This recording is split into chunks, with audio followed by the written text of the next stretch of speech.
All fixed. Yeah.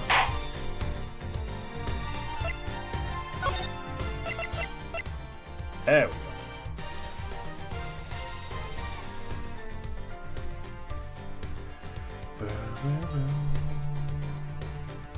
Yeah.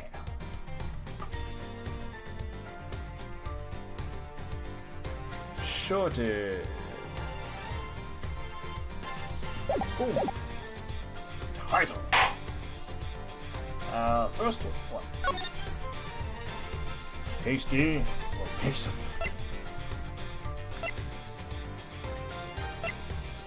Pixel has synthetic. But HD it is. Oh yes.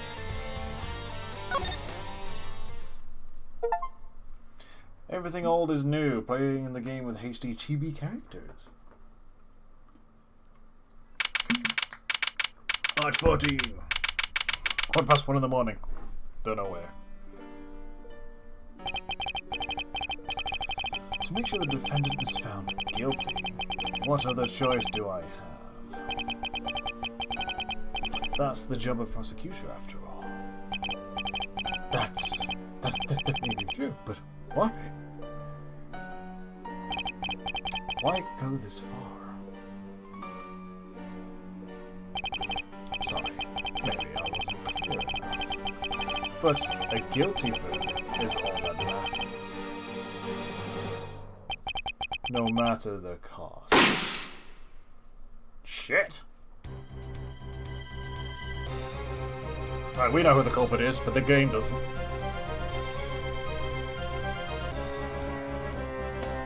Look at the bald motherfucker trying to say he still got hair. I'm a prodigy among prosecutors. Always have been, always will. I need to bring you closer. Oh, that's some fast typing. How's that? There we go. Better.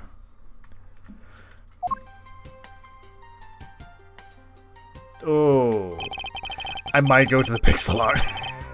How Pacific Gumshoe has been keeping an eye on my office and keeping it clean.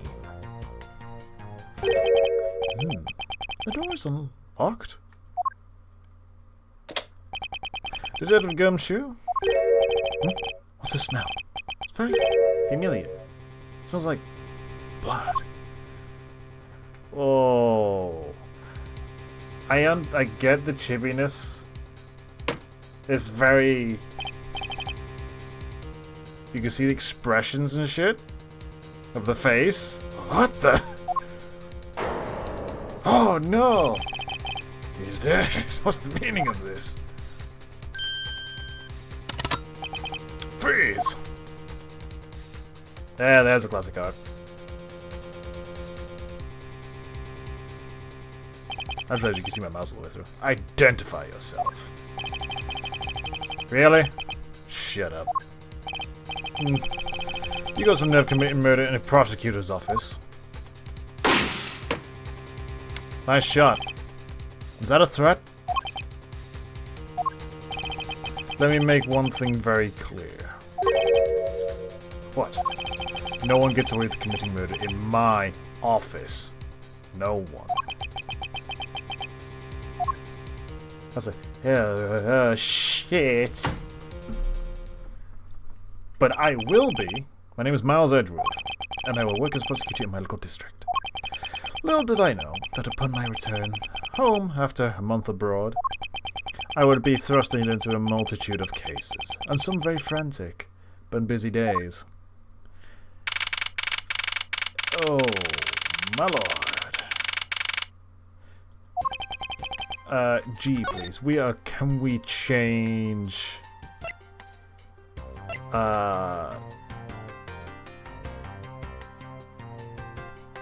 Can we change how the it looks to...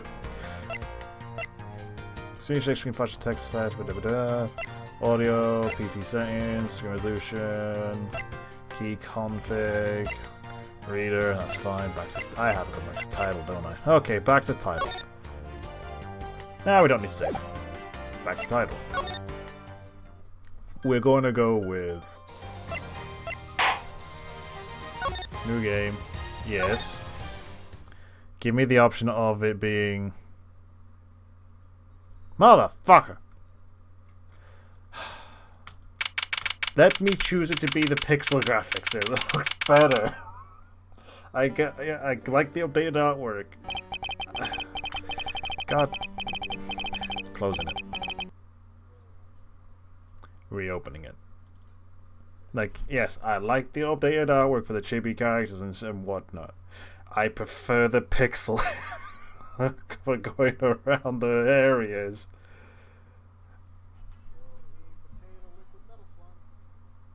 It looked a lot better. You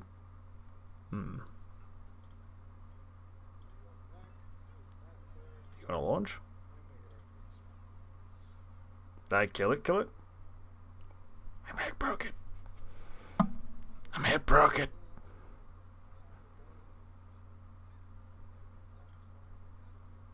Play anyway. I know you're unable to sync. I don't care. I think I... Oh dear. That's not good. It's, how do I say this? It's broken! I need to exit Steam. I may need to exit Steam. Give me a second. There we go. Cloud error. Play.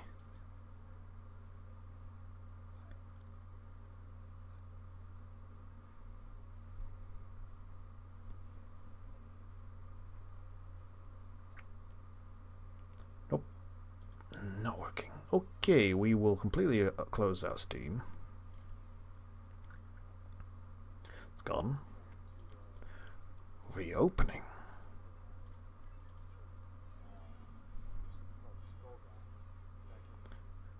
Oh, taking time.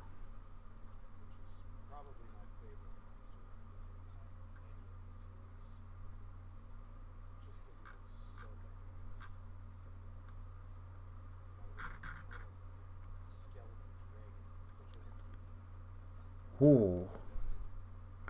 It be... Oh dear. Why are you taking forever to load Steam? What's wrong?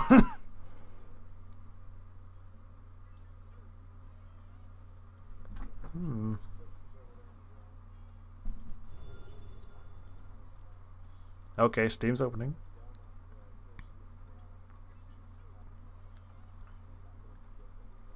Steam's loading.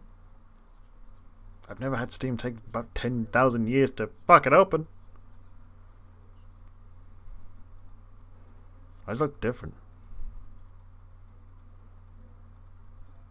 Everything looks different. You know you can't see it because I'm not going to stream a desktop ever.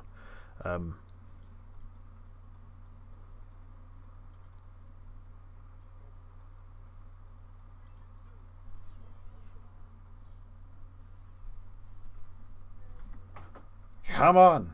I probably shouldn't do that. I probably shouldn't have force closed it. Is what I'm learning. I learn from my mistakes. I make a lot of mistakes. Too many mistakes. How the fuck am I still alive?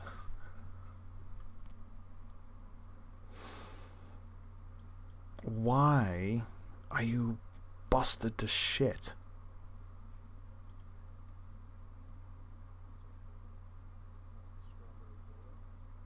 Something downloading. I don't know what. There we go. Thank you. Now play.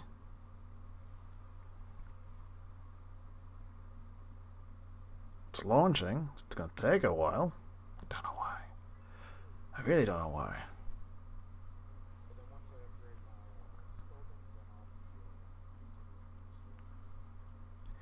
Come on, game. Game. Just play. I don't know what's wrong with Cloud. The Cloud is dying.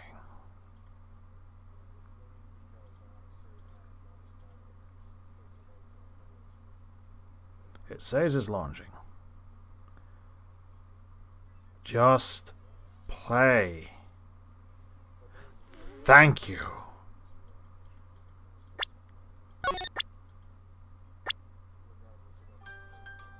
I love the music. Options. Do I change it here? Art style. There we go.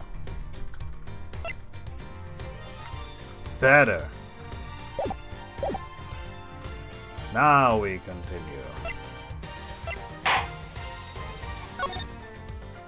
Oh, we don't need to do that. We can just go from where we were at.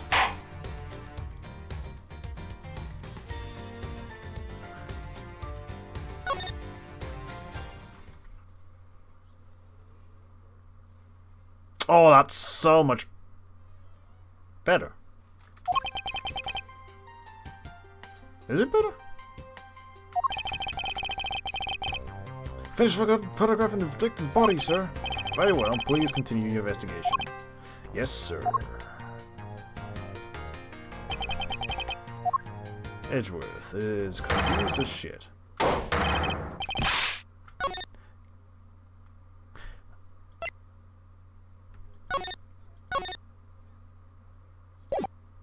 Back to title. Options.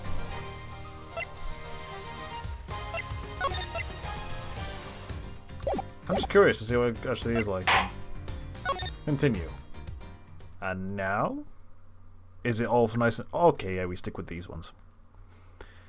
I like the individual the fingers on the hands. Even though everyone's got the same face. Okay. Very well. Please continue the investigation. They didn't get the nice fluid finger, though. And then Gumshoe comes bursting through. Sorry. Yeah! Mr. Thresher, are you okay, sir? Keep it down, Detective. This is a crime scene. When I heard the murder had taken place in your office, I ran up here straight away. This is Dick Gumshoe. He's a detective with the local precinct, and the one they assigned to handle this murder case for the time being. He's a good guy. You're looking at a little pale, sir. Are you hurt? No, perfectly fine. However, how could they get to your office? It's totally trashed. I'll say the culprits sullied my floor with dirt rather well. No one gets away with tracking mud into my office. It's like you get really burned up over this whole thing. This crime was committed in my office, so it is my responsibility. Oh, that's just like you, Mr. Edgeworth. Time to do investigating. So if you didn't know, this game was a GBA game in the past. Agreed, our first course of action is to gather relevant facts and leads.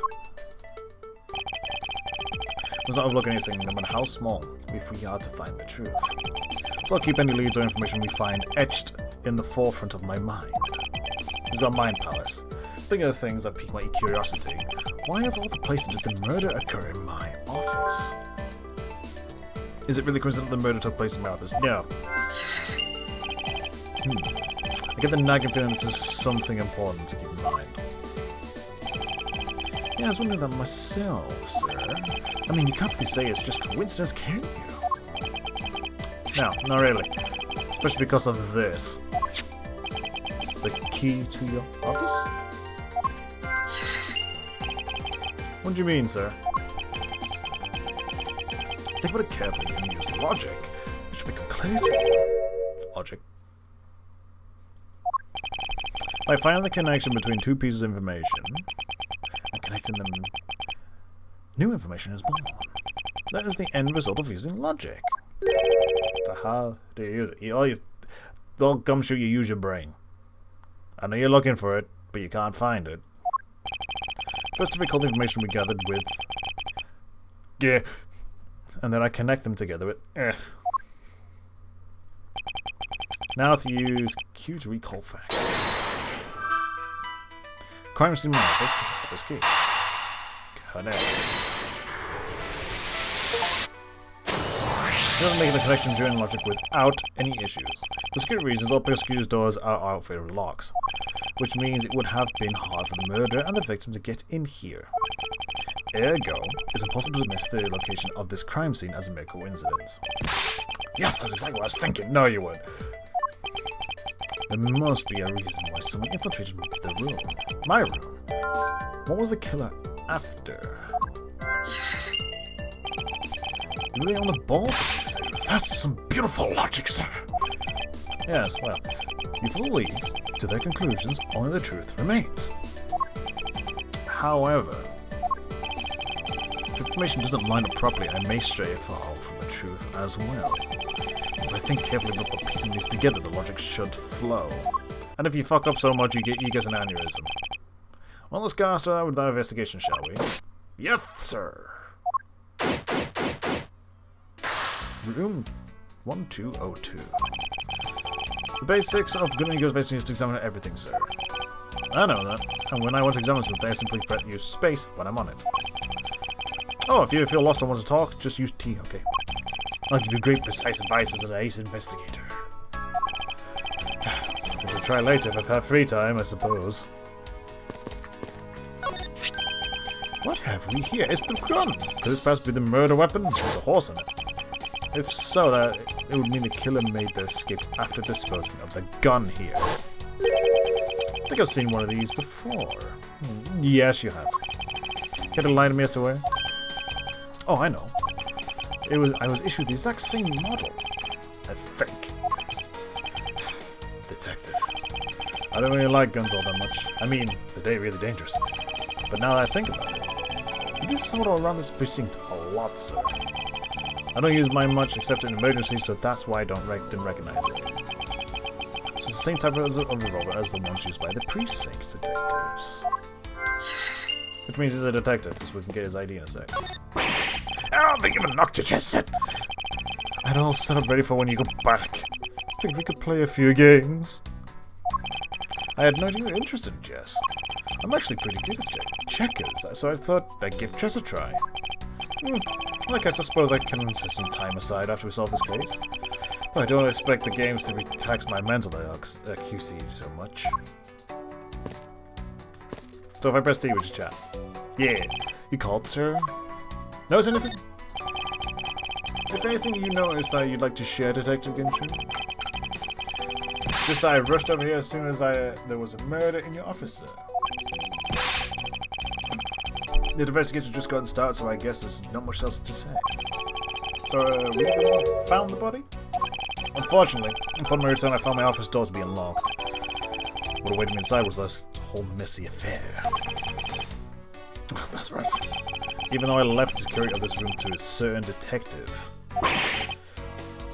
You dimwit. About investigating. I assume you understand how to conduct investigations, Detective. Of course. Examine anything and everything with space. By checking various things out, we can gather all sorts of evidence and information. You can see the evidence we collected with E.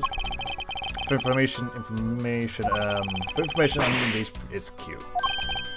That's it. Great job, sir. Deductive reasoning is the way to go. It's called deductive reasoning, detective. Clearly something you lack. Yep. Here's Bascal. Well, they finished photographing the body, so it should be alright to examine this area. Might want to put some gloves on first, though. I won't rest until I've inspected every suspicious looking nook and cranny. Well, there's this thing here for starter. What do we have here? Yeah, I think I've seen one of these before. It's a wallet. There's a police badge detected. Never mind.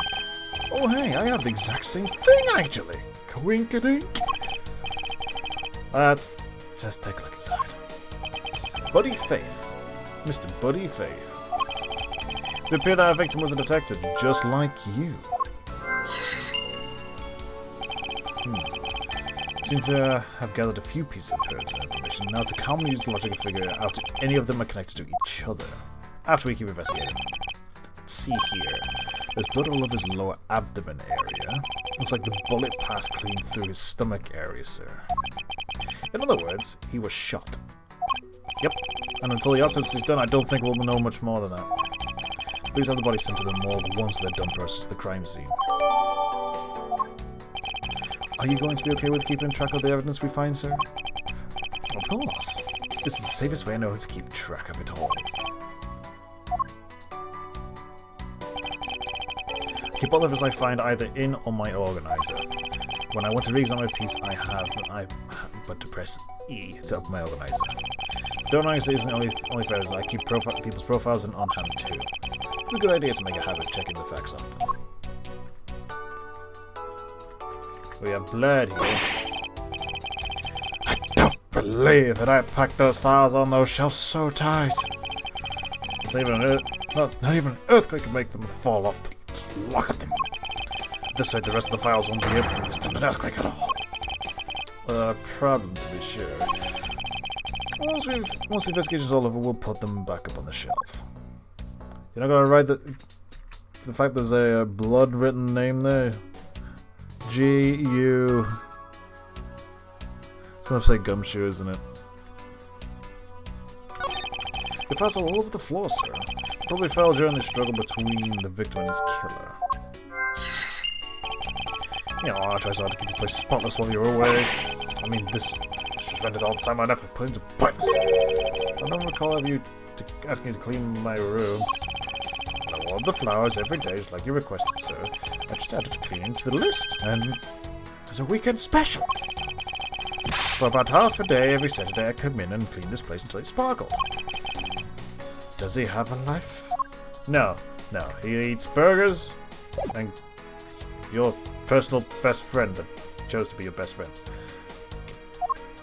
No, we don't need to talk to you. Oh, the info I gathered. But anyway. Let's see. Victim was a detective. Why did this happen in my office? What was the killer after? Signs of a struggle. My files are a mess, pointing to the struggle between the victim and the killer. Revolver. Found on the crime scene. It's the same as those. So it's this. I'm gonna say this.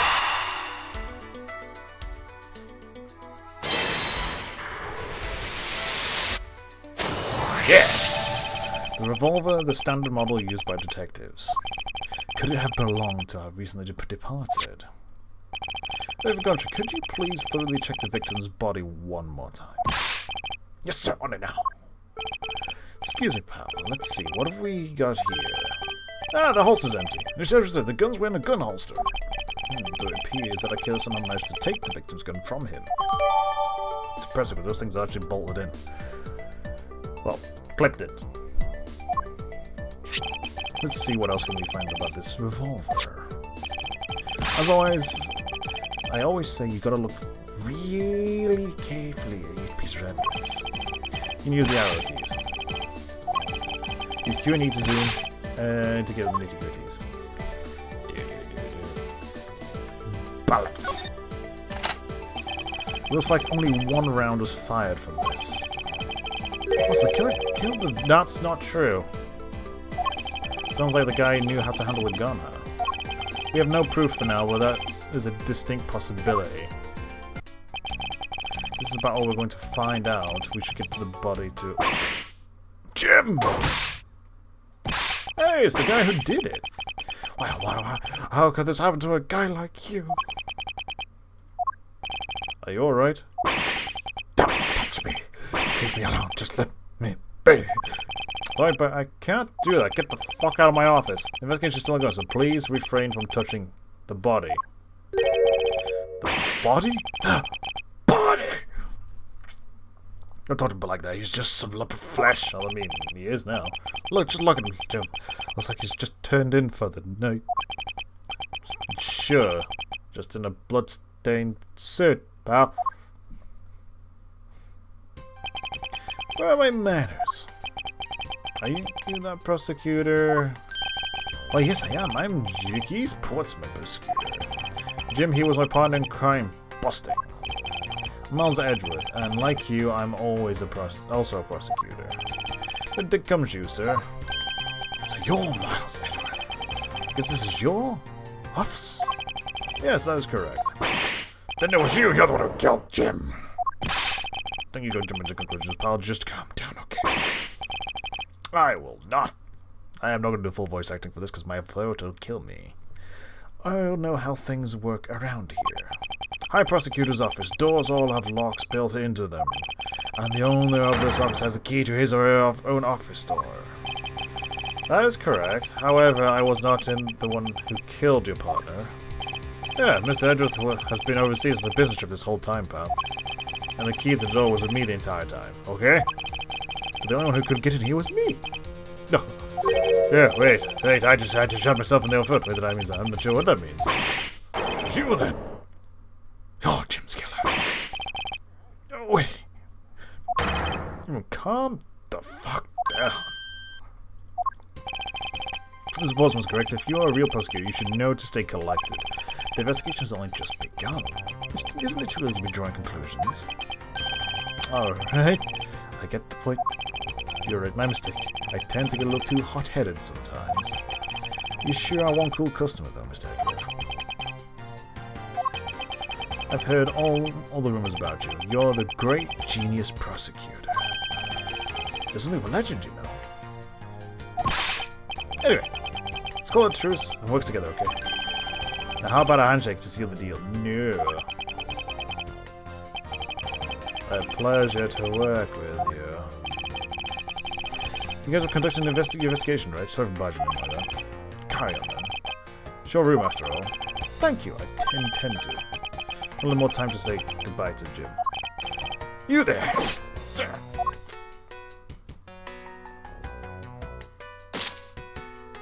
Damn! That's a grip. I want you to capture this scene on film for me. My final farewell to my partner, Jim.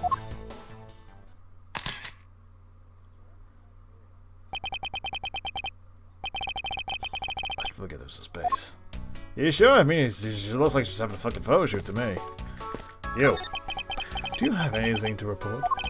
Sir, yes, sir. Nothing out of the ordinary right now, sir. And yet there's something out of the ordinary right in front of my eyes. Talk about contradiction. Something out of the ordinary. Yeah, should look around a bit more. Yeah, it's this thing. Hoping to solve this case quickly, I'd like to return to relaxing on this sofa. That thing looks a billion times softer than my mattress at home. Can I sit on it, too? Just for a little while? Detective Gumshoe? You know I can't allow that. Until this case is solved, neither of us has time to spare, let alone rest. You're right, sir. I'm gonna work hard and be a real trooper to the end. In this case, I don't think we can afford to take any time off. Your jacket! What's it doing on the floor? There's a safe behind it, too. It must have fallen off the wall when the killer tried to threaten me by firing around. And I shot the victim, but they shot your jacket as well? They dared to shoot the ultra-special jacket that you made your prosecutorial debut in. Man, all those ruffles. What if they shot through it? It would have been a disaster. It's not worth getting worked up over, detective. Not when there's something more here. Like, what? Take a notice here, detective. There's a giant contradiction right here in front of us. Really? Oh, yes. Did I say contradiction? He must be rubbing off on me. I'm starting to sound like him. I have my own methods and I'll conduct this investigation my way. When the scene before me contradicts a piece of evidence or seems off, that's when my deductive skills come into play. First, I have to find the spot that holds the contradiction. That's right there. This is it. This bullet holes where the contradiction lies. When I spot something else off, I should point my cursor and press T to deduce. When I found sufficient proof to prove the contradiction, I present it. This is how I do things. That's the gun. No. Present. Eureka! I forgot to shout Eureka. This bullet holes the contradiction. What do you mean, sir? It's elementary. 2 shots were fired in this room. The first failed the victim. And the second failed this frame. Hey, that's right. However, this gun was only fired once. Hey, that's true. 2.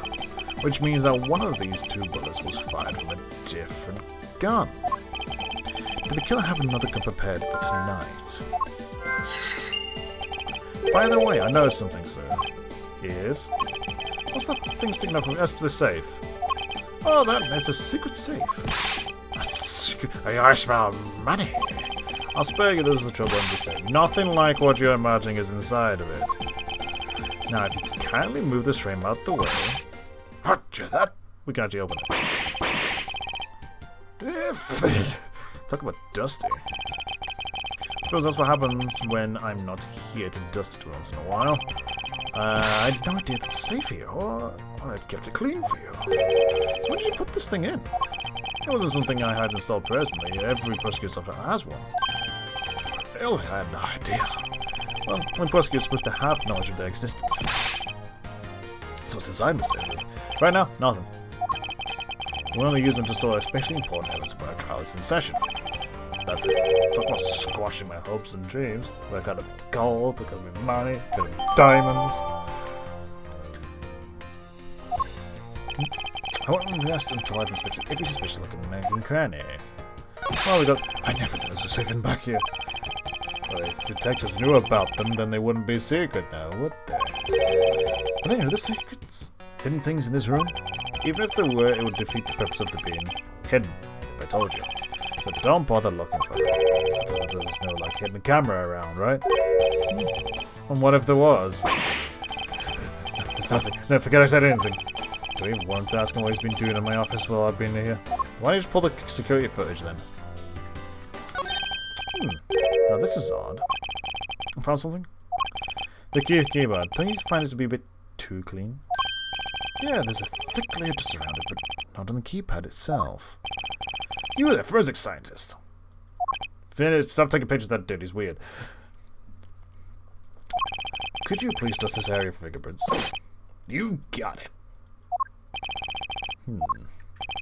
I couldn't find it, let alone a lift. A single print. It looks like it was wiped down well.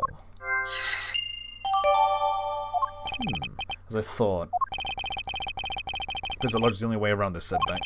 Time to rationally, calmly play, connect the dots with information we have. Is this yet another batch fresh of flowers? The ones that come with a card attached every month like clockwork for you? Yep. Speaking of that, let's see what's on this card. All will be resolved. Wendy. Oh, Jesus. You'll find out about Wendy later. Oh, Miss Irony. A painful of the phones. Wendy, isn't that the name of the... Yes, it's the old lady with the whiny voice. That's enough, detective. You do need to remind me further. Well, it's a good thing my Steel Samurai doll was spared of any harm. Speaking of which, I still haven't actually sat down and watched any of that show. Say about it again? Well, I don't know much about it myself, but the hero of the Steel Samurai warned me all to Tokyo as a Steel Samurai, and his goal is to defeat the evil magistrate. It's a show geared towards kids. But its high production values and riveting plot draws in a number of adults as well. Spin-offs like Pink Princess, Warrior Little Old Tokyo, and the Nickel Samurai, along with the dilge of merchandise and even a new stage show, given his presence. You sure know a lot. Are you sure you're not some sort of rabid fanboy? Of course, you know that keeps on the side. He knows it. He loves it.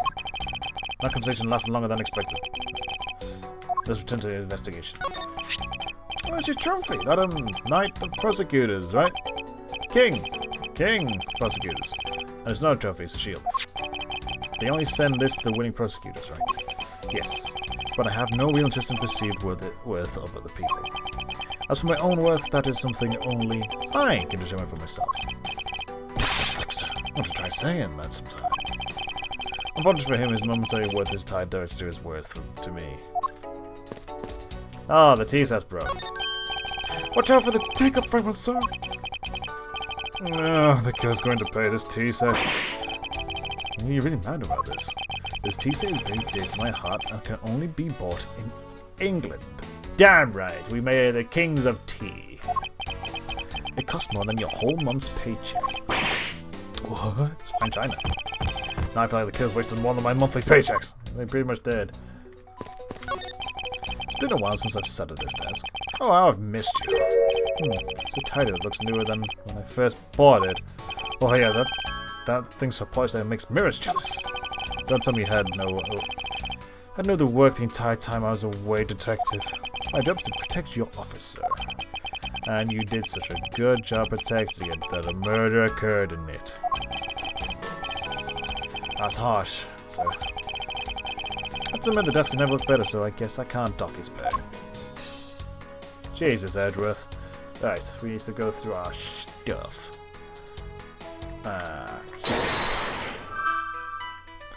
Killer's goal, wiped fingerprints, another handgun, so this and this.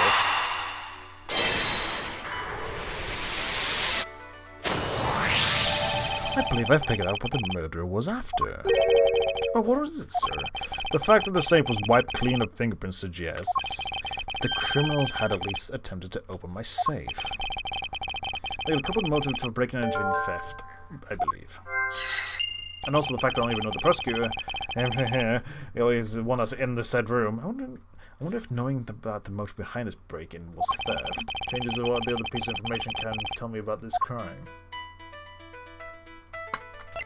Theft. Signs of a struggle, another handgun. Not yet. You. Mr. Portsman, a word if I may? Jim, I saw I find the killer. You are the killer. You wait and see, I'll be both for us. Now then, you want to talk to me about something? No, that's alright. I feel like I'm interrupting the conversation. Spoke to you. Gumshoe, you got anything? I seem to have picked up a few good leads. Oh? So now you're just gonna do that thing you do with all the information, right? What are you babbling about? That brainy thing you were talking about just a few moments ago, sir. Logic. You said that you could look at all your leads in by pressing Q. Then you pick the ones that seem related with space and connect them with T. That's your way of investigating, right? Yes, which is why this exercise explaining my own method to me wasn't necessary. Okay, how about I explain my logic to you next? That is even more unnecessary. For your Gumshoe. So, we have to do this. Sign of struggle, motive theft. We could do autoplay? That's boring. My files are a mess pointing the struggle between the victim and the killer. Here?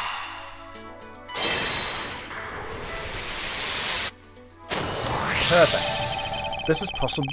There's a possibility that the files splayed on the floor are not the result of the struggle between the victim and his killer.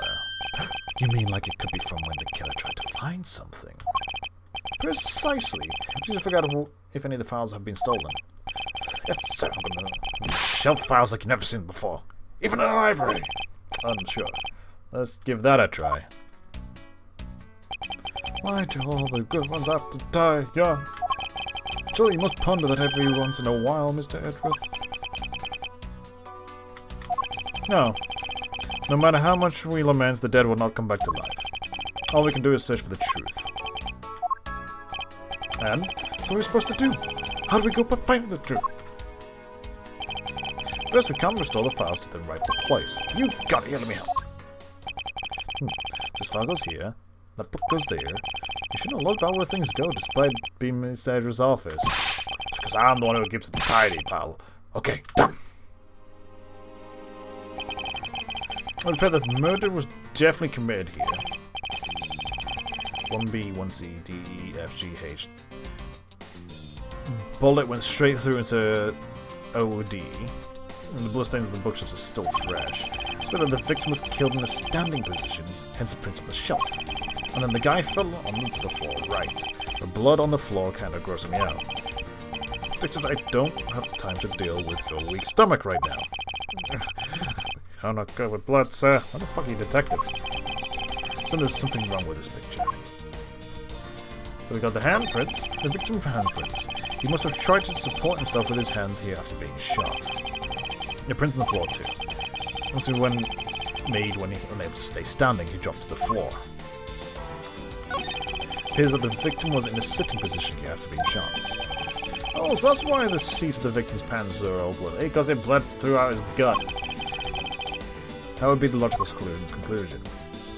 The victim himself, the killer moved the body because it was leaning against the bookshelf. Blood in the guy's pants proves that pretty well. In a sense, I suppose. See, I'm not completely useless, Mr. Edgeworth. So this is where the bullet lodged itself after it went through the victim. For the bullet to be lodged squarely in the file spine. I guess that the files were ransacked after the shooting had occurred. And I guess the victim was moved because he was in the killer's way. The files are wrong. I put them all back just as they should be, sir. They're in the wrong order. Although it does look like the killer moved the body to flip through my shelves. I wonder if they found what they were looking for.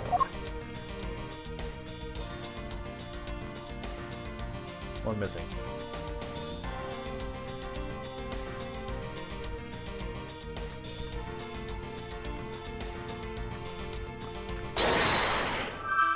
Anything new? Another handgun.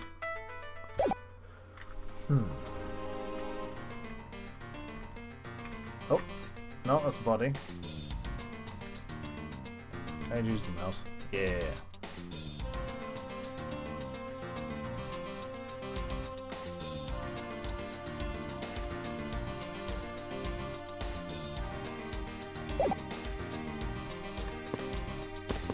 If I go back to the body? Oh, can we talk now? Just put some word if I may. Oh, Jim, you're oh, he's being a fucking moron. He's not listening at all. He's off in his own little world.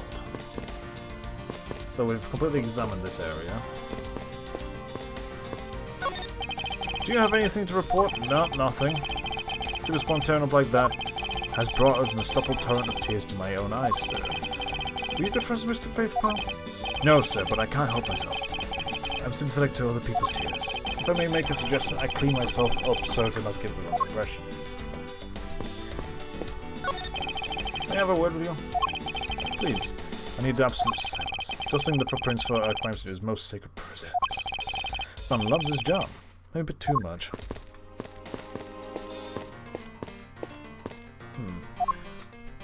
Gumshoe, you got anything?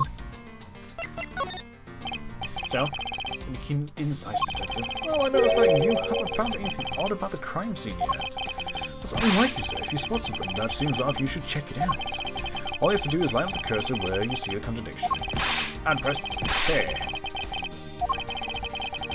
Oh, that's right, I can do the deduce shit. I suppose you spotted something already, which is why you explained all this. Not really. But hey, that's why you're here for, Mr. Edwards, to find all in a jiffy. Even though Count says he is none too subtly cries for their assistance. So I do need that right here. There's something wrong with this. This. Deduce. This spot's not connected to any of the evidence I hold.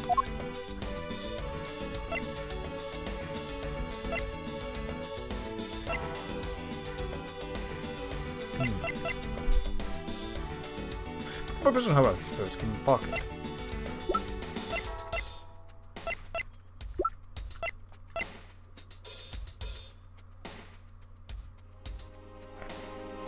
Body of the gun.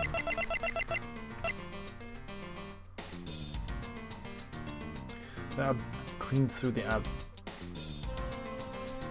Eureka! There's clear. Nope, there isn't.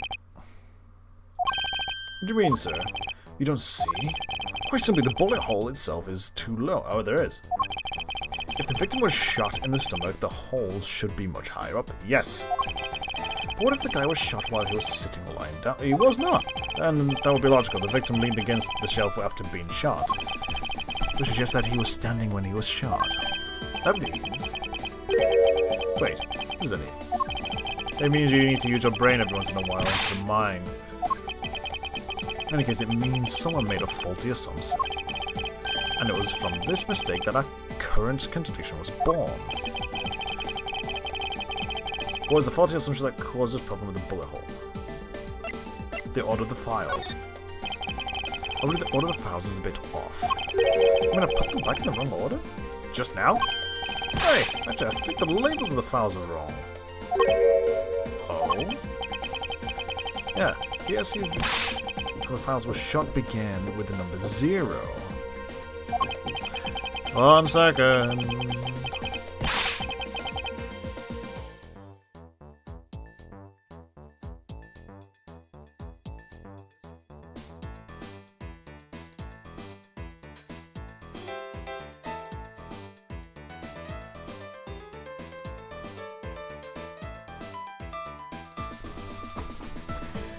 What I was doing all the way down here after 1, 2, and 3? That's really weird. Actually, the way they are organized now is the correct order. They are exactly as I see them in my mind's eye. But the numbers are out of order. Those light binders are special, so they are arranged a little differently. But from this we know that the files were not in this order when the crime occurred. So that's it. I believe the killer made the same incorrect assumption as you just did. Let's rearrange the files in a numerical order and see what we find out. Booyah! Do you think it'd be okay to prop the body back up to how it was before it was moved? They finished processing the crime scene, so I don't see why I wouldn't be. Could you please Detective Gumshoe? I suspect the bullet hole is now where it should logically be. The killer went through my files first before shooting Mr. Faith, and then put the files back in a numerical order, I guess. Exactly, and then proceeded to shoot the victim. But why would someone kill a man and then go through the files one more time? Puzzling indeed. The files were thrown into disarray twice, once before and once after the crime. But why?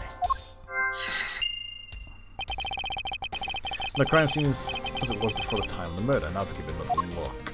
Well, this is a big overstatement. This! What is that? Why does it say Gumshoe on there in blood?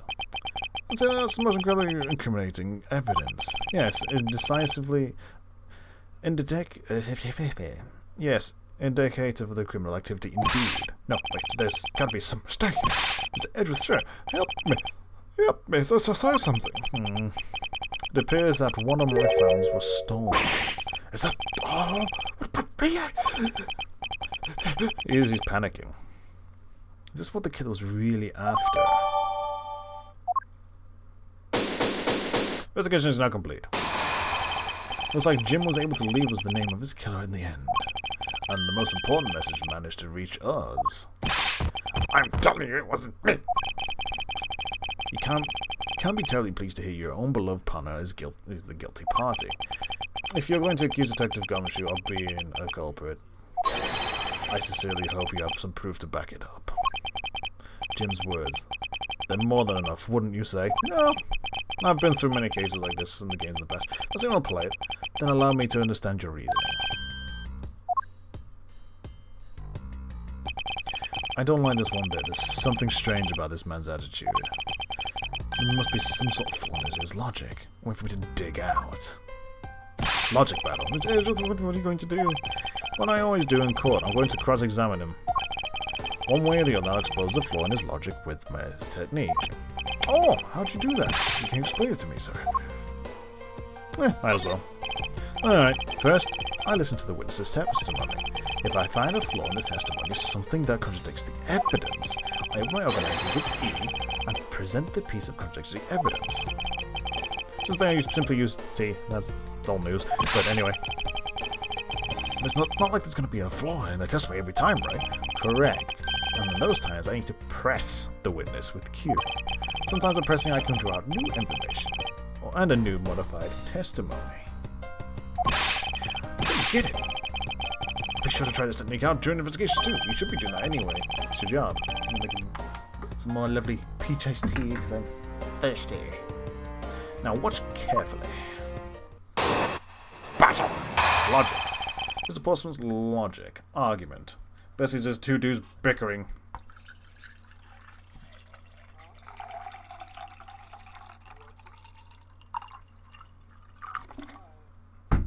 Oh, that was sounding nice. Ah, better. Much better.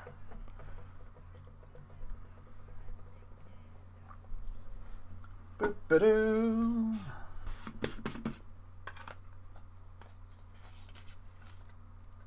Yeah. Powdered version. There we go. Much better. Much better. Yeah.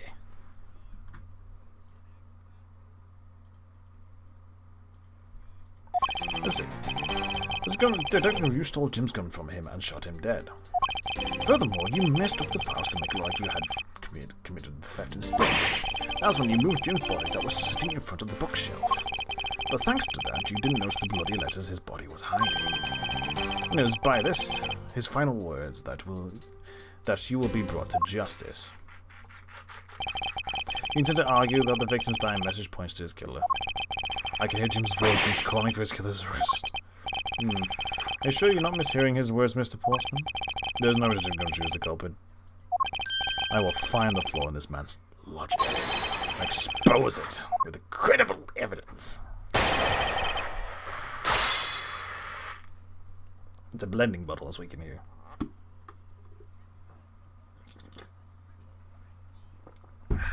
Some good tea. Let's go and shoot. You stole Jim's gun. No, he didn't. Hold it! Hold it! You know, oh, there's something I've been meaning to ask. What is it? Why don't you call the victim Jim, when clearly his name is Buddy Faith? Isn't it obvious? Jim is the perfect name for my companion. Jackie's and Jim. Don't those two names go together like peanut butter? No, they don't. But Jim isn't close to the guy's real name. Well, Jackie's and Buddy, that just sounds off somehow. Besides, he was the third of the bunch of the guys that decided to nickname Jim. Talks about the victim like he was his pet. Furthermore, you messed with the files to make it look like you had committed the theft instead. That's highly false, due to the fact that Gumshoe has been cleaning his office so you know the inside and out. Do you really think it was necessary to disable my shelves twice to do that? That's true, okay, but maybe his real intent was theft. Hey, are you accusing me of stealing something from Miss Edgeworth? It's a possibility. Maybe your salary's been cut so much that life is getting a little too rough to handle. Well, how do you know that I eat 3 square meals every day? Okay, so all 3 of them happen to be instant noodles, but... poor thing. What even postcode you were paired up with? And what a motive, no? That's when you moved Jim's body that was sitting in front of the bookshelf. I'm just gonna go through my evidence. Because we have... bullet went clean through, the issued victim believed to be the murderer shot the only shot once. Prosecutor... well, that's the reason for the theft. He had no fucking idea what the hell that was. Hold it! And why would Detective Gumshoe do such a thing? Because the body was getting in his way. You had to mess up the order of your bookshelf somehow, right? Anyway. But thanks that you didn't notice the bloody letters in his body was hiding. Hold it! Why do you think that the killer didn't notice the bloody letters? The body was covering quite well, wouldn't you say? That's how he missed it. But judging by that, what I've seen, it doesn't take much for you detectives to miss something. You think you know nothing about me? He is quite... there's a lot a person can understand about from another person's first impression. I'd say I disagree with him on that point. Why don't you say something? Back me up, please! Not you do. Despite his lack of attention to detail, I don't believe the detective to be the culprit. Nobody could overlook the bloody letters, and I can prove it with evidence. Could ask for a better setup for the game-finishing spike. It will be by his final words that you will be brought to justice.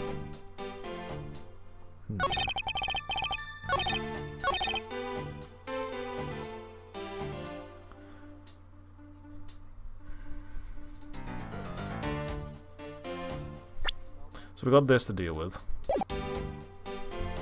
Press again. Okay, we got that twice.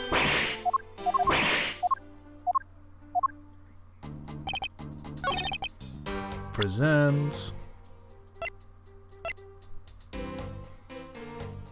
But then why is it written upside down?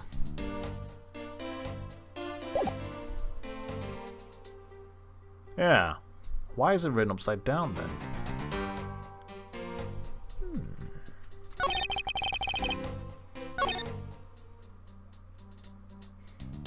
I'm gonna do a save. I'm gonna cheese my way through this.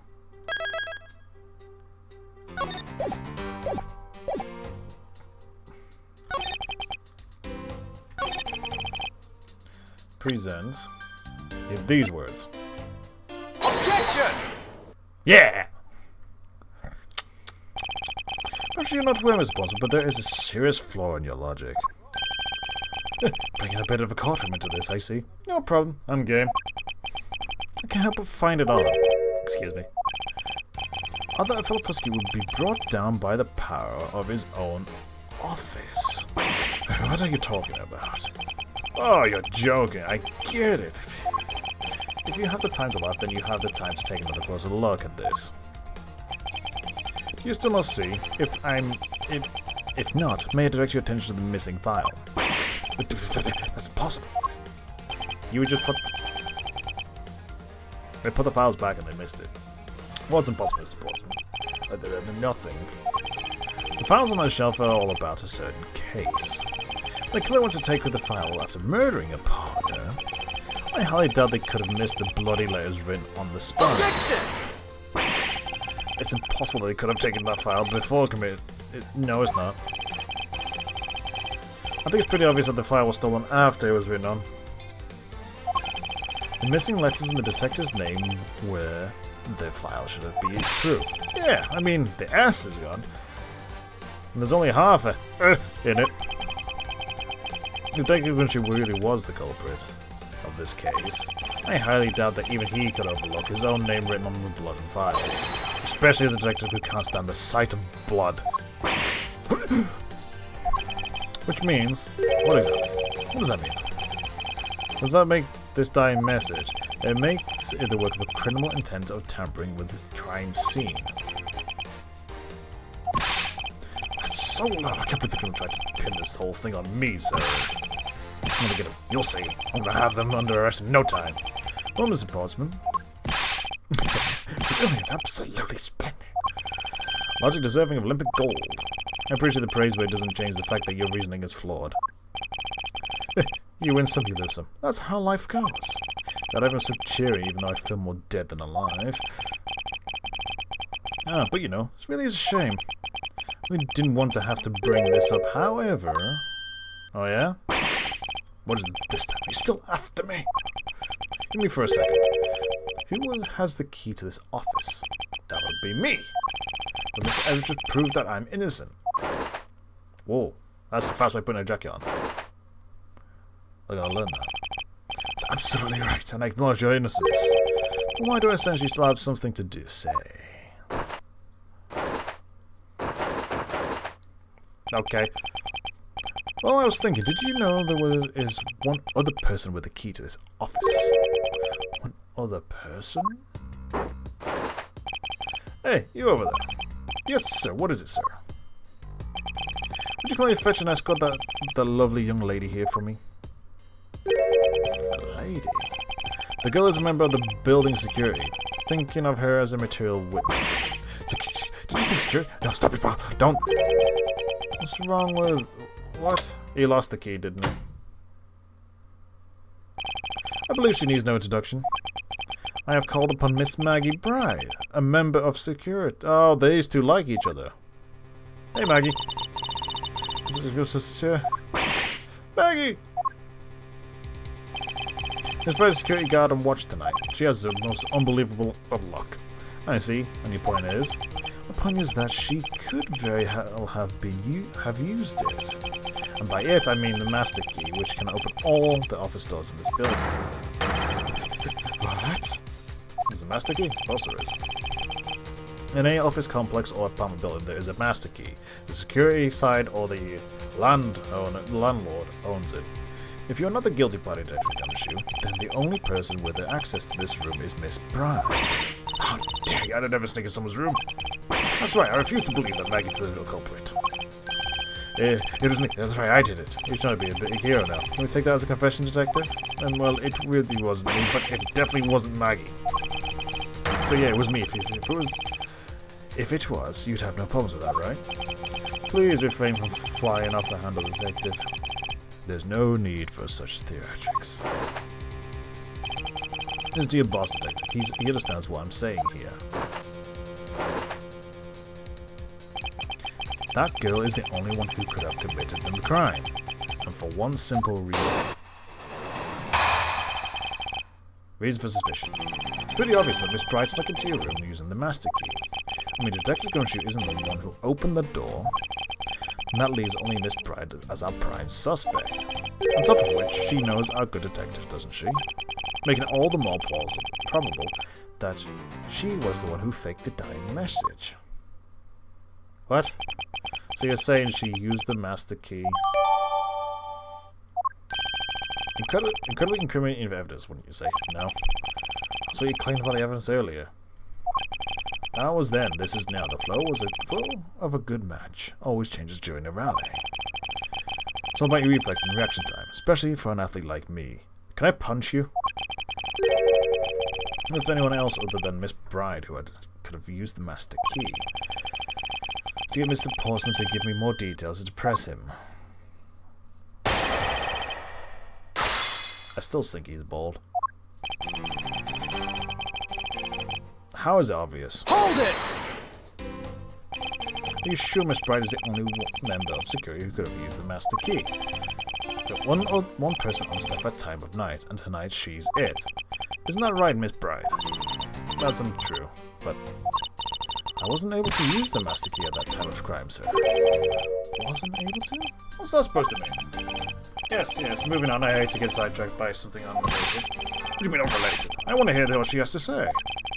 You can't really trust her not to tell lies. Plus, I hate wasting time. Why don't you admit to your own fucking crime? Yes. As a fact, I too am interested in hearing what Miss Bride has to say. Don't just say it'd be a waste of time. We don't need to hear her lies. I'm the judge of that. Miss Bride, if you please. I discovered that master key was missing at around 1 AM, sir. What do you mean missing? As in, it wasn't anywhere in the security booth, sir. The killer must have stolen it. Some believe that this is a important piece of testimony, don't you? I can't believe that someone like you would be taken by such words. I know she's not lying. Objection! If that's the case, then I'd like to know why you have the master key now. I don't quite know. It just reappeared all of a sudden. I like this story. And where's your proof that the key was stolen to begin with?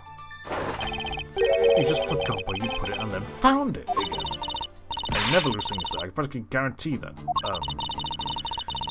If something disappears, it's just because someone stole it. Trust me, you don't want to test just how bad her luck is. No, you really don't. Unfortunately, I can deem this piece of a testimony as conclusive. But you still haven't established Maggie's motive for the break-in. Did we already establish that it was theft?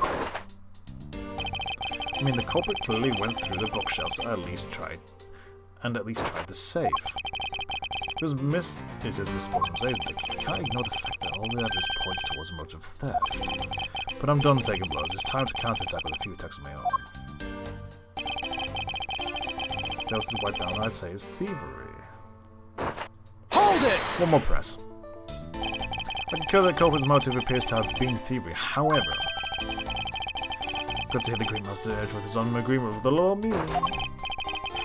However, with regard to the investigation of the bookshelves and safe, hey, good thing you're asking for my opinion on the matter. It'd be too much for you to allow me to complete a false sentence. And if Detective Gumshoe isn't the one who opened the door, then that leaves... No.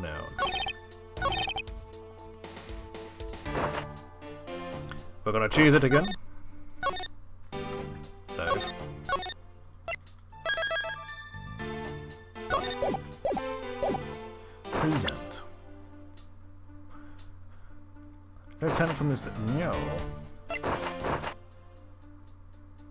Each prosecutor has one in the office. Objection! The only prosecutors know where they are. Do you wish to continue insisting that Miss Bride was set on stealing something? Why not? It's the truth after all. It was also by your order that we came to this whole theory conclusion anyway. That may be, but you must also be aware of the fact that the safe is a secret safe. The existence of which is only privy to prosecutors. But it allows to believe that a hidden safe was a part of a cunning plan. But she couldn't have found the accident while she was turning everything upside down. I highly doubt that. So the culprit knew exactly what they were looking for. After all, only the bookshelf and safe were targeted. How's the gold taste? Is it fake? Even I didn't even know about that safe path. And that means there's no way Maggie could have known about it either. But then what are you proposing? That the killer is a prosecutor? Interesting conclusion. That's definitely looking more and more probable. What's wrong, prosecutor? Do you have a different suspect in mind now? Yeah. Curses, what made you... What's with the angry face all of a sudden? It's all my fault. What do you mean? It's Jim. He knew about the existence of the secret safes. What did you say? We were partners, like inseparable, conjoined twins. That's why I told him. I filled him on the secret safes. Then that means... Yeah, I know I had the only just told him to. Obviously, it was wrong of me to tell him. Still can't believe it. But the thief who broke into your room was probably Jim. I was convinced the victim was the thief. And you were simply trying to stop him, weren't you? Miss Maggie Brown. Excuse me? What? I mean, you are a security guard, right? That's your job.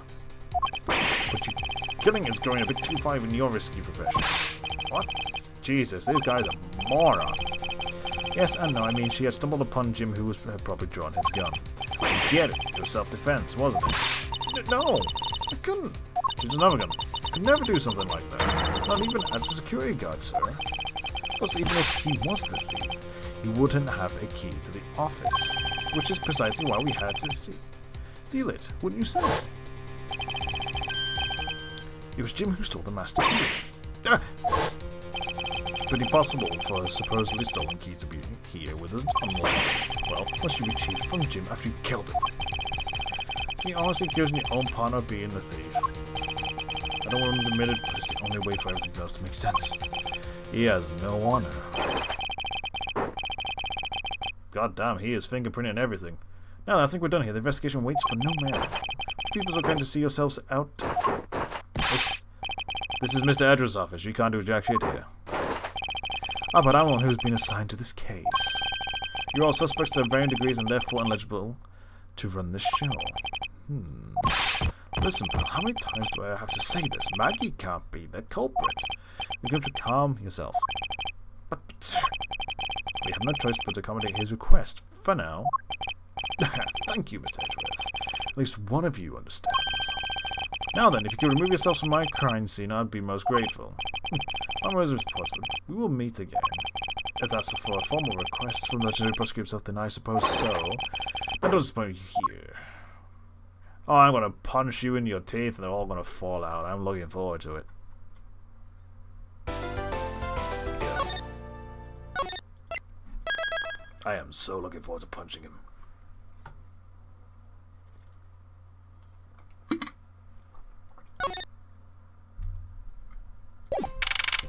March. Courtroom. That's Southern Prosecutor. There's a basketball. I can't believe how rude he was. He was like unbelievable. Please maintain your professional detective.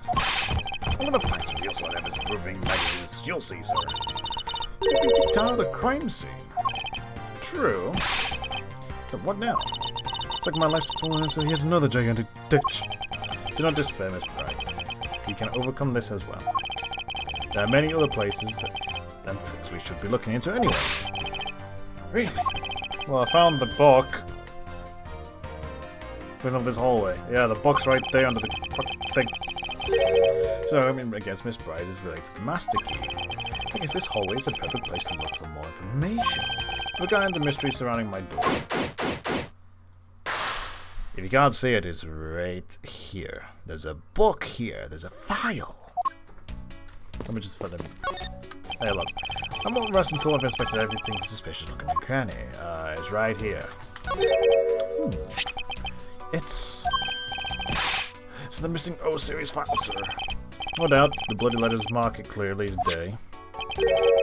Seems to be a few pages missing. Our thief took only what was necessary and left the rest behind. So what are these old files about, sir? Guess they've got something worth stealing in them. Not particularly, just a collection of court case files. However, the cases within these files are not mine. They belong to the High Prosecutor I used to occupy my current office. I have my reasons. Let's just say I was charged with keeping them as they were. That means the thief must have also wanted the file for a specific reason, right? It would seem so. Only the page related to the case from 10 years ago are missing. I wonder why anyone would care such about a case. I should check this. Well kept the high quality sofa for visitors. Stitching is really excellent. Talk about a luxury waiting area. These babies are also great for napping, you know. You sleep even out here in the hallway? Whenever I do, I always wind up dreaming about giving testimony on a stand. But it always ends the same way, me getting trounced by a lawyer. Isn't that awful? I should give it a try sometime. I envision myself winning, naturally. Oh, that's still more here? Okay. So sorry, but it never hurts to check another look. And there's more. I bet the thief's not under here. I guess there isn't enough space for anyone to hide under there anyway. I mean, if someone could taunt themselves to fit, I'd be really impressed. Somebody has already tried at least once before. Gumshoe, you're a special person. Pain? Looks like you're quite the pinch, Mr. Edgeworth. To be sure, a murder within the walls of the prosecutor's office is no trifling matter. But find, apprehend, and punish the killer in post haste. It's like a messy case you got on your hands. If you ever feel lost or need some advice, my door is always open. How gracious. I'll keep you up in mind. Who is this guy again? Mr. Payne. Is everything alright? Yes, sir. You must know I weighed myself this morning and I'm finally at 154 pounds. Congratulations. I was asking about this hallway in this room. Oh, everything's okay, sir. I would advise stay focused and you may start to lose even more weight. Why is there a basketball? What's this basketball doing here? Oh, that's Mr. Portsman's prized possession, sir. I heard he also plays soccer, dodgeball, and even tennis. Not a single one of those sports is suitable to be played in the hall. What's the basketball hoop doing here? Hey, didn't this used to be just outside next to the building a long time ago? Why is it moved indoors? I don't remember exactly, but I saw one of the officers drag it up here recently. Drag it! It wouldn't fit in the elevator, so the poor guy had to bring it himself. All the way up to the 12th floor? Jesus, it's concrete. Hey Maggie, talk. I was wondering if I may speak with you for a bit. Consider this case. I've been a big fan of your courtroom, but this is like a dream. A dream where I'm being imprisoned with Miles Edgeworth. I'm terrified of what's going on with your eyeballs. It's impressive. Like really impressive. Can't let this chance pass by me. I must remember to ask her about the master key. I should jog a memory by showing my notes to her with tea. Master key. Oh wait, I can examine it. Spinning. Jack shit. It's the master key's there office in every building. Ooh. I have an idea. The victim. Have you ever met the victim before? Well, I've seen him a couple of times before when I had to go to Mr. Portsman's office. Mr. Faith was always playing basketball with Mr. Portsman, sir. That sounds like fun. Just once like to love playing with him. Sounds fun, but the only person ever taking a show was Mr. Portsman. Mr. Faith was passing the ball. Ugh. So I don't think I'd fit in all that well with them. Nope. About yourself. So I take it is that you are an acquaintance with the detective. She was under my supervision back when she was still on the force. One day she got caught up in a murder and things started going downhill, so she quit. But I owe a lot to Detective for introducing me to my current employer. Or so I thought until a few hours ago. Before I was about to clock out for the night. You got caught up in this whirlwind of the case, correct? Yes. I mean, my whole life has been nothing but a whirlwind of bad luck. And failures. Since I was 6 months old when I fell from the 9th floor apartment building, I've been hit by all sorts of vehicles, gone sick from all sorts of food. Failed at almost every test I've taken, experienced almost every kind of disaster, and now I've even managed to be named a criminal just when I've become a security guard. That's a lot to go through in one lifetime. I know! When I thought I finally found my happiness, I wind up getting you and Detective Gumshoe involved in my bad luck. Either way, by Miss Bright, nor do you need to worry about yourself. I will solve this case and prove your innocence. All I ask in return is your cooperation. Yes, sir. Count on me. I'll do all I can to help. Sweet. Anyway, I want to talk about this. So when did you discover that the master key was missing? By the time I realized it, I think it was around 1 AM, sir. I noticed it was back around 2:30. It was just sitting there on the ledge with the security room's reception window is. I'm not sure that between those 2 times it was not just gone, but stolen, sir. Why is such an important key stored in such an insecure place? It's nothing like this, not like that, sir. We always keep the key further inside the room, away from the window. Always, except for this time, correct? I admit that I was a bit careless, but I had my reasons. I left it out because I was sort of using it at the time. It was just after I used it that I left it sitting out on the ledge. To use the key. Where did you use the key? What do you mean by you used the master key? Oh, I used it to open the door for the prosecutor who had forgotten his key. What's all the feathers? I mean, it's my job as security guard, right? What is it? That's right, I just remembered! The prosecutor who forgot his key. What? Please tell me more, Miss Bright, quickly! It was around 12 AM. Mr. Postman had forgotten his office key, so he came down to security, sir. And that's when you loan the master key to him. No way, it's against regulation to loan the master key. Not to anyone. If you're the one doing it, spin the haggling. I walked with Mr. Postman to his office to open the door for him personally, sir. I see. And then what happened after that? Well, he called for me to come close up his office as he was leaving to go home. Around 1:30 AM. So in summary, of the sake of the one forgetful prosecutor, he used the master key twice tonight. Talk about suspicious. I doubt you can say that you never left your keys at home, Detective. I think this calls for a thorough examination of Mr. Postman's door. Oh yeah. Oh, he has a sprint. I'm running the wall. You can't question it. I'm the best prosecutor in the world. This wall feels great.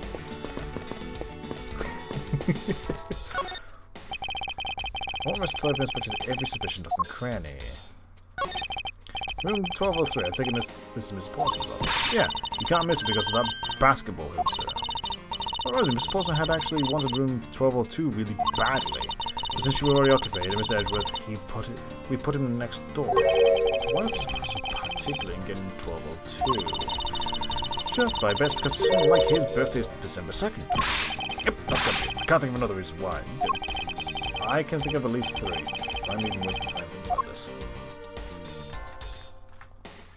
We're gonna examine the keyhole. The door is locked tight. I bet the old credit card trick will work here. This is the office of a high prosecutor, Detective. These doors would be pretty infected if the average catbird could get through them. Ah, so it's only a great catbird can get to him. That must be our culprits. Mind if I should return to that conclusion to you wherever the pawn shop you bought it from? That is a fucking piece of evidence. I'm going to say this was dragged over to my door and she let her in. Wait, check this video. Yes, we know. I spat on my monitor. The Postman personal basketball hoop. I can't believe he put something like this in the hallway of the prosecutor's office. It's actually pretty useful, sir. I've got lost trying to get to your office since it's been here. How How long have I had the same office? And yet you still managed to get lost. Nonetheless, you had a classy door made of top quality wood. And majestic too, fits in really well with the ambience of the prosecutor's office. Even Mr. Potter seems dignified just because he works behind one of those doors. Nonsense. A man doesn't become more or less dignified because of where he works. Well, he still seems more dignified than Mr. Payne. Mr. Payne. I suppose custodial work can also be dignified.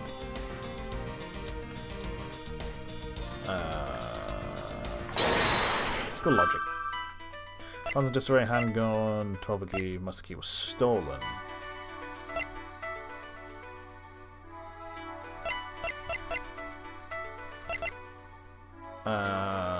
Let's go with you. And this.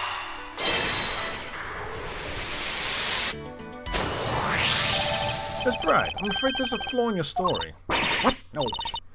Pal, I mean, sir. You said that you locked up Mr. Portsmouth's office at 1:30, right?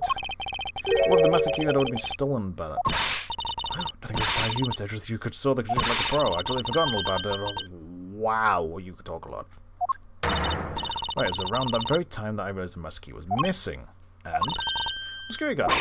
I couldn't just admit to losing the master key, could I? So I pretended to lock up his room, sir. You pretended? Yeah, so I used my house key and made it like I was locking up. So, in actually, you never did relock the door then. So that's why his door was open. Well, I thought that maybe I could go lock it after I found the key.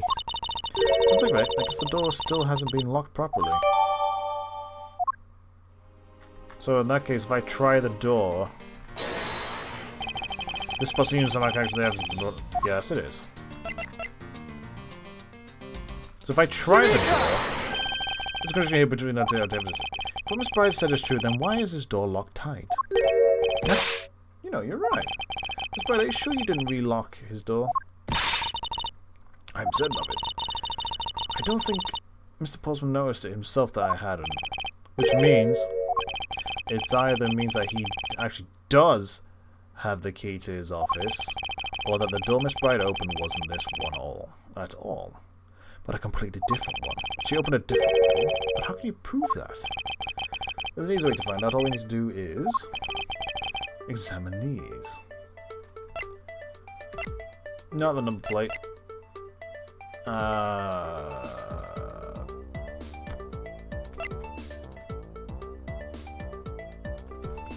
Save. We're saving. Prints? I think it's prints on the door, right? Prints on the doorknob. The prints on the doorknob will tell us everything. Hey, do us a favor, see what you can live from this, okay? So, what did you find out? There's no need for such a nostril flaring, detective. Calm thy tits down. So I have found only Mr. Portsmouth and Mr. Face prints on this doorknob. So only 2 people's prints were found on this. It's pretty decisive. Yes, sir. Thinking logically, I'm certain another person's prints should be on this doorknob as well. Oh, with Maggie's. Take that! Don't you find it odd that the prints of the person who unlocked this door after it collapsed? You mean? Yes. The one Miss Bride opened could not have been this one, but a different one. What do we hear? Hey, look, a note. I'm worse until I have this every suspicious thing. Well, for a fact, this is going to be a different spot. What's this? Hey, look at that, sir. Oh, hey, how about a game? How's it going to do? I just found the position of this hoop to be a little off. You're right. It's a shift when someone made a seriously sweet slime dunk. How tall is this fucking hallway? The position of the hoop is definitely unnatural. I better take a note of this. And we got the note on the door. What is this? Looks like a scrap piece of paper. I'll get it. Let's see. Oh, there's something written on it. I brought 3 pieces of evidence by, just like we talked about on the phone. But it looks like you're out. Guess I'll catch up to you later. Buddy. Yeah, so Mr. Portsmouth.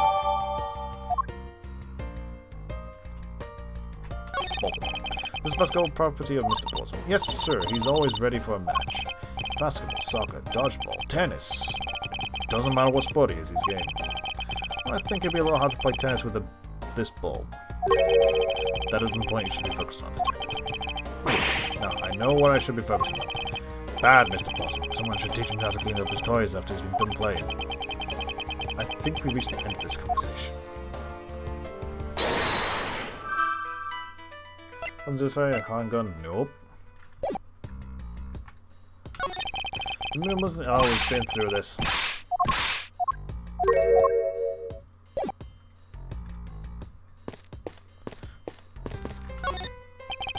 I want us to have inspected every single thing. I don't see any signs of forced entry, and according to the guard, no signs that the lock was picked either. Meaning the door really was opened with a key. Don't ask any prints were lifted from the doorknob. Apparently the doorknob's clean as a whistle. Wiped, they think. But this thief is they did really good job cleaning, leaving any clues behind. Complete. Looking around this hallway has actually paid off quite handsomely. Okay? How so? In a variety of different ways. I think it's time we had a little chat with the real culprit of this case. Yes, I do. Based on my logical sound, then yes. What's behind this murder is none other than Mr. Portsmouth. What? Mr. Portsmouth? I knew it. That's exactly what my logical senses were telling me to. I suspected it was him all of this. You just pissed off you wanted to accuse Maggie. That's why. That is anything but logical. Lady and gentlemen, prepare yourselves. Come what may, it's time to knock on the truth's door.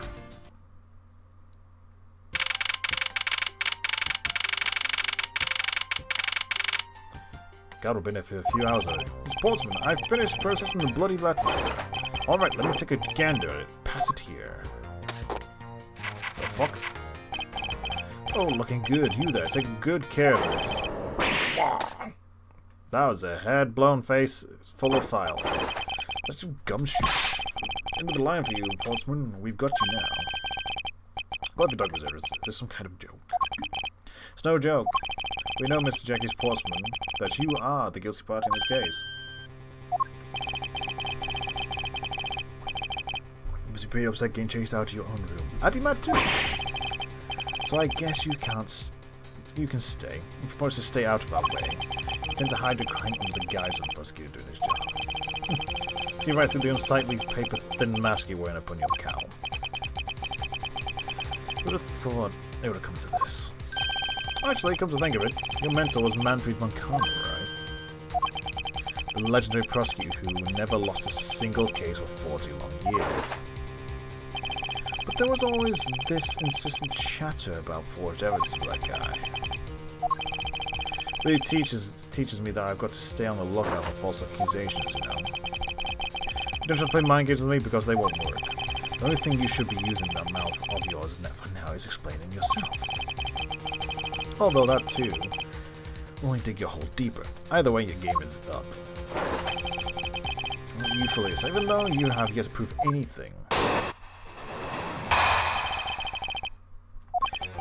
I have no idea what sort of harebrained idea you have in mind, but there's a mountain of evidence that points away from me being the culprit. Besides, how, may I ask you, do you propose I unlock the door and got in here? Look, I feel bad doing this to you, but I've got work to do, so let's be done here. Sorry, but we're not finished yet. Oh, you're stubborn. Suppose you're basing your accusation on something? I'll show you what I'm basing my accusations on. With evidence.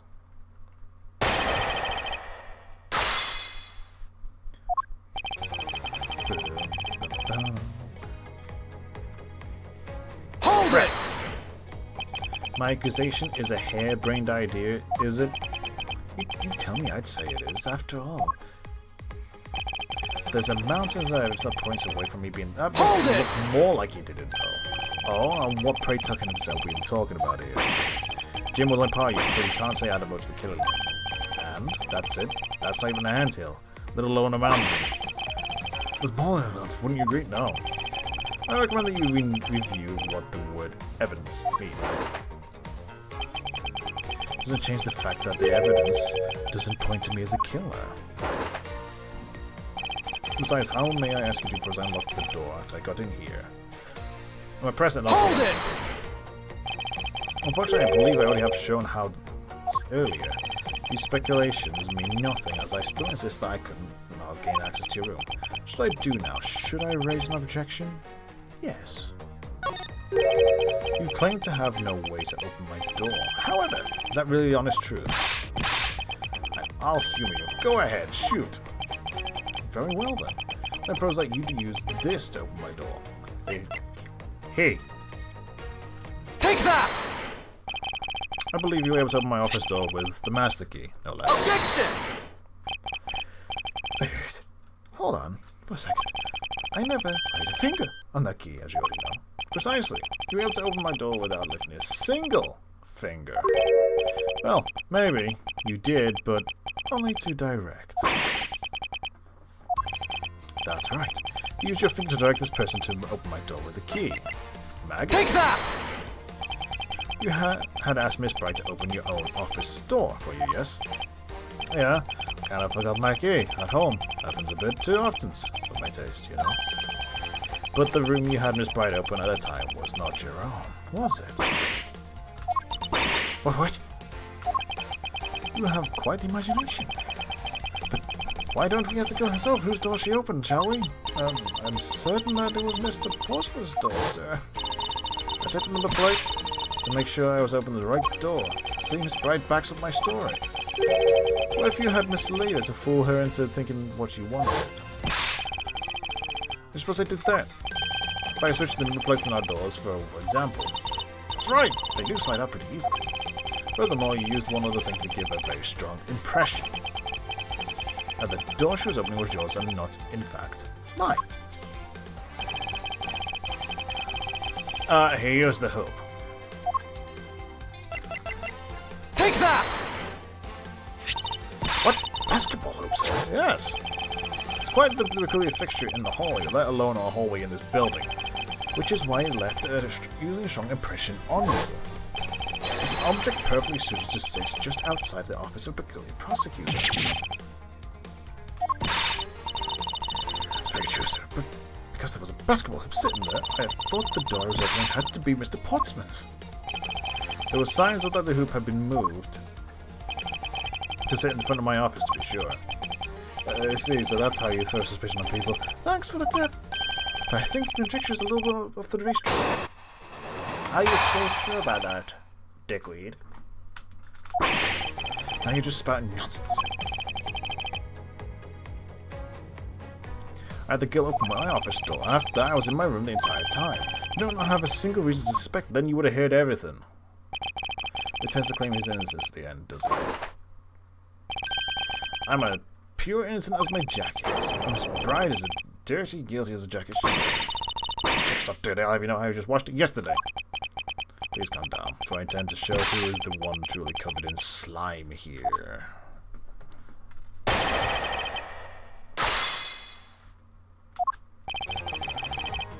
Now you just spy. Nonsense. Over here. Hold it! Nonsense. Yes, because I'm telling the truth here. So every liar says. I had to go open my office. Hold it! Using the master key, of course. Sure. You have a problem with that? That is what the master key is for, right? That's what should place it in an elaborate labyrinth of some sort for people like you. After that, I was in my room the entire time. Hold it! And what were you doing in your office? I was doing my usual training regime. Training regime? Were you going through your law books from start to finish? Mainly batting practice and some weights. Oh, and I jog when I get the chance. Oh, you must be the buffest prosecutor we have. With the weakest legal muscles, it would seem. My usual workout, so... You don't have a single reason to suspect it was me.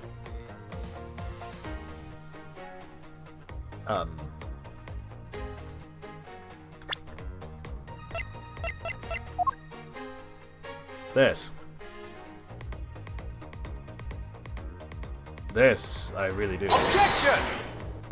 Wrong one. Whoops. I'll go back. Do I have the load? I should do. Yeah. This won't take long. This is literally just in the when he was in his office.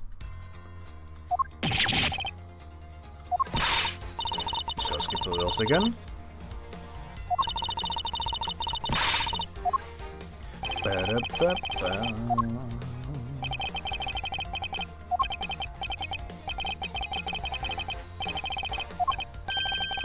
I hope they make an anime of Miles Edgeworth's side. They did one of the normal Phoenix, right? It was good. No, he didn't. Skippy, skippy.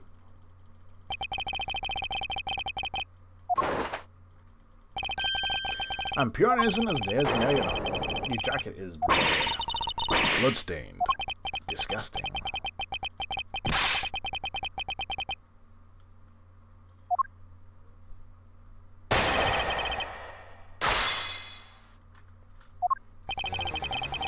We go next. Next. Are you absolutely sure you were? Because I'm about to present some evidence to you. This one. Objection!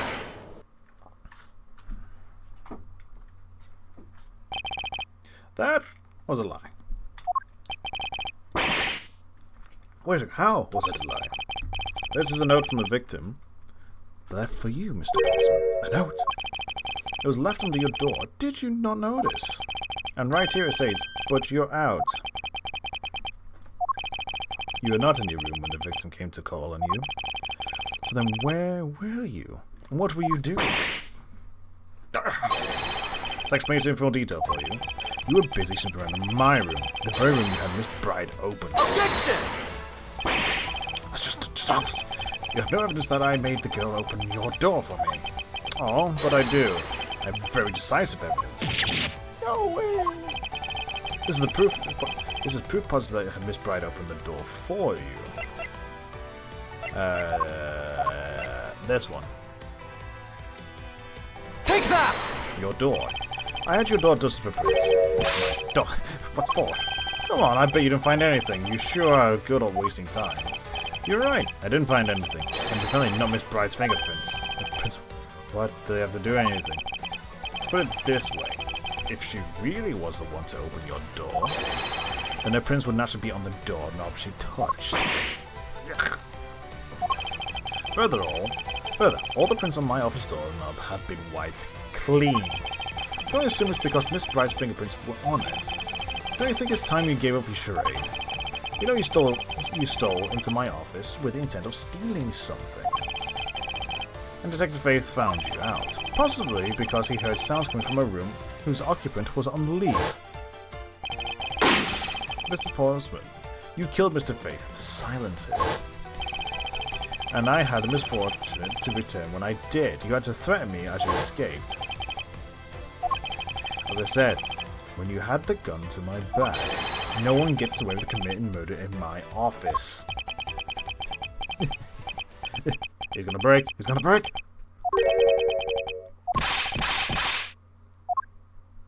It's just so funny, pal. Hell no. Look at the stiff seriousness on the face of the office's finest prosecutor as he makes a huge mistake in accusing me as simply too much to bear. There's just nothing else like it in the world. What? So just explained it all, and he even backed it up. You're the murderer. So trying to be slippery, I'm just a bit to the car already. As I had said earlier, in all circumstantial, so full of conjecture. You say you checked my doorknob for prints. Well, I can readily confess that I had wiped that doorknob down well.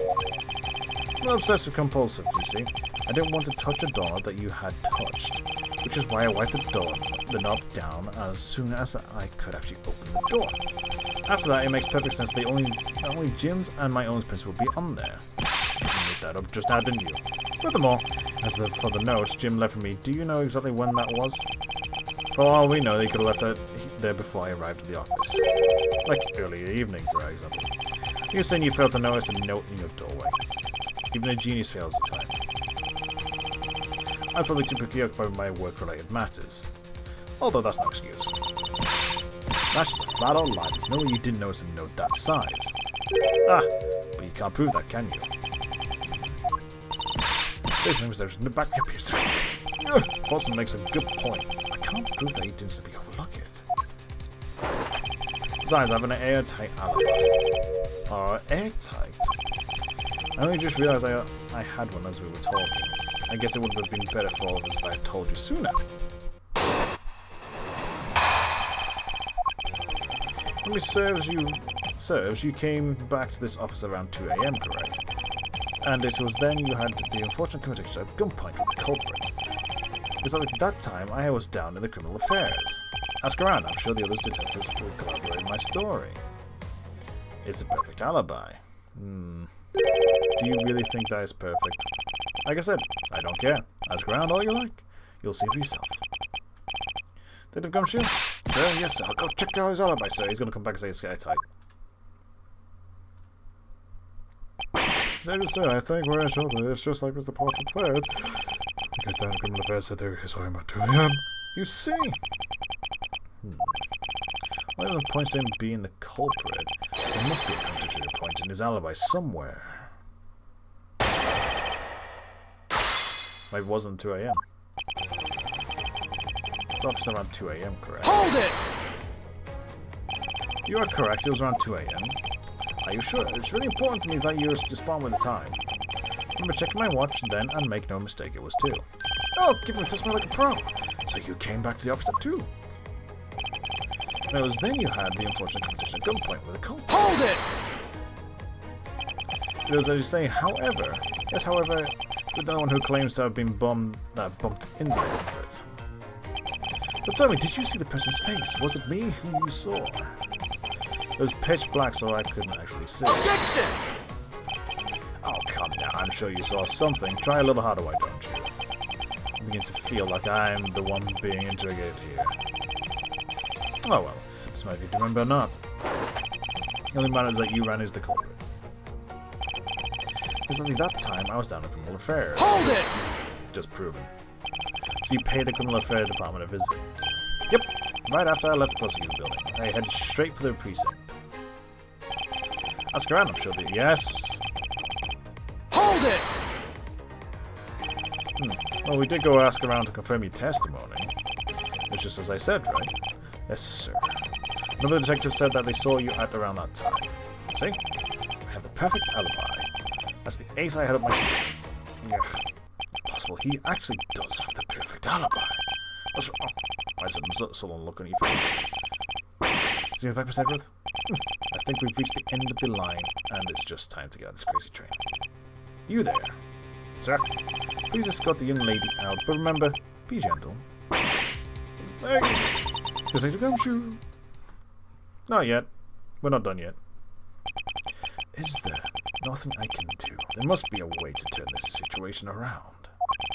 If I had a clue, did I miss something that can help me doubt his alibi? The intruder I met could not have been Portsman, then who could it have been? I need to calmly think this through one more time, and with logic. To the brain. Another handgun.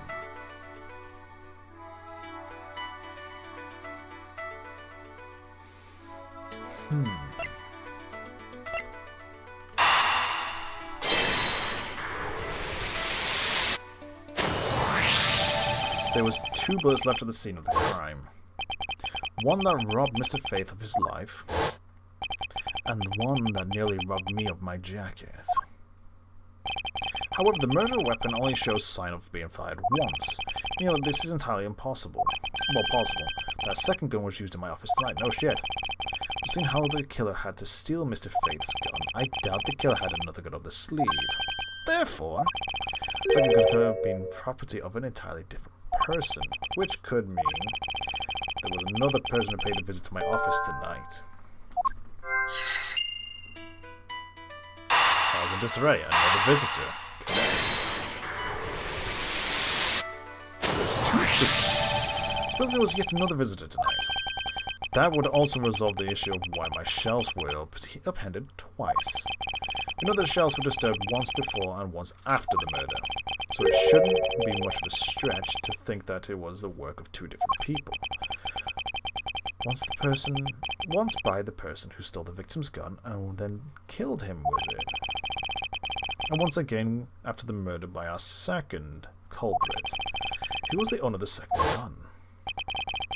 If we suppose that the second culprit's gun was the one that was pointed at my back... Objection!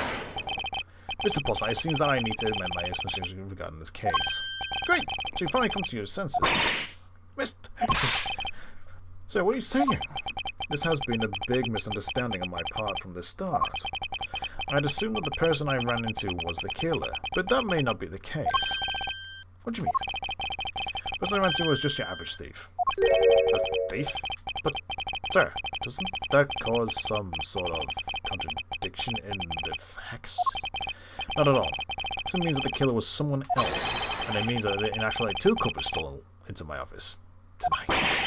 I mean, 2? So it's both why my shelves were disrupted twice, and how there were 2 guns. That's where I trick Mr. Bright and gain entry into the Objection! You need to be an argument. You still don't have any actual proof, do you? If you could please go along with my hypothetical scenario for now, Mr. Portsman. In the end, if you really are innocent, you should have nothing to worry about. Now then, return to my scenario. Mr. Portsman was out to steal something from me, which is why he checked my secret safe and ransacked my shelves. This is the first time. So then, this would be the files were put back in the wrong order, right?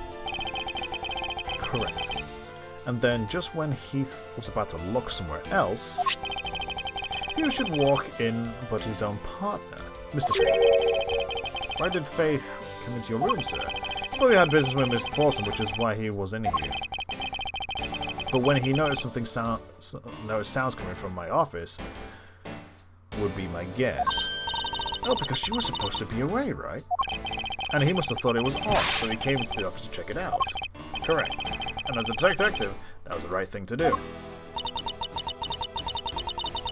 But when he came in, he found his own partner standing there. Because it was Mr. Portsman. Mr. Face probably let his guard down. Mr. Portsman was not so merciful as to let him leave alive. And for a chance, stole Mr. Face's gun from him, and then he killed him. He silenced Mr. Faith for catching him in the act of stealing. You're shitting the bed.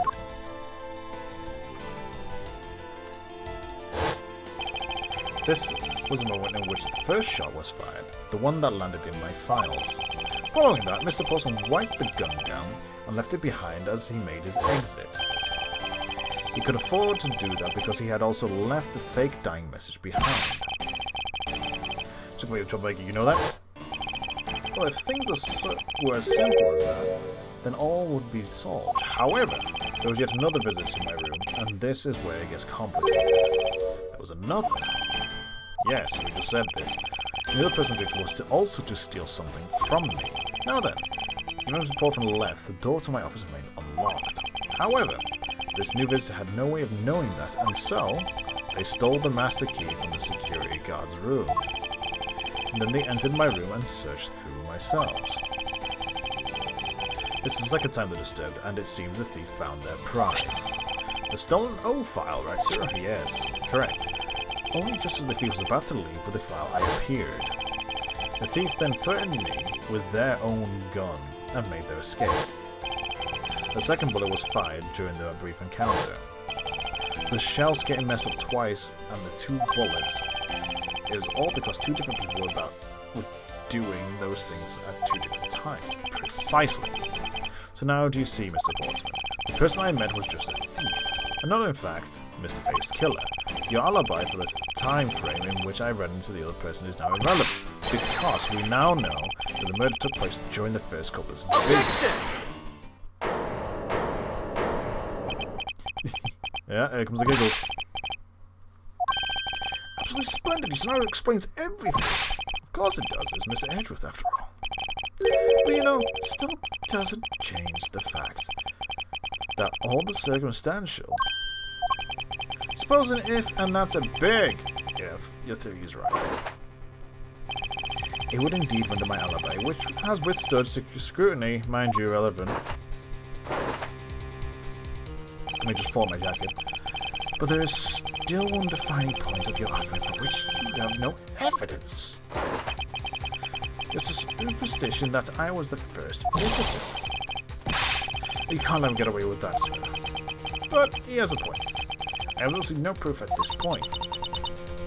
Don't say that. I don't believe this. Don't worry, Maggie. I'll do something. I found the Gumshoe. You're a gentleman, a scholar. Not much of a scholar.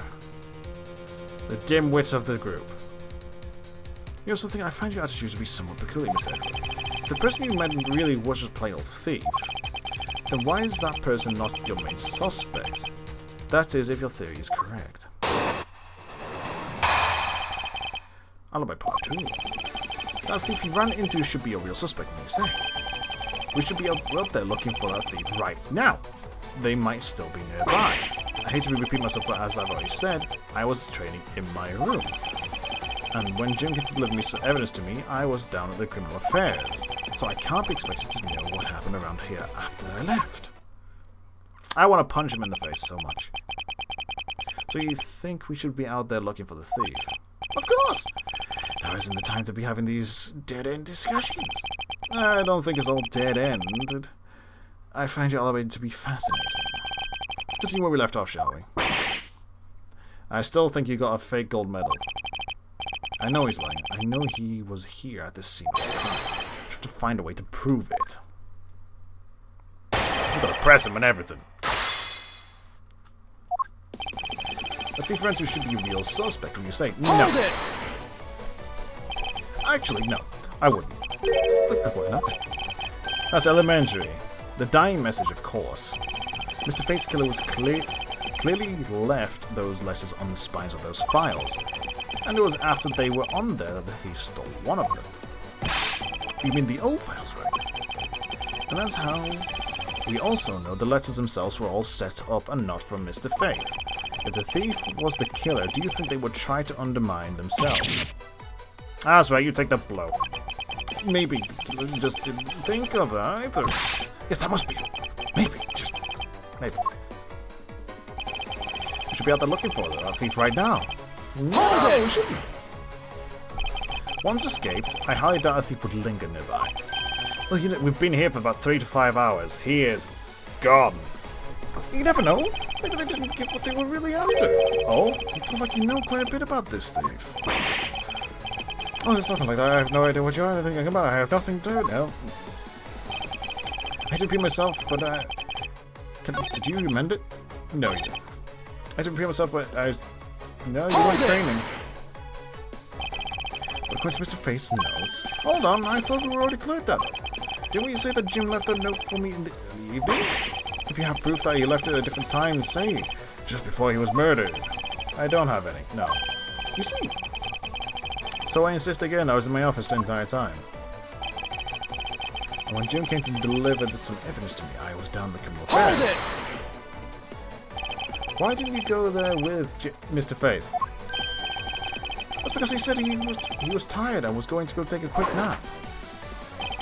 You know how those sofas in the hallway, he likes to sleep on those. It's one of his habits. And what of the evidence he brought? There were things related to yesterday's case, just 2 items, a gun and a pendant. Interesting. His testimony seems too crucial to let slip through the cracks. Wait, so he brought a gun. Does that mean... I think I just pieced together. So the gun was brought with... if he had a nap. The thief stole a gun and he was sleeping. So those... actually, no. Not when he was sleeping, there was 2 guns. Also, how the hell did you know?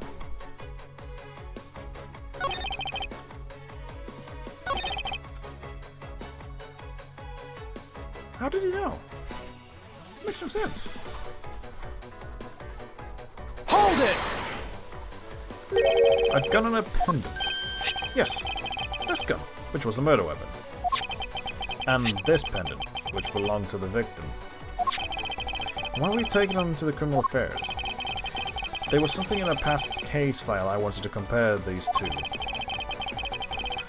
But all this has nothing to do with the case right now. Anyway, I believe you'll find the long paper trail I left to be to your satisfaction. It's matching up with what Detective Gumshoe found out. I can't expect to know what happened around here after I left.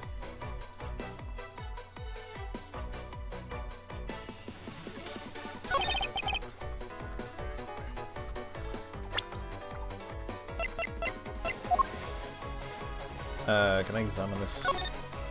I brought 3 pieces. Wasn't 2, it was 3. Objection!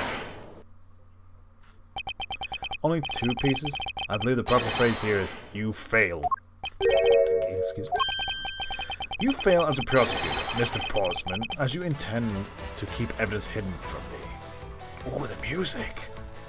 What are you talking about? I haven't hidden anything from you. Well, here's a piece I think you should read carefully. Ah, it says that Mr. Faith was bringing me 3 pieces. Yes, and this is the victim's real dying message to you, Mr. Faith. I can't believe it. To get tripped by a simple author direct. Where is the missing piece of evidence? You have it, don't you? Only the guilty will make such a face. Detective Gumshoe, you don't have to say. I'll pat the guy down, I'll go through his pockets from head to toe, and I'll even go through his prison pocket. Damn! Don't come any closer! I'm warning you, that's the guy's gun ready. It's all part of the investigation. Pow! Don't even think it'll stop me. No! Hey! What's this? Why's it sticky? How the hell did this fit there? You had this on it, sir. Despite what you said, it would appear that you do have something to hide. Why would he hide something like that? There's only one reason why anyone would hide evidence of this caliber, because it would unequivocally point to that person himself is the real killer. Yup. Let's examine this videotape in a little more detail, for the section of the tape that will drive the last nail into his coffin.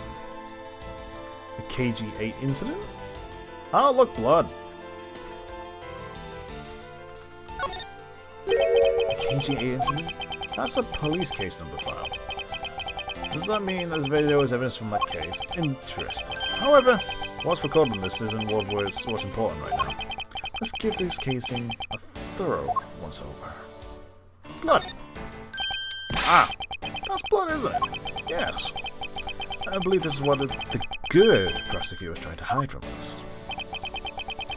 This blood's still fresh. I mean, this might be Detective Face blood. No, you got it all wrong. You suck! No amount of denial can save you. We have but to run a blood test on them to find the truth. You told us that you had received evidence from the victim earlier. Now, you would tell us when and how did the victim's blood find its on its way to this video. Yeah, totally suspicious. Was it the moment of his death? Did Detective Faith have this videotape on his personage when you killed him? You know very well there's no way to prove that. Not even if they were to examine this tape for fingerprints. God, you didn't think about the fingerprints at all, did you? If I had to take a guess, I'd say the only ones on here would be belongs to the murderers, you and Mr. Faith. Go on, eat your metal. I want to see you bite through it. Chew it. Yeah, there you go. Oh! I don't think you should have swallowed that. Is it chocolate? You fucking munched it. March 14. High Prosecutor's Office. This person has been placed under arrest for the murder of Detective Buddy Faith, sir. Very good. And the results we got back from the lab techs on the tape turned out to be the real solid, sir. The blood work came back and it was definitely Mr. Faith. Real_Matt_in_guard is now thank you for following. the follow! And welcome! You made my room go blue. That's a new color. You killed my light. yeah, I can fix that. It's been a while since our light's been broken. Turn on. Hey. And as a bonus, they were also able to lift a few Mr. Faith's fingerprints as well. But, yeah, once again, thank you for the follow, Matt. Can I call you Matt? Or do you want the end guard? But how are you doing? Thank you very so much, Mr. Edgeworth. Still can't believe I got to see your cool deduction skills outside the courtroom. I'm impressed beyond words, sir. It was nothing. I'm just sorry you got caught up in a murder in my office. Please accept my apologies. Oh, it was nothing, really. compared to what I've been through, I mean, you have the most unluckiest life ever. I just myself lucky that it was only a burglary and a murder at this time. If I had been in a hold-up or hostage situation, I'd have thrown my hands up in the air. I think I'm finally rising up from a goddess of misfortune to an unlucky person. Something tells me we should have hired a different person for security detail. Just a little. Yes, Mr. Paulson really was one corrupt prosecutor. And why would you say he was corrupt? Well, I heard there was a number of suspicious things related to his court cases. Using rumors about how some of the evidence he used is forged. Forged evidence. And they say even he decided not to prosecute a few cases for some really vague reasons. Oh, that guy was a big disgrace to the entire profession. We never did get around to asking what his reason was for breaking into my office. Yeah. Whenever we got near the topic, he just clammed up, changed topic, made a lie. Although, we can pretty be certain that it was still something. This is just between you and me, sir, but there's a rumor that some sort of huge organization is involved behind the scenes. Oh? Well. If Mr. Paulson not willing to divulge anything, it certainly lends credence to that rumor. It would seem that we haven't heard the last of this. Huh?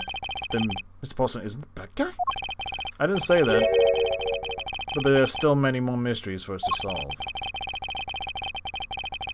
We still haven't figured out this significant piece of evidence. The case? The case. This one. This piece. Take that! The person who stole this file. The villain of the night. Yeah, I wonder who it was. And what happened to the stolen pages? I wonder, who in the world was it that held me up at gunpoint? Mr. Edgeworth, sir. Yes? I came across this while I was processing your office earlier, sir. This card. Ooh, fancy. What is it, sir? Is it a bird or something on there? Oh, it's not just any bird. It's the mark of the raven. A three-legged raven. Even you should know what this is, detective. Oh, it's about that thing. The great thief everyone's talking about. Yes. The mark of the great thief, Yatagarasu. There we go. But the mark of the legendary bird, the Yatagarasu, is knowable to the end of the modern Robin Hood. Labeled mysterious and phantom-like, the Yatagarasu appears and vanishes at will. Though we don't know much about this thief's ultimate goal, we do know the targets. The good likes to find and make public evidence of corrupt dealings of all sorts. The theft is always performed in silence, and always with perfection. Once a target is chosen, no dramatic calling card or announcement is sent forth. Instead, the chosen corporation is infiltrated without even the target noticing. Some days later, the evidence was found is sent out to the mass media, along with a single card. Although it has been a while since the Yatagarasu's last appearance. Hey, look, something's written on their back. What? Let me see. It's the location of where the thief put the stolen files. So the person who stole the contents of the file was the Yatagarasu. Indigo's organization. Quite a few key words are popping up in this mystery. The murder in my office. The thief. The return of the great thief. Yatagarasu. Looking back, I can say I didn't see these events coming. For they were heralded by the incidents that began to occur 2 days ago. To the past we go! If I remember right, this is the plane? Plane. The end. Save your progress. We're completing episode 1 of AME without using story mode. There's a story mode? Oh, the speed button. Yeah, we don't do story mode. We are playing through. We're experiencing it. Using our brains to use logic to deduce things. And my English will break. I think Continue. Turnabout visitor. Oh god, it's whips.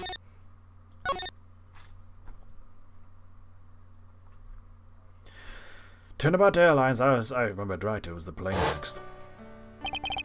A murder that occurred in my office. The thief. The Editors reappears. The return of the great thief. Thinking back, everything began on that fateful day, 2 days ago.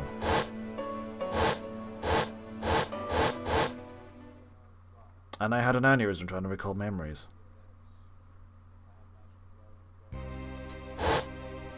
Some wine. Grand Guru. Go you.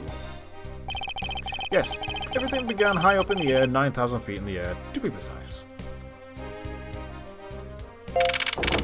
Thank you for flying Go You Airlines.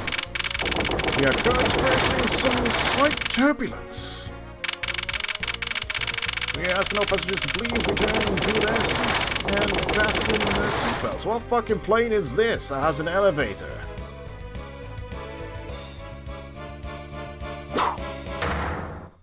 Ah, death. Seriously, what the fuck kind of plane is this? This has an elevator? Ah, you fell. 6:13 AM, March 12th. Ugh. That's some smooth animations. Surprised you can stand after that. Why do I feel like I just woke up from a horrible nightmare? 6:13 now. Because I called for about 10 minutes. Slight turbulence indeed. Ladies and gentlemen, we are... in fact, hang on. If this is the aircraft, it should be...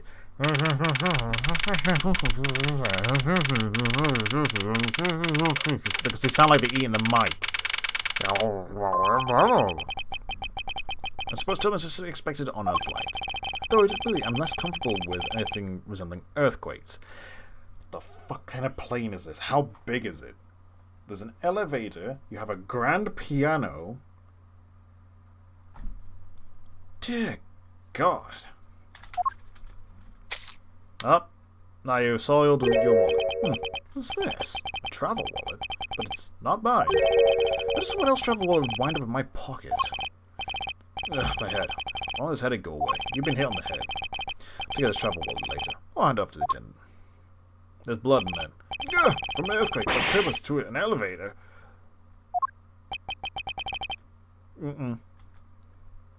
Come on, you're past your traumas as a kid. What am I doing hesitating like this? Actually, I know full well I'm hesitant. It was when I was still but a young child. I was caught up in murder that happened in an elevator. How long am I going to let that in my past haunt me? It's just an elevator. I'm a grown man now. I need to behave like one. I need an adult. I need an adult. Ah, he's dead. What the... What happened? Is there something wrong, sir? I must ask you that you please There's the scream. He's dead. Please calm down. We mustn't do conclusions without all the facts. I thought something happened. Where's everyone else? I saw no other passengers. Murderer! What? No. No, you have it wrong. It wasn't me.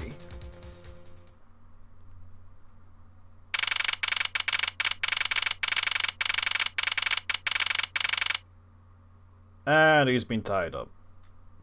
That is a fat kid. Everyone, I'm sorry to interrupt, but I have an important announcement. I'm one of your flight attendants today, Rhoda Tenario.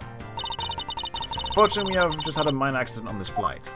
Define minor. An accident? Poetry is like we're stupid. I caught a glimpse and it was a murder. But murder? What's going on with this flight? Your pump is broken. Everyone, please calm down. There's no reason to panic. Hell,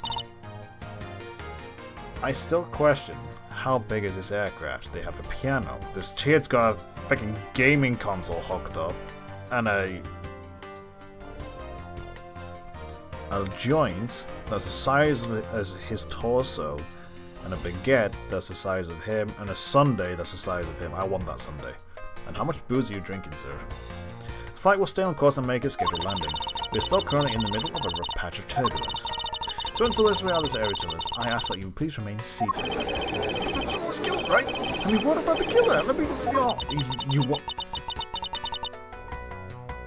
You want to get off an aircraft that's mid-air 9,000 feet? Be my guest. We have already apprehended the culprit. No, you haven't. I ask that everyone please remain calm. What the heck is he talking about? Why should we remain calm? My name is Miles Edgeworth. I'm a prosecutor, and I assure I am not the killer. Being a prosecutor doesn't make you incapable of murder, buddy. Now, you listen here. I'm not the killer. I simply found the body. So you say, however, I'm sure that you are the perpetrator of this crime. I swear on my honor, my professional flight, you're about to get fired after this day. Oh, is that right? I know what I saw. And there's even a very strong incriminating evidence to back me up. What? What kind of incriminating evidence is she talking about? We've already all alerted the proper authorities at our destination. Until we land, you will remain in our custody by the powers vested in our captain. I'm very sorry, but please understand your situation. Your situation? I'm not concerned with mine. And the direction it's going in. I'm not about to sit idly by while I get accused of the murder. This scenario, is it? Yes. God, you look like you want to slap me. I was wondering if you might give me a chance. A chance to do what? A chance to plead my case.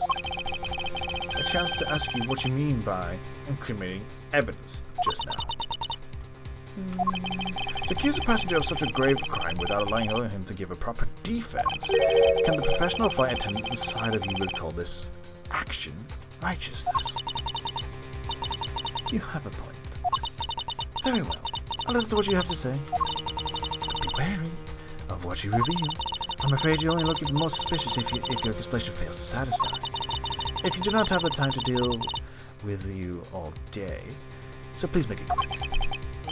Of course, as you wish. Good, very well. Let's get started. I know for a fact I didn't kill that man in the elevator.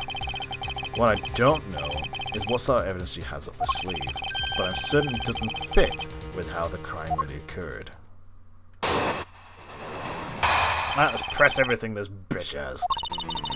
I sort of tell the whole truth as a professional flight attendant. Oh, really? Fortunately for you, Mr. Edgeworth, I'm certain you are the killer. The scene I saw in front of the elevator, it was you standing there with fresh blood dripping off the murder weapon. He was holding a wallet. How strong is this? Is it solid metal? So if you please go... Oh wait, this is over first class. This is way above first class, so it's highly possible this wallet is made of solid titanium. So you would please cooperate. We'll turn you over just as soon as we land. That's it. That's oh boy. I don't think you could ask for more perfected witness to estimate. Will you agree, Mr. Edgeworth? Not really. It's hardly perfect when there's a gaping hole in it. Let me smirk. What's Miss Turner was sore? I swear to tell the whole truth as a professional flight attendant. Are you sure about that? Tell me, what exactly puts the professional flight attendant for you? That means we are very professional about how we take care of our passengers. Services like fetching papers and responding to calls are done with speed and accuracy. I can assure you that I give testimonies with the same level of professionalism. No, you don't. But I am sure you have already realized that by now, right? Oh, you have a nervous twitch. It's a bit hard to appreciate your professionalism when I'm the one under suspicion. And there you have it. My professionalism testimony is accurate and reliable. No, it's not. Much for you, Mr. Edgeworth. I'm certain you are the killer. Hold it! And how so? You certainly seem so sure of yourself. Of course. A professional flight attendant can't afford to make any mistakes after all. You're about to get fired. Perhaps you must admit there are few who can look at a murder with a clear mind. We tend to go through extensive training. Oh, no, you don't. We'll even calmly serve you coffee if you so wish, as the plane makes a splashdown. I fail to see how that would be a calm and rational thing to do in an emergency. Even until the bitter end, we are there to serve the passengers. I mean, okay. Also, how'd you get the cube in the air? Is it weird? You certainly are confident. Anyway, shall we return to your testimony? That's why in front of the elevator. Hold it! Yes? Yes? What did you see in front of the elevator? That's what I was about to tell you, Mr. Edgeworth. framed by the elevator doors and bathed in the light coming from within. The hell, you're making it sound like a port, like a paint. Someone's just an oil painting is framed. It's you standing there with a fresh blood dripping the murder. Hold it! The murder weapon, dripping with blood. Really? I swear that there was a grisly scene I saw before me. Thank goodness it wasn't a passenger, so there would be white panic by now. As I recall, you quite panicked yourself at the time. Excuse me? You were scared enough to misread the situation and accuse me of murder. Nonsense! Push the flight into... Oh, I will slap you silly. I was the murder scene. I am now listening to your defense with a smile. Apparently you also lie with a smile on your face. So if you would please cooperate, we'll turn you over as soon as we land. Let me go back. Can I present this? Objection! Mr. Nario. Was all the yelling all of a sudden? Oh, force of habit. Well, it doesn't matter. Mr. Nario, you say you saw the murder weapon dripping with blood. Is that correct? Yes, you saw that blood. Drip, drip, drip, drip. Just recalling that scene sends a chill down my spine. Sorry, but your so-called professional flight attendant training has failed you. You got a really big forehead. I'd like to direct your attention to this. Do you know what this is? Points with his head, just that. This is a travel wallet, right? But it looks a little big and bulky. The thing you saw me holding when I discovered the dead body in the elevator was this very travel wallet, Mr. Big forehead. What? Impossible! Now then, do you still think I am the killer? That I killed him with a travel wallet? No, but I saw blood dripping from the wallet. I know I did. As you see, this wallet is clearly stained.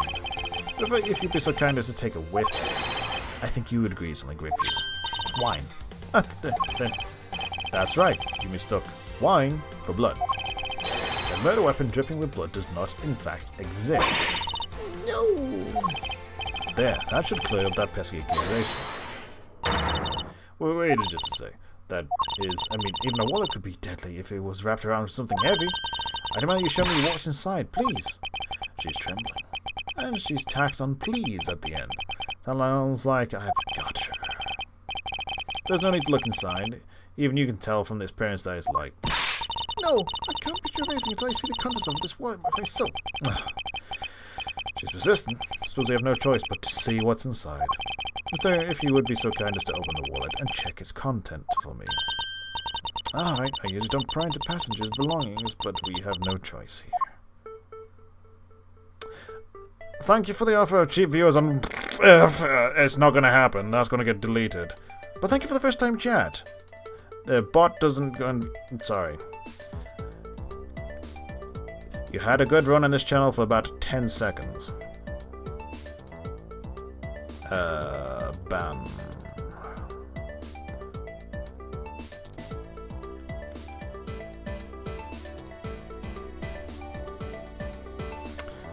Let's open this thing, shall we? Where's the clip? There. Open. It seems that this passport is all that's in here. And as you saw, there is nothing but a passport inside. This renders your wallet was the murder weapon argument moot. I like that word, moot. Wouldn't you agree? Please hear me, Miles Edgeworth. What is it now? Well, I was wondering whose passport is it exactly? Good question. Can I take a look? Why not? I'm rather curious myself. This is just as I thought. This travel wallet belonged to Mr. Huckabee Hicks, which makes this the victim's property. Oh, good. You stole the victim's wallet. I'm good. Didn't you? How dare you? You said yourself. You claimed to be holding this wallet in your hands when I found you. Perhaps I did misconstrue the wallet for the murder weapon, but it seems that I wasn't wrong about who the culprit is. She has that bossy bitch face I just want to go to. I should claim the murder weapon is not the travel wallet. However, it is something you stole from Mr. Hicks after you were done with the vile deed. I find it hard to believe myself, but your motive was very simple. You were out to steal Mr. Hicks' money, weren't you? So even though I didn't have the murder weapon on me, you still suspect me? I see. You stood up at the crime scene with the victim's wallet in your hands. How can I turn a blind eye to not suspect you of foul play?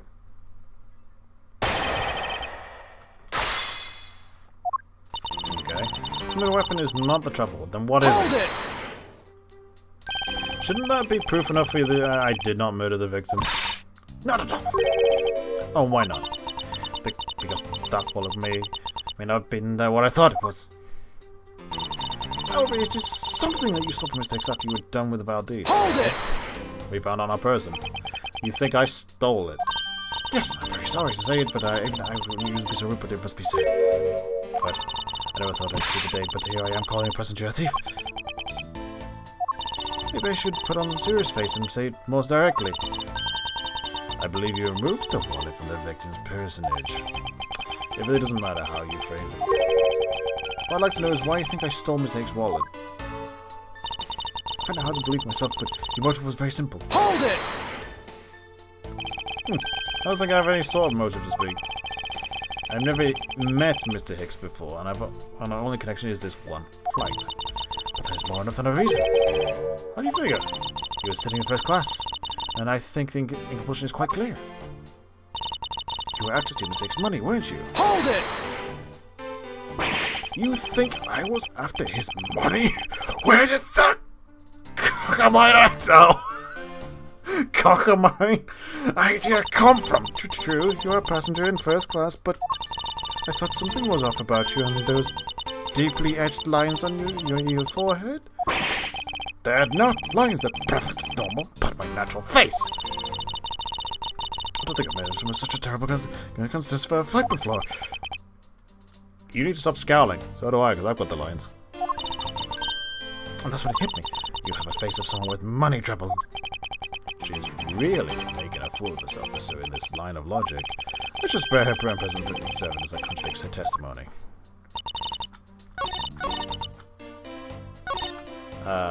Is it here?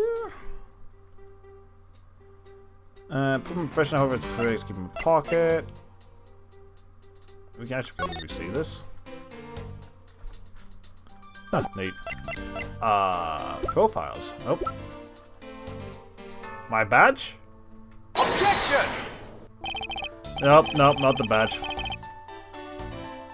Not the badge. I fucked up. Not. Oh, don't hit O play. Fuck. G. Load. We go back. We'll go flying through the thing. Skipping. It is getting warm in here. I think they put the heat on again tonight. God damn it. Sucks living above boiler. No. The floor in the front elevator. There is but a passport inside. Oh, there's money's there. I should look at the image. Look at the image first before you start shoving stuff in people's faces. Objection! I wonder if I might get a word, Mr. Nario. What is it now? Mr. Nario, I wonder if you noticed the contradiction within your own testimony. What were you talking about? It's simply impossible that the motive for this murder was monetary theft. One glance at the crime scene should have told you that. Well, this scene should prove that the motive for the murder was not the money. It's kind of everywhere. Take that! But may direct your attention to the things strewn over the floor around it. That's right. The floor is covered in bills, coinage. By your rational, these are the very things the killer was after. I think we can assume that the wallet fell during the victim's struggle with this killer. And I would think that the killer would have noticed something like money scattering everywhere. Furthermore, as you can see, there was no efforts made by the killer to gather the money. But the wallet... Objection! Yes, the wallet. You will also recall that the only thing in it is Mr. Hicks' passport. If you're really insisting that it were a crime scene, crime based on greed, then you're claiming that it was all for an empty travel wallet. Forgive me! You fucked up, you better get fired. What the heck? Are you saying that the attempt is wrong? Very! Who the hell are you? You got a big nose. The guy isn't killer. Don't believe it. Everyone hates a jerk. Will you please be quiet? Mr. Nario. Yes. You lost your cool when you saw the dead body. Plus, the lounge was dark. I'm looking into a light from the elevator. It's easy to see how you mistook the wallet in my hand for the murder weapon. I take no offense that you thought I was the killer. Mr. Edgeworth, thank you for releasing me. The fuck did you tie my hands with?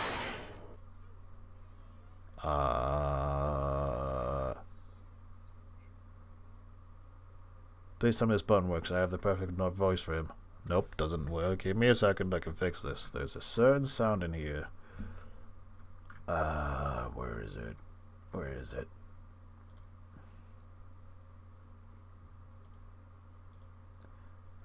Should be working now. Nope. Does it work? Yeah, there you go. Perfect. Now it's called up now. That's why. What is it now? I'm sorry, if you could please translate, I'd be much obliged. Sounds like the bird, like Borgian, but I don't understand any of it. There's another attendant on this flight who... I said that he's given the runabout. Oh, so you can speak English. Good. I don't require an interpreter, I speak English just well, sir.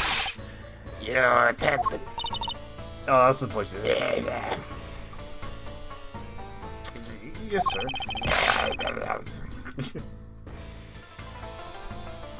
Not gonna happen.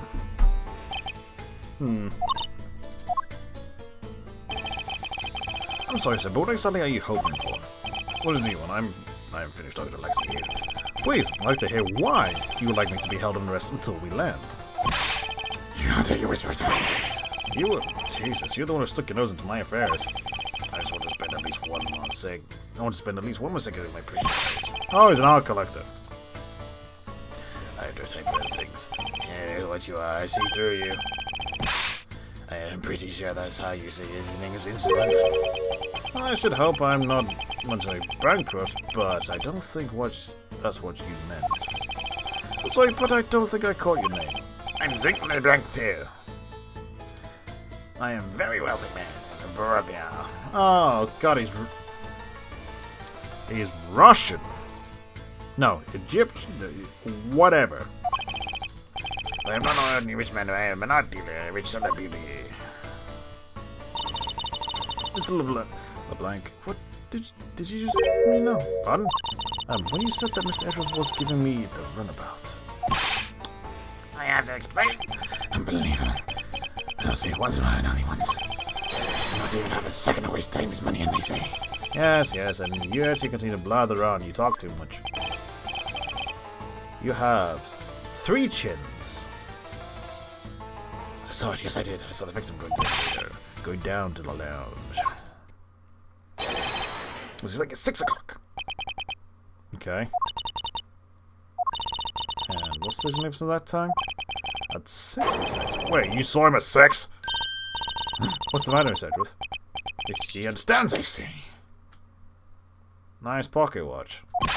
Mr. Tenor, what time did you just get the body? Oh, it's a little, just after the patch was about 6:15. Hicks was his name, was it? Then I say that man Hicks was killed in the 15-minute time span. The only person in the lounge at that time was this prosecutor, yes? Yeah, I was in my seat the whole time. You're ready for literally the whole thing to crash. You're boozed. Me too, I was watching the movie and I drank my fine glass of wine. Grape juice. You've enjoyed far too many grape juice. I'm surprised you're still sane. You're still slurping it. I was eating, still. I'm finished. See. I'd be surprised if you can finish that. The Apaches have an alibi, so you have no problem with them, I suppose. No complaint. I see, not a single word against them, right? I have no way to discount what you have put forth at this point, but it wasn't me. Oh, so you say. But do you have, what do you say, evidence? So are you really the culprit after? No. Mr. LeBlanc, I suppose you're quite certain in what you saw. Enough to give testimony. Of course. I was looking at the man the whole time. He was playing with that annoying little small machine the whole time. Machine? Yes, that's what you people call it in English, yes. It was making me crazy. Click, click, click, click, click. From the description, it sounds like some sort of small computer. What Mr. LeBlanc is talking about is a cell phone. I have to say what I did say, I did see him playing with it quite a bit myself. It's a cell phone, a laptop or an organizer. I can see, but that's kind of low budget. Hey, the nice little machine in his hands. Regular beauty, all it produces ugly sounds. Anyway, I know what I saw. Mr. Nario? Yes? I was wondering if I might be granted permission to examine the crime scene. What? You want to examine the crime scene? If you would grant me a little measure of time, I'm sure I can produce the real culprit. I don't think so, fox in the duck pen. Yes. I think that's how you say it in English. Is fox guarding the hen house? Is fox guarding the hen house? And I believe my innocence was proven earlier. And if I'm given the chance, I can clear up all the remaining doubts. Mr. Nario. Nope, wrong voice. Mr. Nario, if you wait until we arrive, there's a good chance that some evidence will have been destroyed by them. I understand. Let me see what the captain has to say.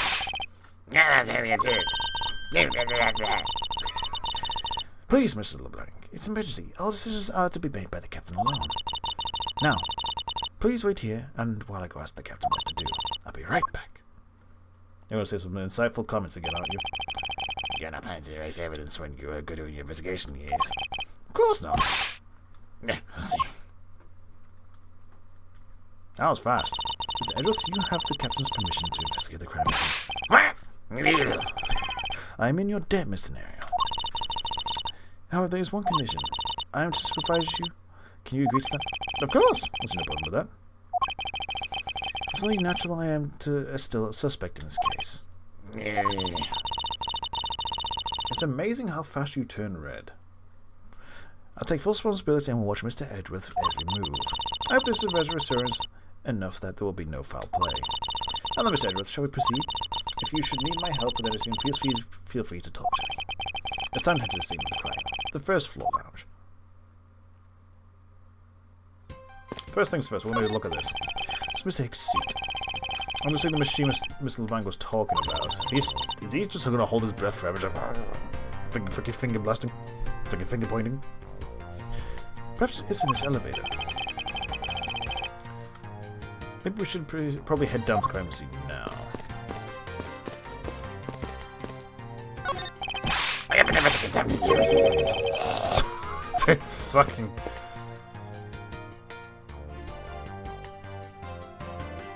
How are you? That's honestly, I've seen very few people sleep stand, and it's impressive.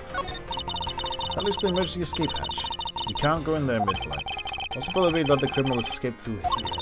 100%. Oh, let me finish my thought. I'm 100% certain they didn't. But I'm searching for an answer the only complete thoughts needed to apply. Excuse me, but may I have a word with you? You there! There she is. Can you simply please ask Miss Rono? Gone. The heck? Wake up! Don't be sorry that she's been so rude, Miss Edgeworth. No need for you to apologize. I just find it hard to believe she's asleep on the job. If I were a boss, I'd see to it her so it was cut so low they'll be using the red. Poor gumshoe. To preserve the crime scene, I'm afraid that elevator isn't not in service. To get to the first floor, we should take the stairs. Alright, here we run. Can I talk to these? If I may have a word with you? This It's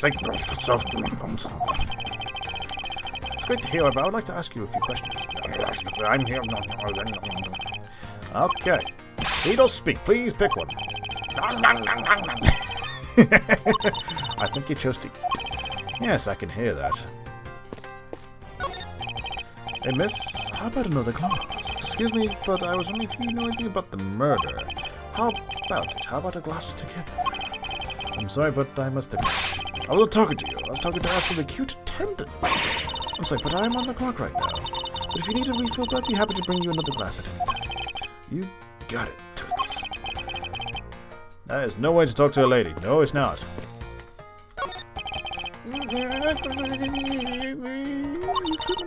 He said, don't give me... I heard. I'm not the killer. I intend to prove that starting now. The facts. He says that's... I understand him. I understand this English just fine. Thank you very much. I wonder what's in that piece of paper. March 12th. That took a whole hour, the whole ordeal. God damn. The president's got a sick beard. I wanted to thank you for your help back there, Mr. It was nothing. You should thank the captain for granting you permission. And just so everything is perfectly clear, I still don't trust you. Your standing with me hasn't changed one iota. I see. I'll bear that in mind. I received an order from the captain early. He wanted you to know that. We reserve the right to stop your investigation if we feel you are not making progress. And when we do, he asks that you please return to your seat in that time. So if my time runs out, it is his and his crew's discretion, does it? I have to find a way to discredit Mr. LeBlanc's testimony before time's up. I understand. By the way, is there any place you can think of where the killer might hide on board? Oh, I don't think so. As every first-class passenger was accounted for at his or her seat, we made a thorough search of the plane.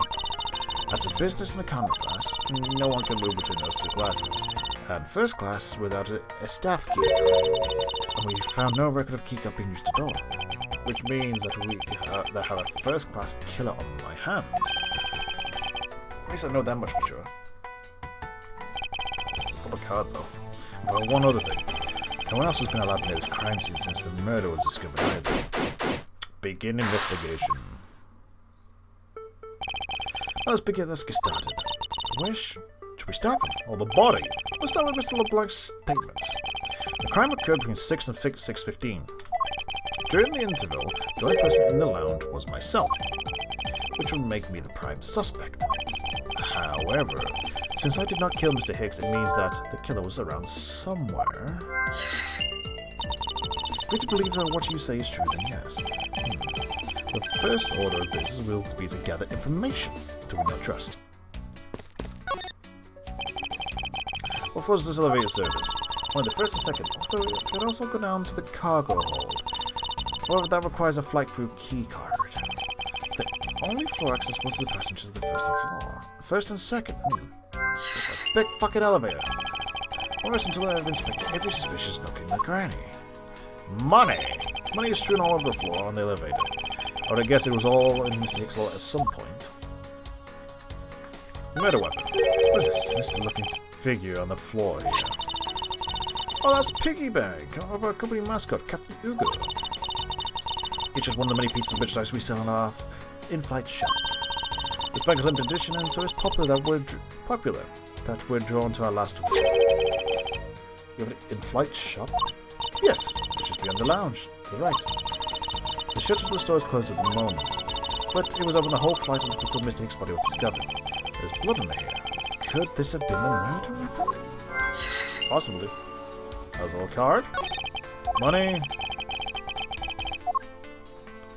Anything else? Body. Now, anyone who was expected to find a dead body on an elevator on this flight. I'm surprised an elevator on a fucking plane. So Mr. Hicks, he's really dead? Yes. She's trembling, although I can't fault her for that when there's a corpse right here. Mr. Hicks, if you're really dead, then please answer yes. I see she's over trembling, although a new symptom began to appear. She's asking the dead. Let's just focus on the victim's body. Let's see. There's blood on the back of Mr. Hicks' head. Could this have been the cause of death?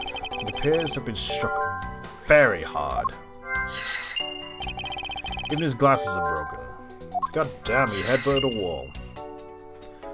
Let's see. What was hanging around his long yard? Something's missing from this picture. Now, if I could just put my finger on it. I think you can. It's called his wallet. People tend to have travel wallets hooked to them. Something sticking out of his pocket. Hope we don't mind taking a look what's inside. It's a picture. Looks like it was taken inside a building somewhere. That's a museum. As his phone's missing. Time to deduce. Is this spot somehow connected to any spot of the evidence I hold? Yes, it is. The picture, because he's missing his phone. Present. Eureka! Eureka! Sure. His machine is nowhere to be found. His machine? His cell phone, Mr. Nerio. So I guess it's because he's not here? Yes. I think we can set the juice that the killer took it. Missing cell phone. Dotted in my organizer. I think that's all we're going to get. We piece any logic together so far. Where was the killer? We got broken glass. Murder weapon, Captain Hugo, blunt force trauma. We can put those two together.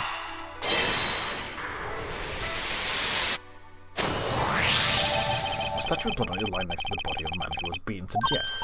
Oh, Mr. Edgeworth, I think I figured something out. Oh, really? Yes. What is it? The way the blood on this looks like it matches up with a wound on his head. Mr. Nerio? Well, aren't we deserving of the Master's obvious title? Well, what do you think, Mr. Edgeworth? Don't you think that's worth investigating? I will, Yes. Yes, it is. It would appear that this figure is our murder weapon. Oh, I just knew it. I mean, I can't think of any other connection. Perhaps Master Oblivious would be more befitting. That's been updated. Broken glass. Where was the killer? The killer was definitely not in the elevator. Glasses and candles thrown into disarray into the turbulence on this table. It's been a while since I've seen this big of a mess. Still be embarrassing, but I thought it was an earthquake for a second, and I finally started searching for gas valves to shut off. I guess checking the plane was bad enough to mistake for a real earthquake. Not that I would know, since I was unconscious for most of it.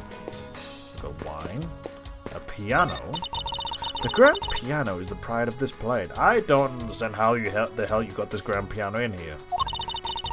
Play music or whatever CD we insert into the CD drive. That's not a piano. That's more like an overgrown music box. But its keys depress along with the music, as though there's someone really playing it. Some people have entirely too much money to waste on overly complex toys. There are a few copies of Sky magazine in the magazine rack. This one especially is an English trivia quiz. That's not a bad idea. I've heard there are youth of today who don't know a particular form of participle. What? I've heard that the youth of today don't know a particle from a participle. No, please don't go around confusing people with a made-up words. Who's ever heard of such a word as participle? Case in point. This is called science. These bottles and glasses must be... Oh, God. My sinuses decided to have a good time there. These bottles and glasses must have been broken by the timbers. It's quite a bit of broken glass here. Please be careful passing through here, sir. Thank you very much for the warning, Miss Edgeworth. Well, no matter how kind you are towards me, know that it does not clear up any suspicion I have about you. I wasn't warning you for the sake of clearing my name. This door leads to the flight attendant's room. Please understand there is off limits to the unauthorized personnel. This room is given up a scent of woman's perfume. One would think that perfume would smell great. However, to me, it simply smells. A smelly smell. I don't have any interest in what lies behind this door. Just wish I'd return to the investigation, Mr. Edgeworth. Mr. Edgeworth? Sorry, I spaced out for a second there.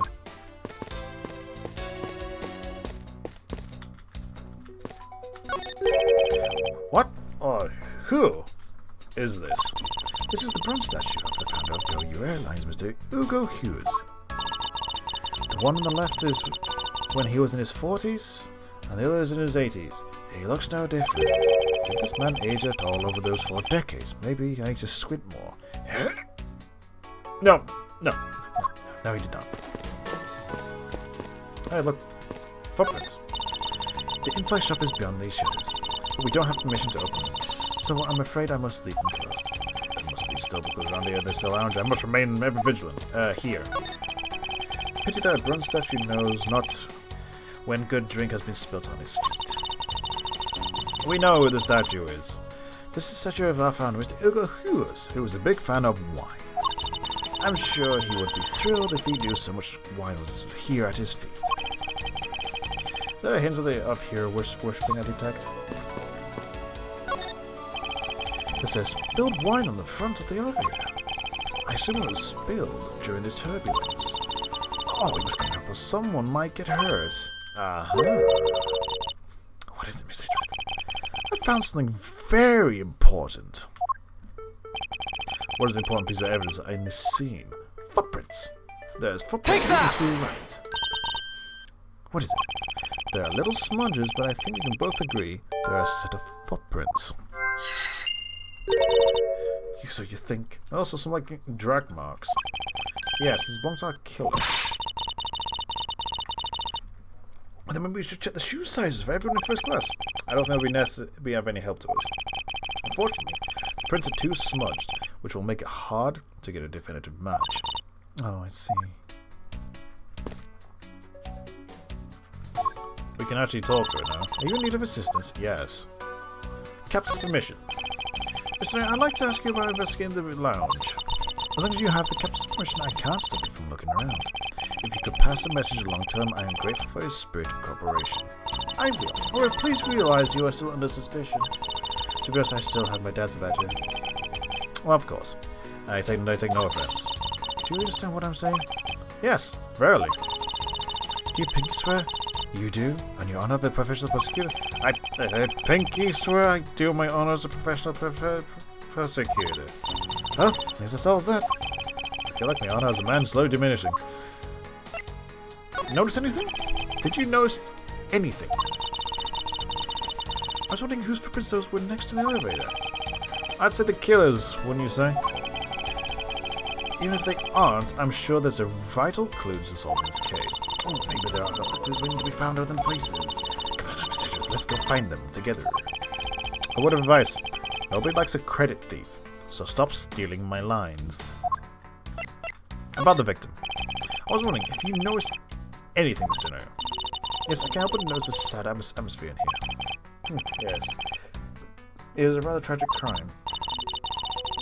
I'll say. When the poor man, after bludgeoning him to death, talk about rubbing in the salt? I can't forget somebody who will do this to a passenger of mine. I swear as a professional flight attendant, I will capture the culprit with my own hands. And I promise as a prosecutor to solve this case with my own logic and deduction. I should go over all the leads I've collected so far one more time. The key to solve this lies with the intersection of my logic as the evidence. To the logic side. We know where the killer is. It's the spilled grape juice to the right to go into the shop. Connect. Smoosh. It didn't work. I heard it myself in the head. Can't see clear conclusion with these two pieces of information. I hurt my head.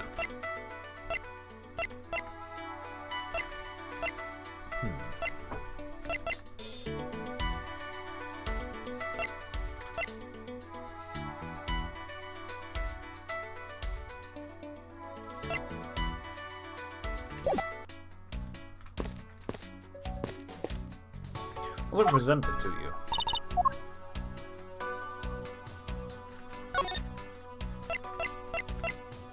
We can't.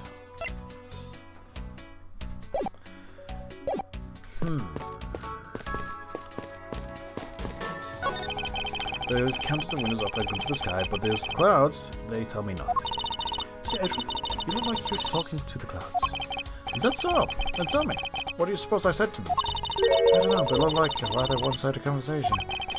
The clouds, they tell me nothing.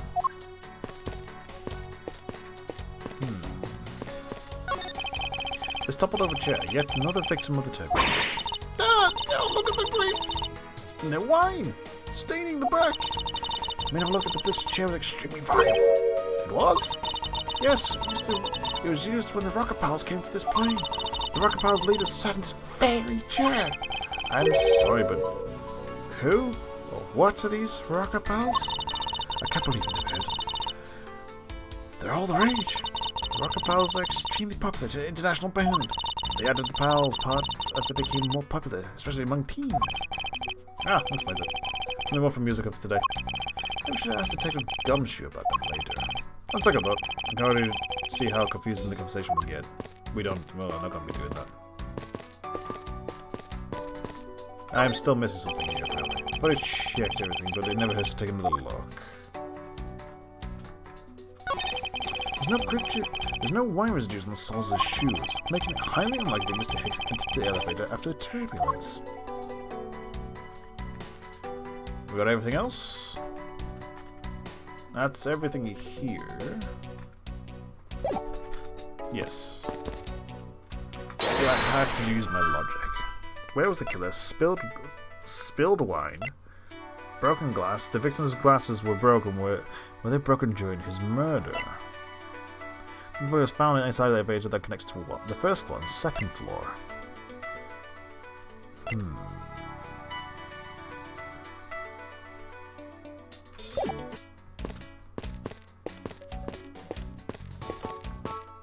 Can't go back upstairs, so everything is here. I've gotten everything I have. Same stuff. The in-flight shops beyond these shitters, we know.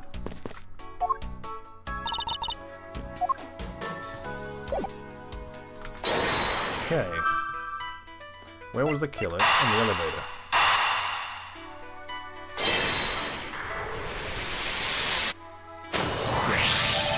True, there wasn't anyone else in the lounge other than myself right before the turbulence. But if the killer was in the elevator along the victim, then that's a different story. I'm gonna go to the bathroom. I've drank a lot of water. I think I've drank about a litre and a half sat here.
It'd be weird if something happened, because I'm the only one awake in this house at the moment.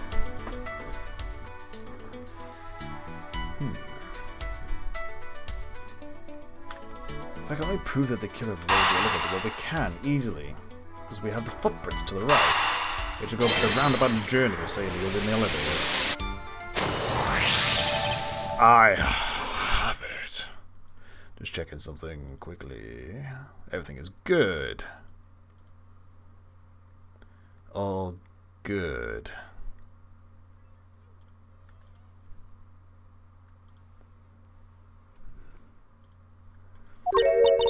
I'm sorry, but I don't understand, Miles Edgeworth. I can prove that someone other than myself was here around the time of the murder. Really? Yes, it's rather simple, actually. The proof is in the pudding, or rather, the wine, in this case.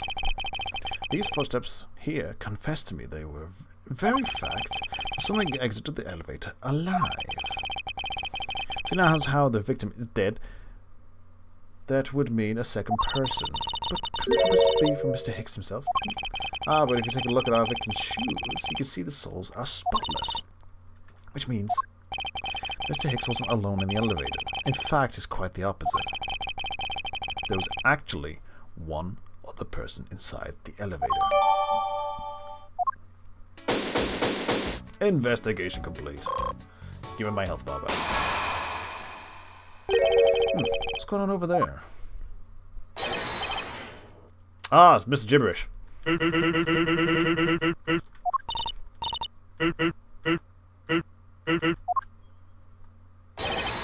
the fuck?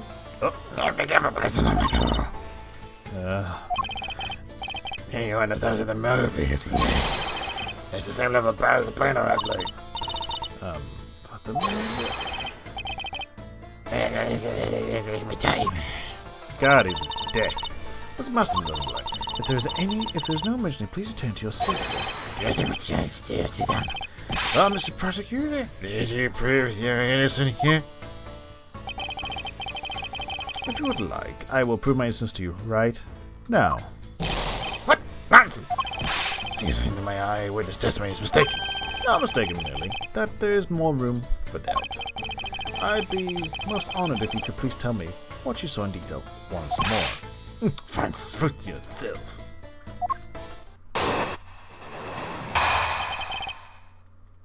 Looks like it's about as shit as pants. Well, how much is tensing up? I'm certain there's a mistake sent to the elevator. It is then the needles of my pocket watch pointed to the section 12. The body was discovered 15 minutes after that in the lounge, yes? And you, the only person in the lounge at that time, must be the criminal. This last conclusions seem to make logical sense. After all, the only person in the lounge at that supposed time of the murder was me. So my eyewitness testimony. If you think you can just straight, then let me see. Hurry, do I look like a man who has time for you? Why is he so irritated? I'm the one accused of murder here. Anyway, I must find a way to discredit Mr. Lang's account somehow, and fast. We shall press everything, make him pop a pimple, or blood vessel, or brown his pants. I think he is wearing pants. I hope he is. Though he's wearing a long purple dress at the moment. Hold it! Mr. LeBlanc, we were able to get a good look at the inside of the elevator at that time. Of course, I saw what was inside. Are you sure that the victim was in the elevator alone? Yes, the only person inside was Mr. Hicks' man. I suppose it's a bit too important to let go. Hold it! Was he really alone? No, of course I will bet we 1 cent. A cheap ante for a cheap testimony. If that's how you want to play it, I'll happily take your 1 cent. There's needless to say, on my pocket pointer 6 and 12. Hold it! I assume the pocket watch in this case is the one you keep checking. Is that correct? Oh, you noticed. It is very expensive to take, I will have you know. The feeling is wonderful when I am fully winded up by hand. It does look very well designed. Quite classy. I have to charge you if you want to touch it. The fuck? That's quite alright. Let's continue with your testimony. I don't want to touch it. I'll even glance at the thing. Would you man, you are now returned to the time you listen back to me. If you must have, I saw mistake something at 6 o'clock. This guy's an ass. But it was 15 minutes after the lounge. Hold it! It's true that I found the victim's body at 6:15. And that's when I found the two of them as well. You see, all matches my testimony. Then you, the only person in the lounge at that time, must be the criminal. No. Hold it! That is the most mistaken way of thinking I've ever heard of. He's going nuts. Please calm down, the both of you. In a sense, you are both mistaken. If there isn't a pot calling the kettle black, then I don't know what is. I spy a little hole in his words. As you wish, Mr. Blank, I will now show you the proof of my innocence. should be here.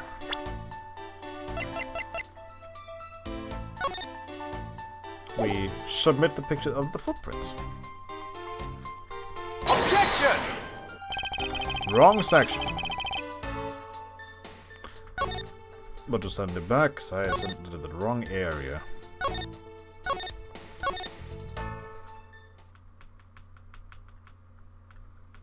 Do I have to go through his old testimony again? No. Good.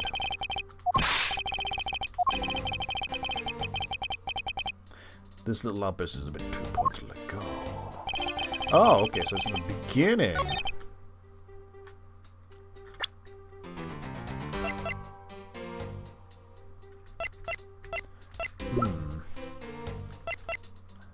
Mr. LeBlanc looks like a sour face man. Really does. The only person inside that... No. So if I put this... So if I put something being dragged... Here? Here. Objection! Here. Mr. LeBlanc, what is it? There's a very glaring contradiction in your testimony. What do you mean? Please take a look at the area in front of the elevator. They're at the spilled wine. Yes, and we admit that you also spilled it with the blood. No, it spilled itself during the turbulence. But the interesting thing here is that the set of wine footprints. Footprints? Yes, the one that led from within the elevator out into the lounge itself. It's evidence that proves that someone other than Miss Hicks exited the elevator alive.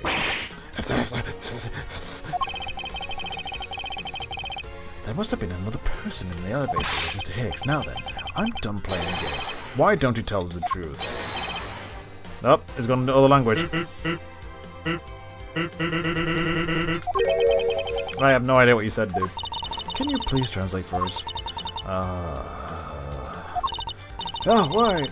That's totally possible, I guess. Is what he said.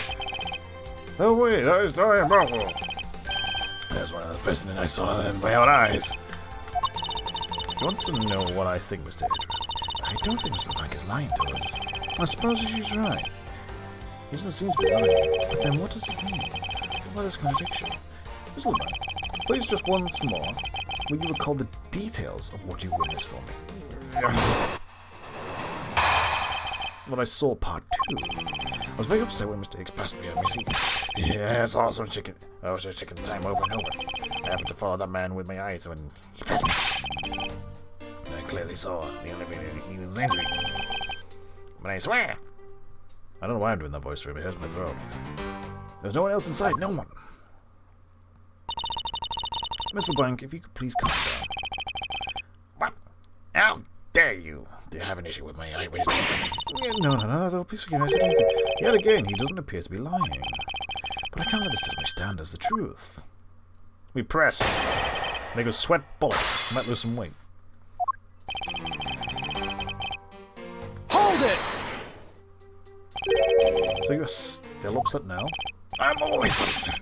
The only time I get it, I'm not when I have a piece of heart in my hands. It's surprisingly easy to believe that about him. But even more upset when Miss Hicks walked by me. Hold it! Why are we so attentive to the time? Because Speak clearly, please. Something unforgivable happened. Is that what you just said? Come to think of it, you were yelling about something unforgivable earlier.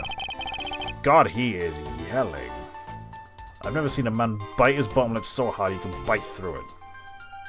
Most looks about to eat his first chin. Look at her coming to the tenant about the movie starring time. Turn back my time, my money.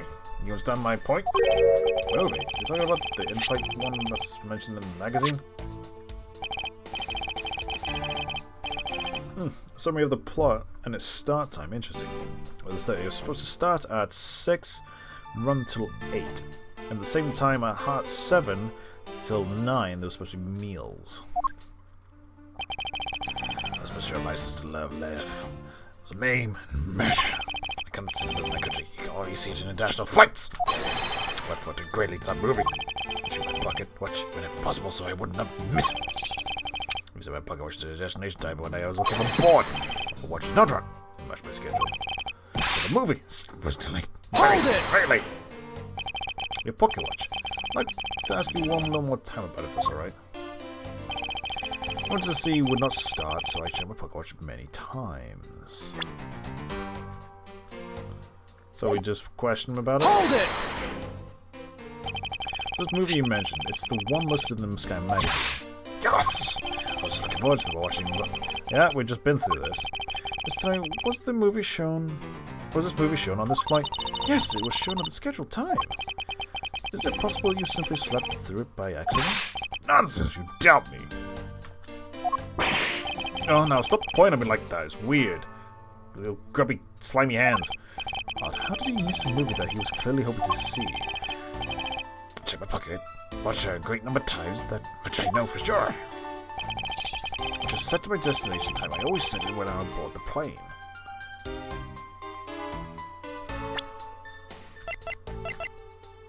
Do we have a clock anywhere to just verify he's right with his timing?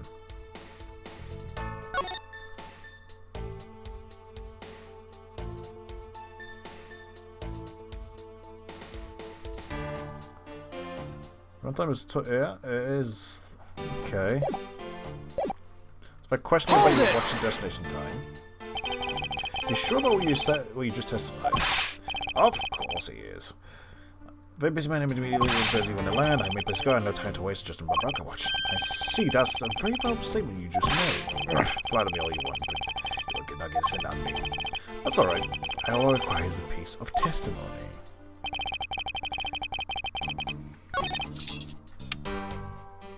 Do I submit the book here?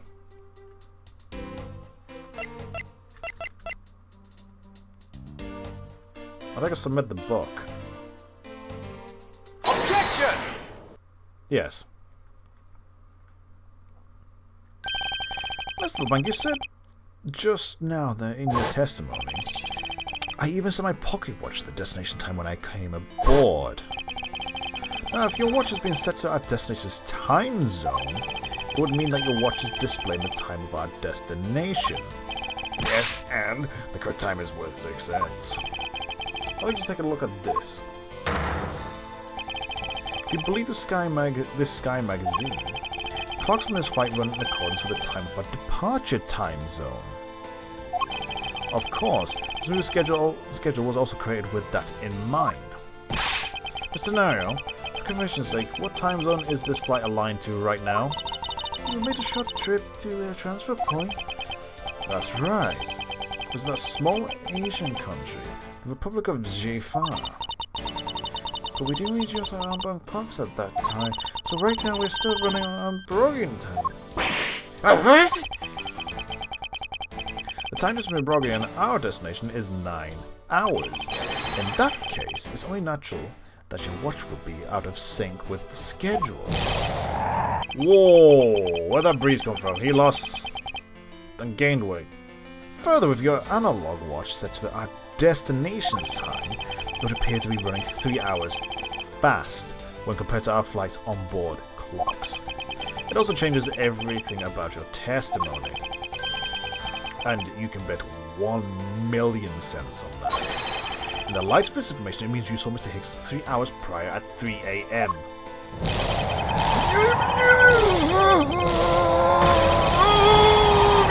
Sense! This should clear up all the remaining accusations. So this basically winds the time frame for the time of death, right? Yes, because Mr. LeBlanc saw the victim enter the elevator at 3 AM. It means that the time of death could be anywhere between from 3 till 6:15 AM.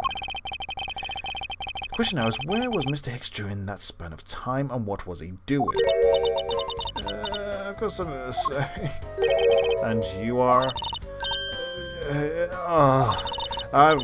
Can we really... Can we play it? attendant. You're drunk. And what is it you wish to say? I think your story's a little different from how I remember it. You were asleep. How? What do you mean, Cammy? What do you mean, Cammy? Some 16 I see at 5 a.m., you know? What? How can you be so sure at that time?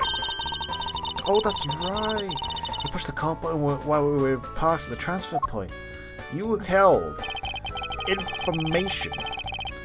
And the stop we made for refueling and cargo transfer in Zufar, correct? Yes, it was 4 to 5 a.m. according to our clocks. And during that time, did any of the passengers leave or did any new ones on board this flight? No. Not a single person got off or on in Zufar. What about the flight crew? The few who were handling the cargo transfer might have temporarily gone on and off. But eventually everyone, including Cabby and myself, came back on the plane. Why are you smiling so smugly? So basically I can assume that no one left or got on since our initial takeoff. Interesting, I should keep that in mind.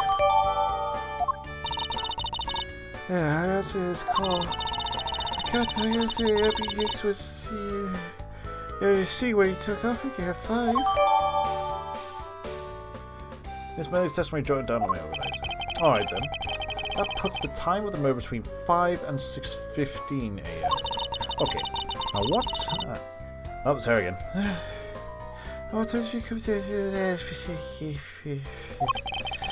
I remember coming down here almost as soon as we left the Republic of G5.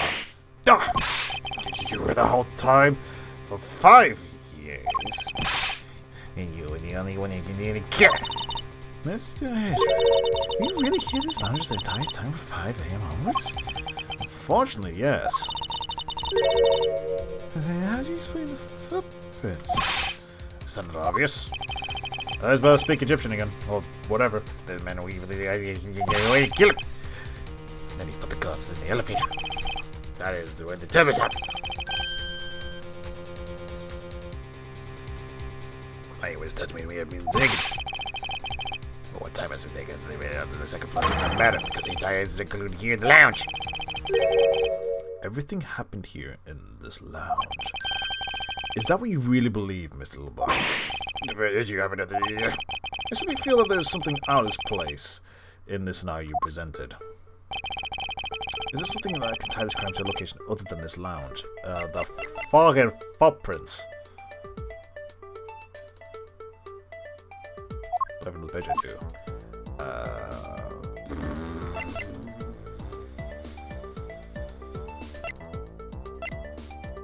Footprints! These footprints are in which direction do you think these are headed? What would be the in-flight shop? Correct, aren't we? They're headed the direction to the shop. They're disconnected. They're out of zone. You are right to the point about that they do not form one continuous trail to the shop. However, there's another piece of evidence that connects the shop to our crime scene. Besides the footprint, what else points to the in-flight shop? The murder weapon. Take that! The murder weapon. This little piggy bank is sold at the in-flight shop. It is sold there and there only, and it is not displayed here in this lounge. How then did it find its way here? Don't you find that a tiny bit suspicious? That's not really the point. Only means you prepared it. Taking it from the shop first before coming here. It doesn't prove you anything at all. Ugh. There's no way to win with this man. Hold it! If I may. What is it? You see, it's just that Mr. Edgeworth says. Oh? Why do you know this well? Well, it's just that a piggy bank was there in the shop. I saw it with my own eyes. And when was this? Maybe on 5:40? Isn't that just before we hit the patch of turbulence? That was right. You were in the shop just before the turbulence. Yes, I was. Come to think of it. So when I found the body, I believe it came out of that door. Behind us, not the direction of the shop. Yes, I did. And what is beyond that door? That's the flight attendant's room. And then you went on the first floor. Yes. And you did something at the shop and in the in-flight attendant's room. so I went to the shop first and picked up Heights of Dentistry. Are you saying you passed by me at some point? Yes, you seemed rather into the issue of Sky Magazine you were reading at the time. I don't suppose you noticed me walking by. I believe recall someone walking by, but I didn't take notice of who it was. Anyway. The Big Bang was definitely there in the shop when I lived there. Why did you go to the shop in the first place? I went there for work related. Work, you say? Yes, the upkeep of the shop is also one of my responsibilities. Why did you not say anything about that until now? In any case, I believe it's clear that the shop needs to be investigated as well. Should we head over there, Ned? Yes. What is it now, sleepyhead? I figure... Don't you need the captain's permission to check the shop? No, I haven't forgotten. But I already asked him for permission to search the entire plane. So I think we're alright. We can search the entire plane? Hell yeah. That's weird. What is? I was just talking to the captain, see? And he said that he didn't give you permission to do anything like that at all. Huh? What is the meaning of this, Mr. Dario? You lie. Oh, I made there you are. You said you had permission to search all over, but you don't. And yet, here you are. You flagged it, why are you trying to poo? Not the sheep of ours. The captain's calling for you, Miss Ranta. Oh, but don't worry. I can to search the shop from here again. See, unlike you, I do think the right way. Mr. Nail, why would you do such a thing? Please excuse me. And she's gone. Looks like it be charged now. Let's get back to your seats. And now, let me see if you would follow me, I'll be a guy from now on. Something about this scenario that has piqued my curiosity. Right now, investigating the in-flight shop is my priority. I have a sleepy-head, dozy bitch who's going to be following me around. Great. March 12th, 8:30. That took another hour to talk of that ordeal. Why is that window patched up? There's a lot of stuff in here. So this is the in-flight shop. It's quite a mess. You think? Guess I'll have to clean this things up then. Me? No, Dan. You can't create a single potential crime scene. Oh, thank goodness I hate cleaning so much. Mustn't rush things here. I must remain cool, calm, and collected. But this piggy bank was left at the crime scene. There is a very good chance that the killer had paid this place a visit. Why are you carrying a doll from this place, anyway? Inside the display cases are all lifesavers and life vests for sale. There's a lot of those in there, some kind of accident or something. So you can buy them even when there's nothing going on. I bet you can't buy one. I sense the shop is one shopper away from being sued. What are these? Those are completely original suitcases. They're practically flying at the door, that's how popular they are. You should buy them and see how you like it. You won't forget it. Perhaps that's how things work on this flight, but in the real world, you try, then buy. No way. Well, either way, you get to marry. True. Either way, why would anyone buy a suitcase after the bottom of the plane? Anyway, see that? Just look at the captain, you go hate the prince that you get. Cute company mascot, isn't it? Painted on with a magic care. Doesn't it look like he's about to jump out of it? Sally is making something jump inside my stomach. It's ugly. I guess there's definitely a fine taste. Feel like you really wanted to get one. And I thought I was going to finally make a sale. But you saw right through it.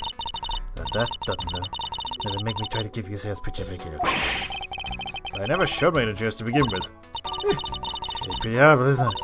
You wanted to know something? The suitcase was designed by Mrs. Arthur. Mr. Nair designed it? Yeah. It was a company-wide contest. Huh.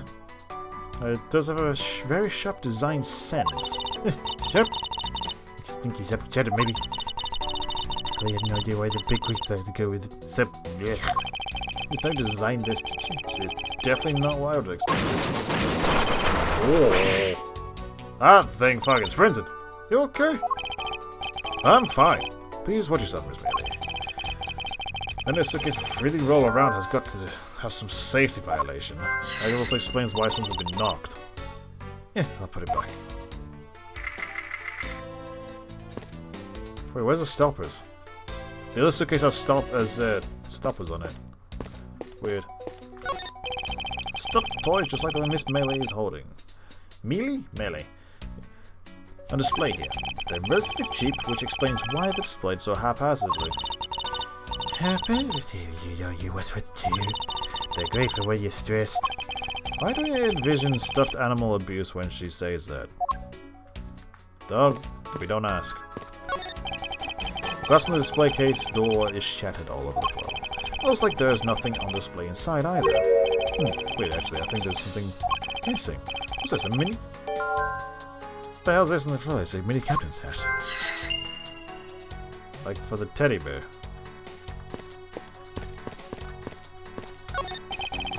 Beautiful flowers and a beautiful arrangement. I feel cleansed just by looking at them. You're kind of stepping on a few, you know. Oh, excuse me. I don't know much about this ship, but you still ask me whatever. No, there's something. Do you see anything? So what do you think about what has happened regarding this case? I don't know. I guess I think you're the killer, though. I can assure you that You're about to fall asleep again. Yep, there she goes. How long is your hair? Prove the opposite. Oh, she woke up. Yeah, we don't got you the permission to look at it. You know, so don't forget there, okay? And there she goes. Sloop. How am I supposed to thank you properly if you insist on falling asleep? Yeah, they would really show you thanks. You see that I was saying everything. You get paid. So you're going to have to make do with my words of appreciation.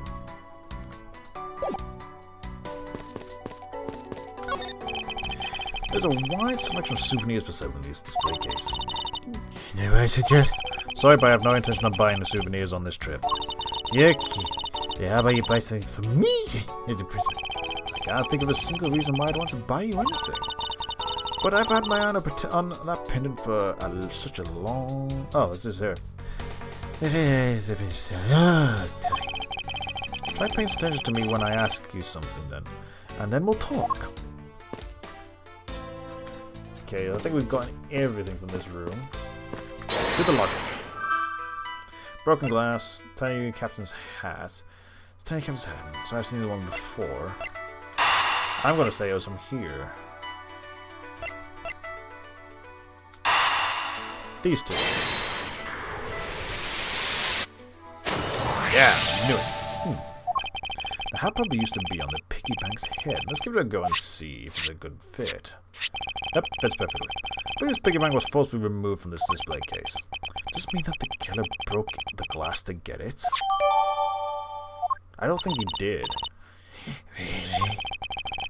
Don't tell me you don't know what things go where in this shop. Yeah, go. Which one's in charge of this place? So, camera. How should I know anything? As soon as that further inspection of this display case is needed.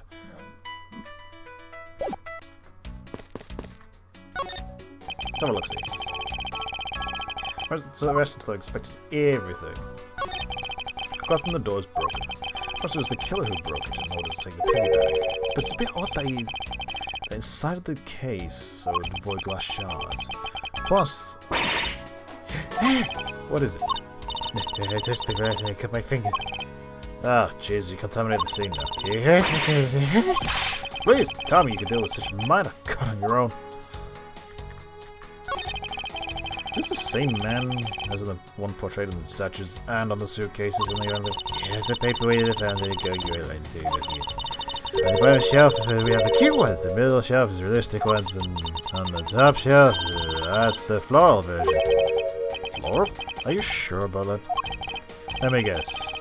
You just said the first thing that came to your mind, right? Looks like I hit the bullseye.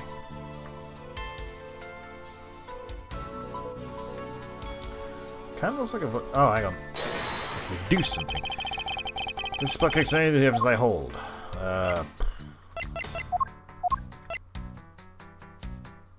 This?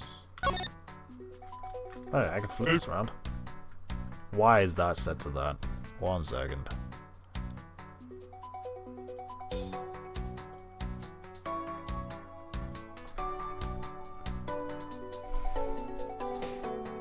There we go. Fixed it.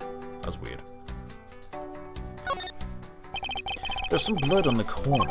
Could this piggy bank be the murder weapon? Probably.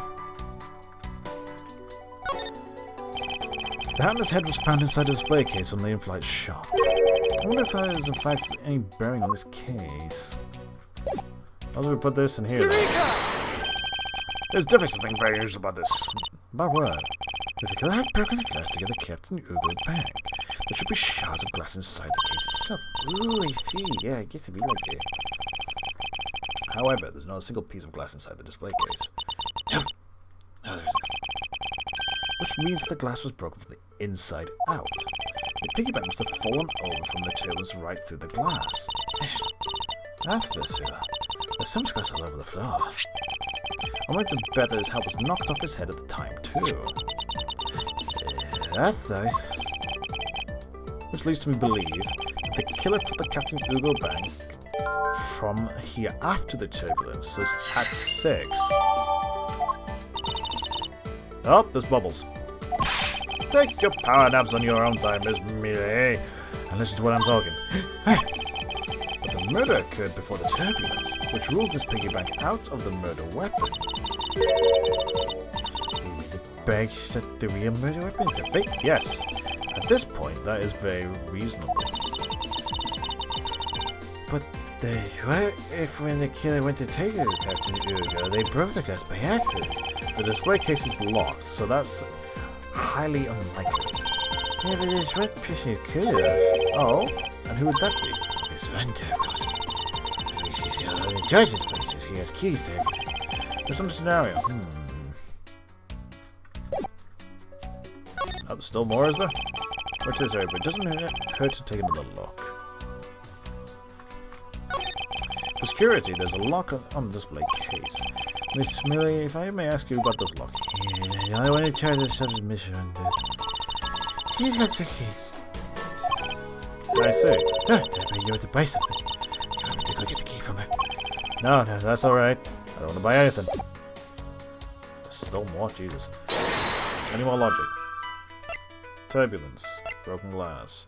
Victim's glasses were broken where they broken during his murder. The suitcase. Let's put these two together.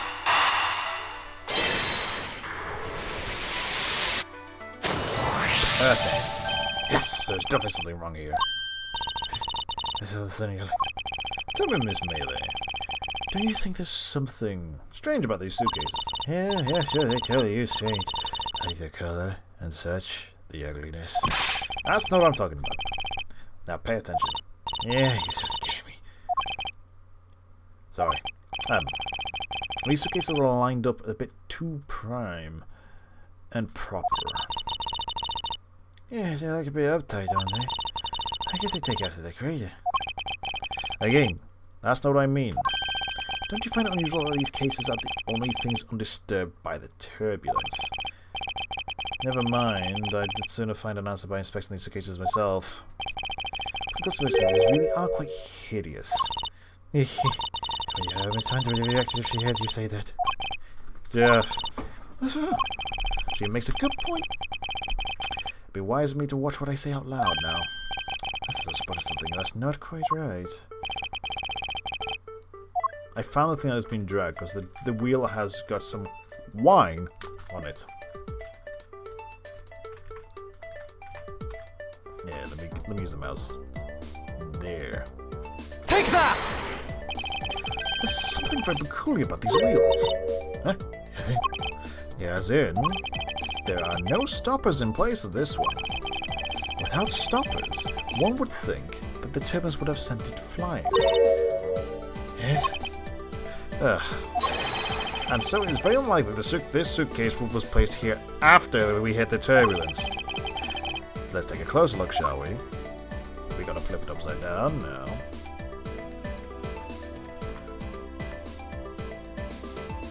there. What's this? This wheel is completely covered in something. Color and set. Its texture. It feels like wine. But why would there be wine on the wheel of the suitcase? Let me look inside. It would appear to be unlocked. Let's take a look at what's inside, shall we? A piece of cloth. And it's soaked with blood. It appears that this suitcase is very strongly tied to murder after all. Explain this. What's this got to do with the murder? You're fucking dense. I believe it's pretty safe to say that the killer used the suitcase as some manner. Such as to move something, perhaps. But you just talk about the cloth then? That alone is too small. A larger item will be needed to move. What I'm thinking of is...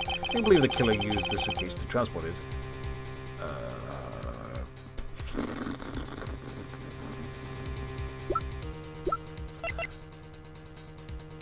Him?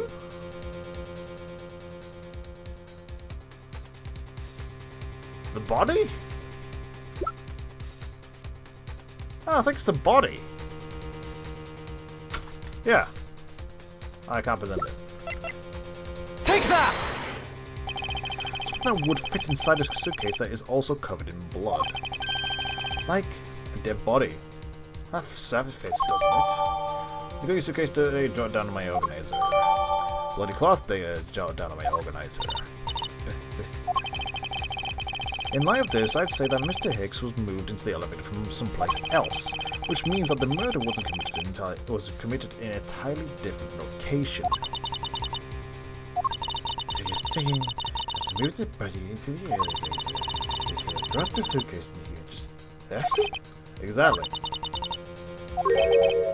What is it? Nothing. It's just I was thinking about what Miss Rhonda was said about coming here for some reason. Excuse me? Mr. Edgeworth? Oh, it's you again. I'll give you a bit more time. I'm afraid I wasn't able to convince the captain. I'm very sorry.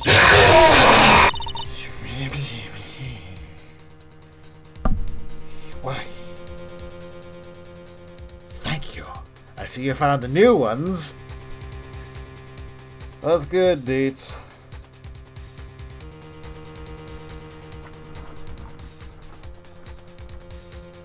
Why? Yeah, I added some new fun things. There's another one. You can punch... Actually, it's not in the right area, but you can punch him if you want. It's only meant for the big full screen ones.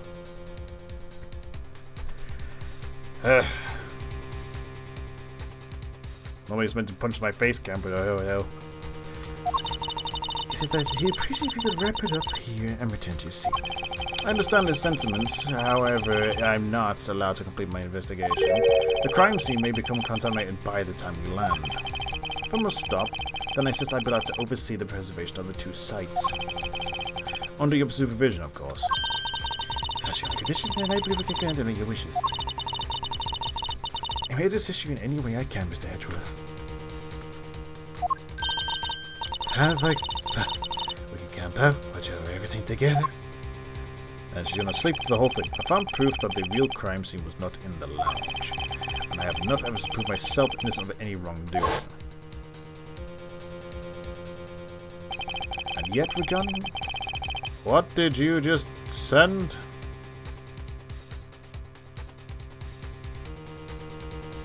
What was that? The clip said no?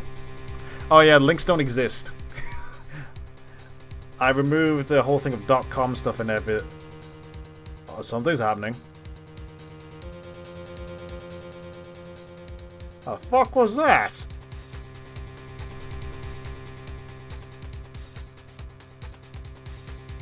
The fuck was that?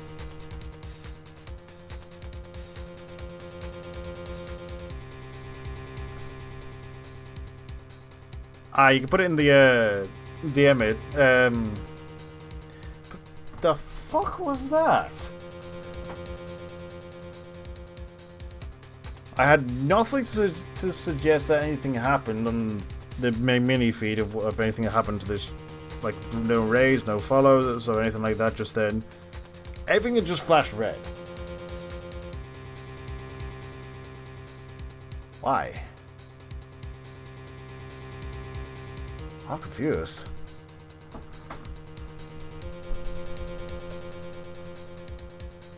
I'm confused as hell.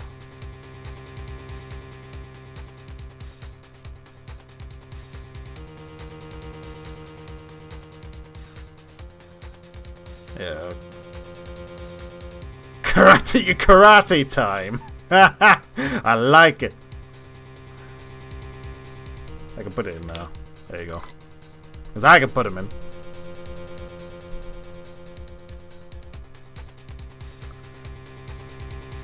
I'm still confused. What the fuck caused them to flash red?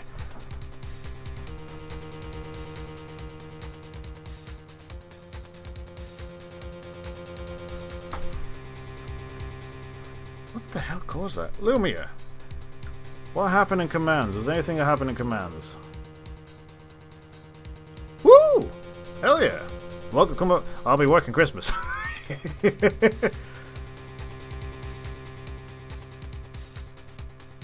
Nice. You get to enjoy some good old tea. Fashion tea. I'm drinking peach iced tea and he's making another batch. I need water. I love water.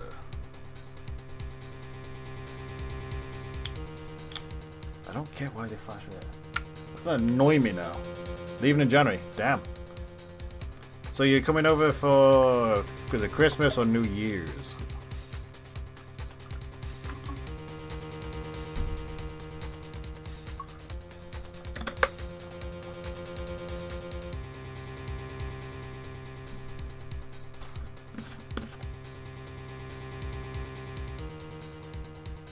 Or was it leaving like at New Year's?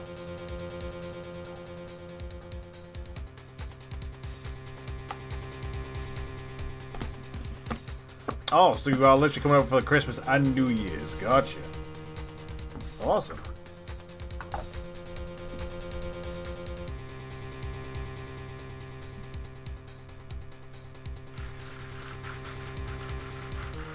Let's see.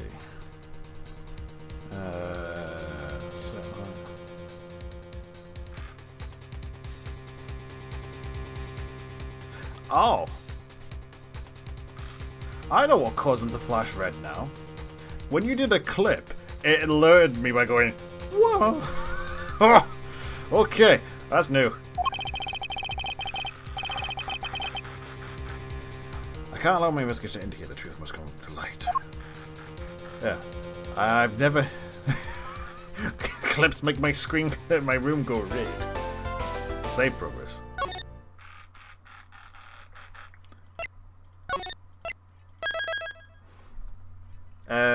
Speaking of like games and everything, this is an old remake of a game from the Game Boy Advance. It is one of my favorites.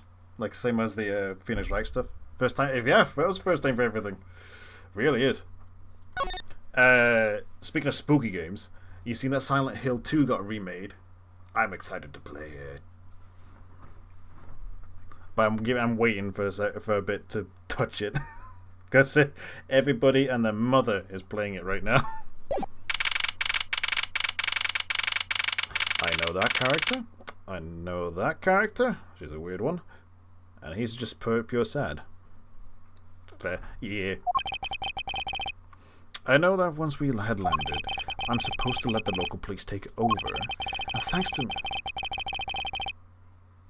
You'll be with it, just sweet. Thank you, thank you, thank you. It's the best way to support. Everyone can have a laugh. Laugh at me getting hurt. I'm yet to punch the desk again, which I haven't done in years. Which is good. I just can't say it. I wasn't able to talk to Mr. in private, so I'm left wondering what she was up to. Why did she...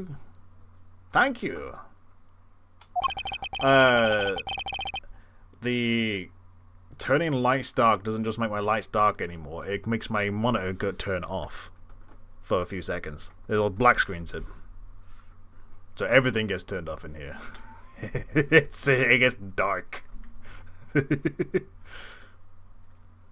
wait for me to continue my investigation.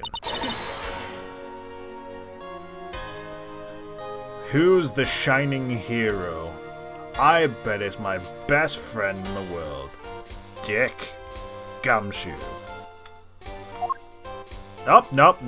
It's Miss Whips. Friend Zika, I thought you were still in Germany. I am not doing a fucking voice for her. Even though I've been doing shit voices, it's been funny. I go where I'm needed, and wherever there are criminals to be caught. Her name is Franziska von Kammer, the daughter of my mentor, Manfred von Kammer. She, like myself, is a prosecutor. Are you heading up this case? It would be a bit of relief if you are. That whip gets a lot of work. Don't you try flaming Miles Edgeworth. I am placing you under arrest. Yep, immediately. What? Quite frustrating, actually. I hope to exact my revenge on you in a different venue, but I'll have to take what I can. I never thought I'd see the day when I decide the House von Kammer would become a criminal. You have no shame. Stop whipping me. Wait, penalty is understanding. I didn't kill the victim. Misunderstanding. What about the murder of the police radio from the captain himself? He waited for the victim on the first floor and then beaten to death. Do you honestly believe that I killed a man? I suppose I should reserve judgment until after I have investigated this for myself. I can put your arrest on hold until then. That is as it should be. I need a lecture on how to perform my duties. From you of all people. It would be perfect in every way. The fulfillment of the creed alone is all I strive for. Good God, I forgot how annoying she is. Well, I have my own creed which I must fulfill, so why don't we solve this together? I have to get going, the crime scene awaits. Don't you dare leave town. Trust me, I have no intention to. Detective Gumshoe! There he is. Too slow. Jesus. I feel sorry for him. Yeah, listen, I'm leaving you in charge of watching this man. Don't mess up, understand? This is I'm supposed to guard him. Simple yes or no, detective. Damn. Just leave it to me. This man's had his salary cut so many times, and he has to deal with these two problem children. Miles isn't so bad. Her, however, oh boy. Miles Edgeworth, if you interfere with my investigation, I'll arrest you on the spot. Are we clear? Now then, if you excuse me. Begone, foul demon. Good to see you, Mr. Edgeworth, sir. Oh my God, to see you're okay. I don't blame it. Thank you, detective. I believe in you, sir. You can lean on me, I'll get through this. I cannot afford a heart monitor. I legit cannot afford it. It's expensive to set up. They're like several hundred. I gotta save every penny I can at the moment. For myself and my parents, we're trying to find a actual house instead of renting. We get our actual house, I can have my room set up and I have a gaming office set up completely. And I am looking forward to it.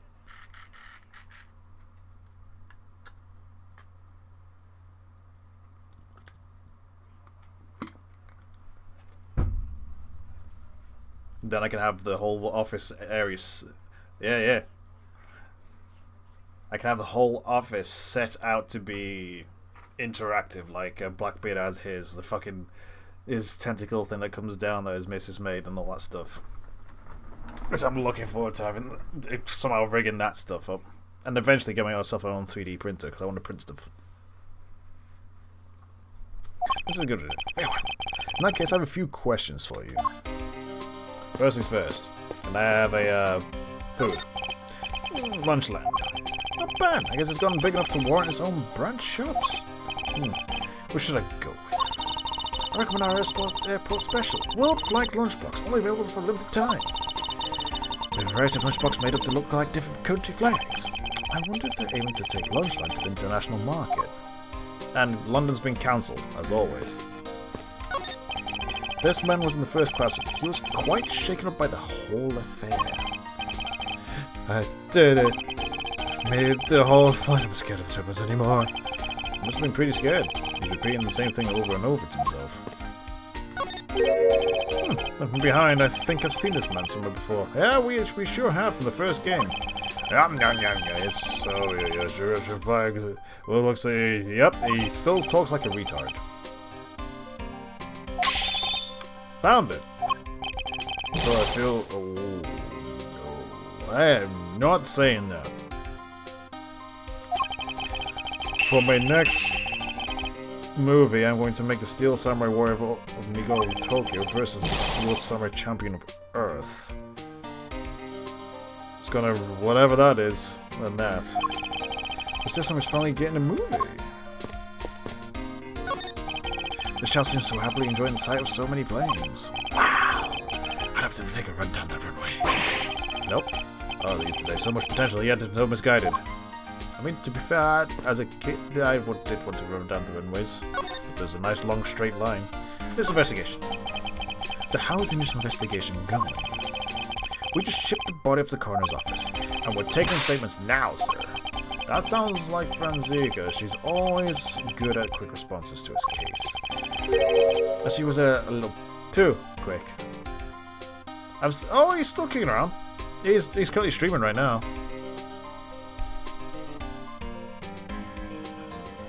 He's called Big Joe now. Big Joe Balthke. Yeah, Quinn's changed his name to his character that he made a long time ago for his his D&D stuff.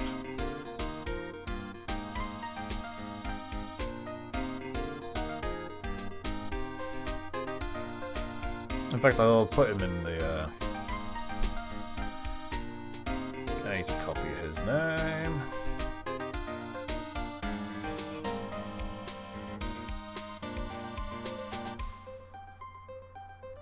Copy that. Yeah, I'm putting the link in now. Actually, do I have a... One second, I think I have a command for it. Let me see. Regulars, no. Custom. I did have a command, I guess it just died. But anyway, that's it. There you go.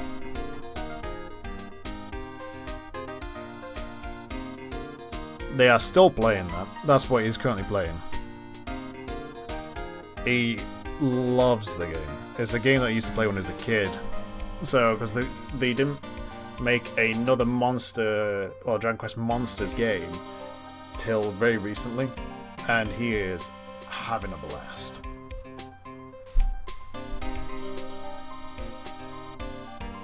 Yeah. That's what he's up to at the moment. Anyway, onwards. Oh, how so? I rushed over as soon as I got the word of the affair, sir. But somehow when I got here... This one was already here breaking our orders as everyone. It was kind of creepy, as though she knew there had been a murder or something. And had come in advance to await your flight's arrival. That's sort of odd. She did show up rather quickly and out of the blue. Plus, I still don't know why she's here in America. There must be some backstory to all this. How's one comment doing here? Just kind of popped up out of the prosecutor's office about a week ago, sir. Something about chasing down leads related to a certain incident. No details? It's kind of top secret, so she can't talk about it, even with me, sir. Knowing her, the only type of talking she likes to do is with her whip. Plus, I doubt the top secret part was what stopped her from talking to you, Detective. Although, I wonder if her case has anything to do with mine. I mean, that's about all the info I have, sir. We should find out more of it as we investigate. Yes, it's high time to resume my investigation. Starting with talking to people involved in this case afresh. Onward. To the plane. Those two are definitely sleeping together. So common for pilots and flight attendants to do hanky-panky with. So you must be the captain. Why, yes, I am, and who might you be? I am the prodigy president from Gamma, and I might have a few questions for you. Don't you dare, Captain. Be friendly with another. I called it! What are you talking about? Only advice for you, my dear Cammy. I would bet money on our dear captain to be much of a reputable person. I bet he sleeps around a lot.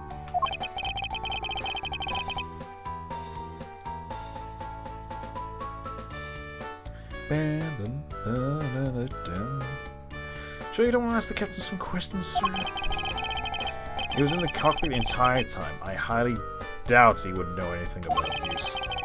Anyway, I'd like to leave that type of witness to Francisca and her whip.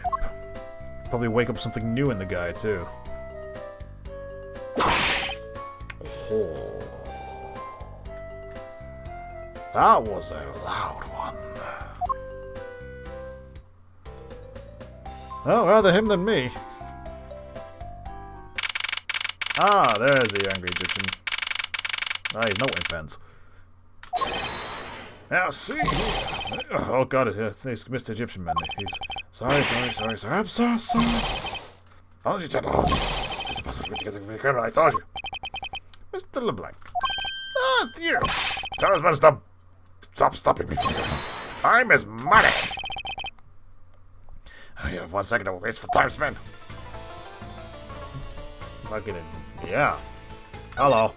Did you finish taking his statement yet? Yep, all done. I do not concern if you are done examining the cargo hold. I want my cargo back. Cargo? Doing a single search of my art, you will pay. What sort of art?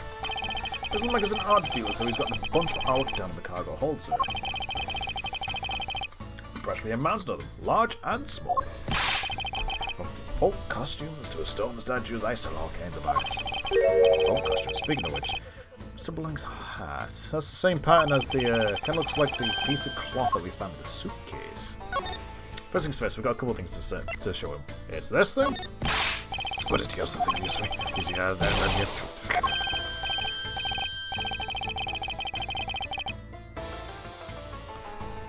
Whatever he said. I understood you perfectly fine in English. You don't have to go French. This thing. Just look, can you please take a look at this thing? It's back on your cloth. As I suspected. Your hair's made the same material, I suppose. Yes, as if I was famous for this from disease for more. Okay. Then this is the cargo you were talking about earlier? No. I got time, much many gigantic. You, detective, when can I get my cargo to move? You can go get your cargo back when we're done investigating, pal. Stop it, please, it's no good. And it's no good if I intend to use the exit attendant's room. Attendant? I wonder if he's talking about Miss Tenerio.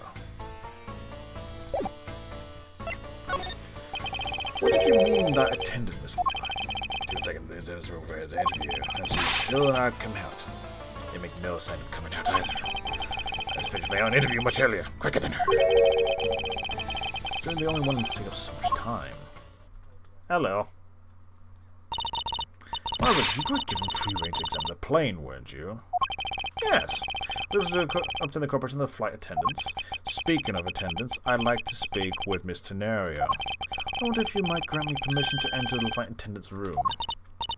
Before I do, you still have to clear up a few issues surrounding your own circumstances. I understand. You may have tricked those attendants with your sophisticated talking. But you can't pull the wool over my eyes, Miles Edgeworth. Oh, good. Let's not complicate things and go from the most obvious conclusion. The scene of the crime was here in the very lounge of the body discovered. No, it wasn't. From the time the victim was calling for an attendant until his body was found, the only person in the lounge this item was you. This mistakenly makes you the likeliest suspect. We've been through this. The likeliest suspect, Francis. Do you have a problem with that? No, but it's not like you to use such vague wording. Use a bit more absolute. I'm simply trying to watch out for you. Stop it.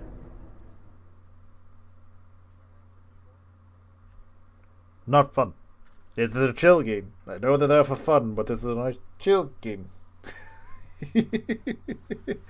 Keep me on my fucking toes. Thank you for your easy.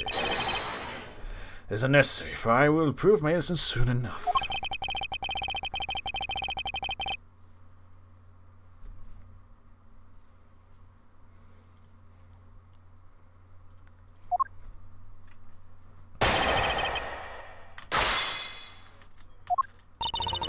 Let's not look at things and go with the most obvious conclusion. I guess. Hold it! I'm gonna have regret pressing all these.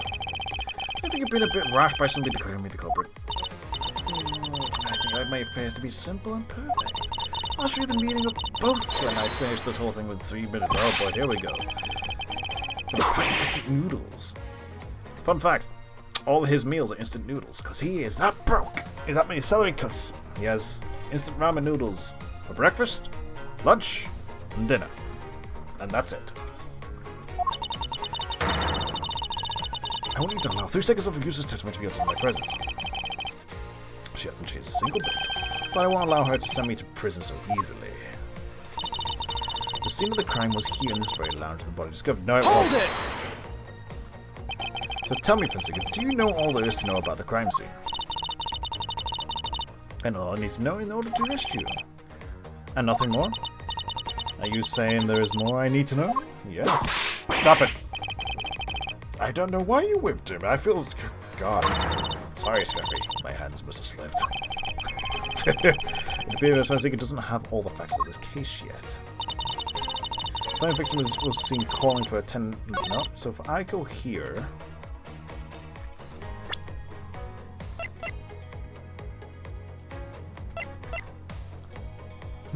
The scene of the crime was here in the very lounge. The body was discovered. No, because we can present this, right? Objection! Yes. It would appear that you did not have all the information you needed after all. And what does that mean? I found a nice piece of evidence just before I was forced to stop investigating. A piece that proves that the body was moved from a difficult location. The killer used their suitcase to move the victim's body, meaning that the real scene of the crime was not the lounge. Objection! Who's the one who rushed to jump into conclusion? Excuse me. All you did was find a piece of cloth inside a suitcase. That doesn't prove that the body was moved. In fact, the killer could have simply chosen the suitcase as a good place to hide the cloth. Expect you would come to that conclusion. It would seem that I can't skip that easily. You should know better than that. Von Karma is perfect in every way. No, they're not. But did you know that the killer definitely wheeled the suitcase around us? Objection!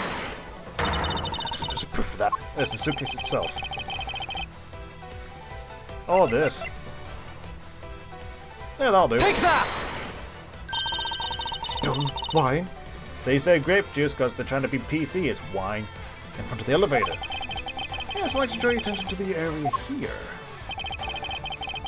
Where is the evidence that proves the killer dragged the suitcase? Right here. Take that! This marquee, wouldn't you say it looks suspiciously like tracks from 2 wheels? I suppose. Further, there is only wine residue on the wheels of the suitcase. That means the suitcase containing the victim's body definitely passed through here. I suppose this means the killer did move the victim's body somewhere else. I'm glad you've come to your senses. Objection! Not so fast. That still doesn't put you in the clear, not by a long shot. Oh, round 2. Let's go. You purchased yourself and acquired the piggyback before the plane hit the turbulence, and then you waited for the victim in the lounge where you beat him to death. Then, while you were in the elevator, the victim's body stuffed into the suitcase. The plane hit the patch of turns and flew the body from within the suitcase.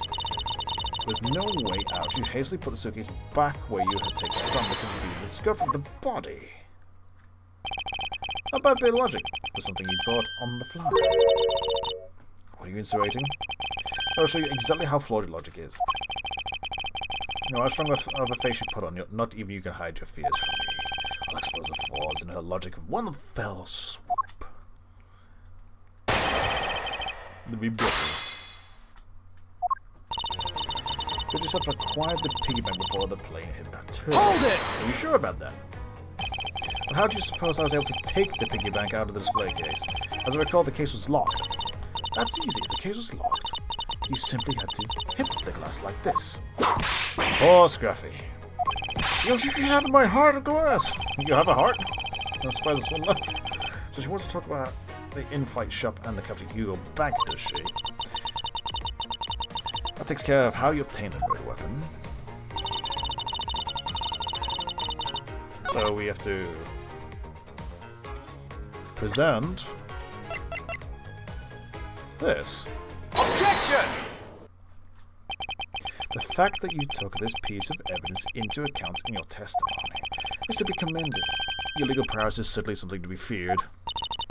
Evidence and logic. Essential tools are that those would stand in a courtroom was learned to master. But what if there was a fake piece of evidence thrown into the mix? A fake? The Captain Hugo piggy bank is just a fake. It is not the real murder weapon. What? The timing of when the bank was taken from the shop is important. It was taken after the turbulence had occurred. But about the load of the bank, what do you make of that? I assume it was added after the murder, when the killer fabricated this weapon. Looking at it this way, the killer basically did three things after the turbulence. After exiting the elevator, the killer brought the suitcase to the shop and left it there. Then the killer proceeded to pick the bank up from the floor, as a piggy bank, and took it to fabricate a fake murder weapon by hitting him on the head. Finally, the victim's wallet was planted on the personage in my pocket, to be precise. Everything was done so that I would be framed for the murder of Mr. Ackby Hicks. You there? Yes, ma'am. Although this piggy bank was anything else than something a murder weapon found. We'd find anything in the lounge or in the shop that would be used as one, ma'am. Most of the items that could have been used were broken during the turbulence. The items were tested negative for other traces of blood. I see.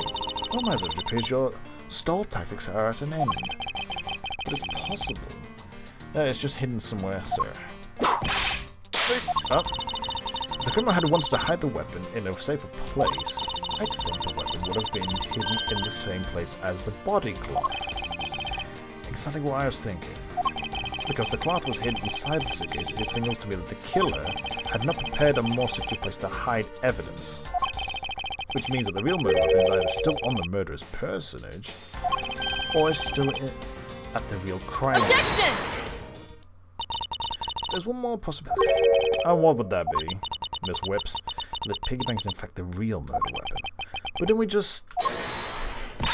Let me finish. The killer took the bank out from the display case before the turbulence by opening the lock on the display case door.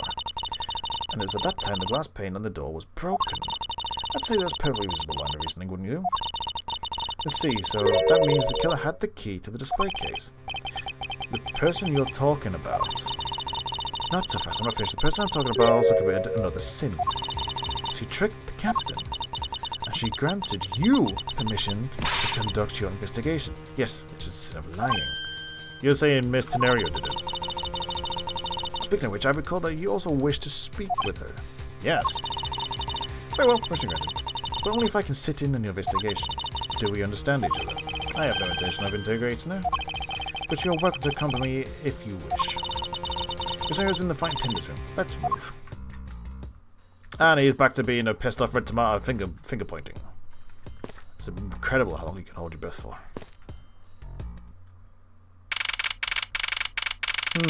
Wonder whose bed's whose.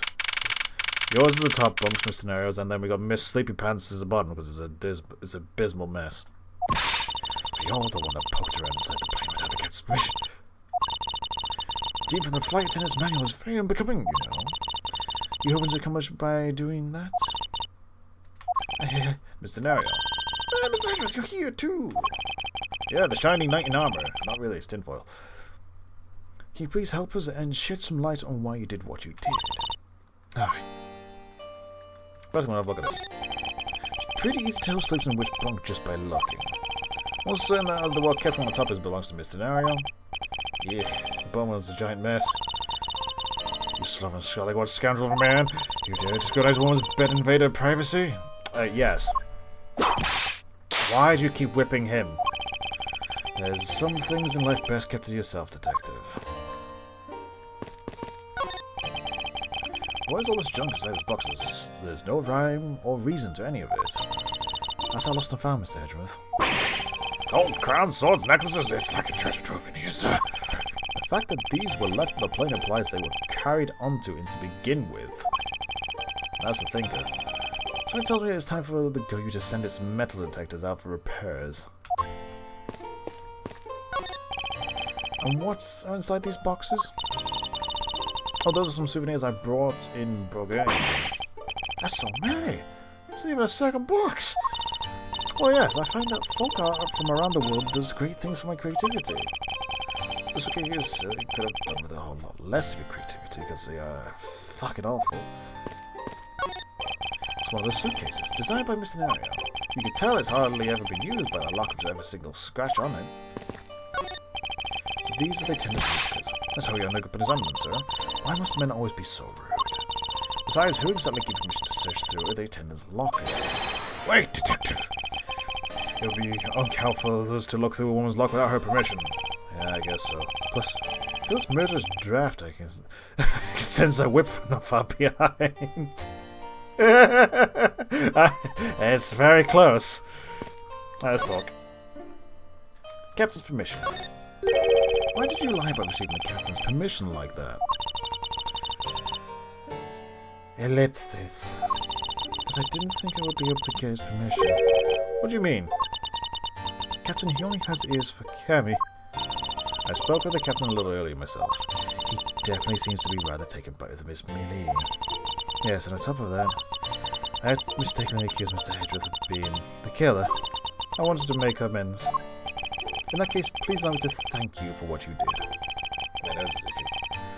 Thanks to you, I was able to clear myself out of all charges. Really? You have to prove your innocence? Yes. Oh, thank goodness.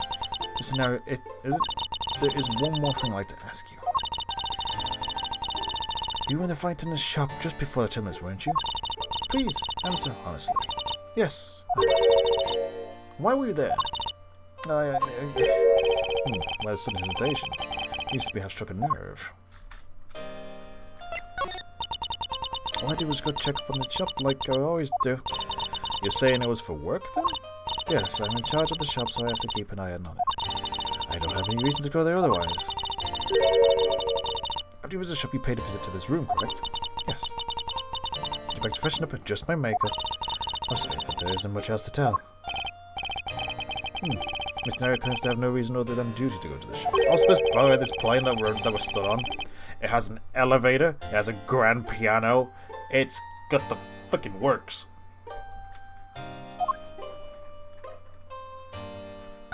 So if I present this, sorry, nope, you do nothing. Must have been one up in a long questioning session she just went through. What about this? You could please take a look at this for me. Oh, that suitcase! Yes, about the suitcase. You're the one who designed it, correct? I think I fixed something else about it. This suitcase is the reason you went to the shop, isn't it? I found it. It was back in the shop. There's nothing you won't find out eventually, is there? Will you please tell me more about this suitcase? Well, I was interested in seeing how the suitcases I had to say were selling. I don't know, this is a service profession. I'm not supposed to care, but I really wanted to know. That's fine. You designed them. You want to know how stuff's been done. And I was glad to see that at least one... it was the last one there. So, it was gone beforehand. So you're saying, Mr. Nario, that the suitcase in the question was the last one? Yes. They're just so popular, they're practically flying off the shelves. That's not exactly the impression I got. No, they're hideous. The one in the shop is most definitely the last one. Well, we're currently looking at that suitcase. Really? I guess we sold all of them. Thank you very much for taking the last one.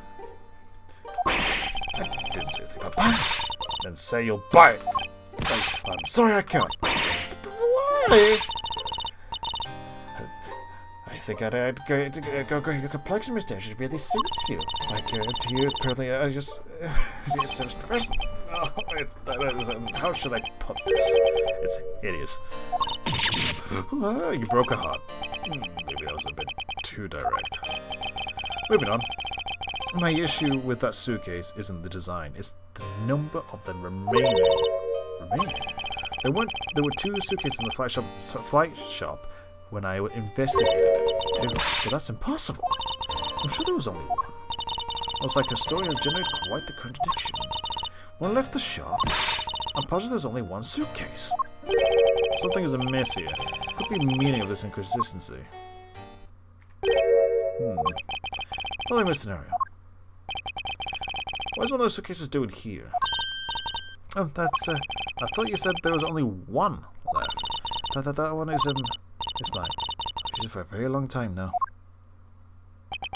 She's used it for a long time? I think not. It's price tagged. That's fucking expensive.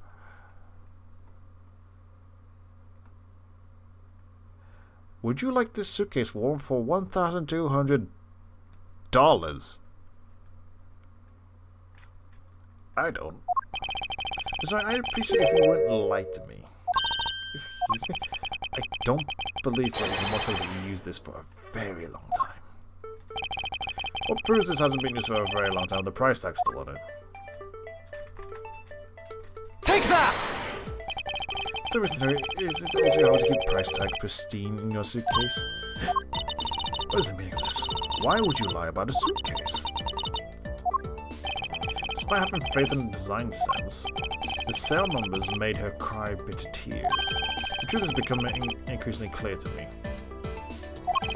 Sorry, I think I understand. I know what you were trying to hide.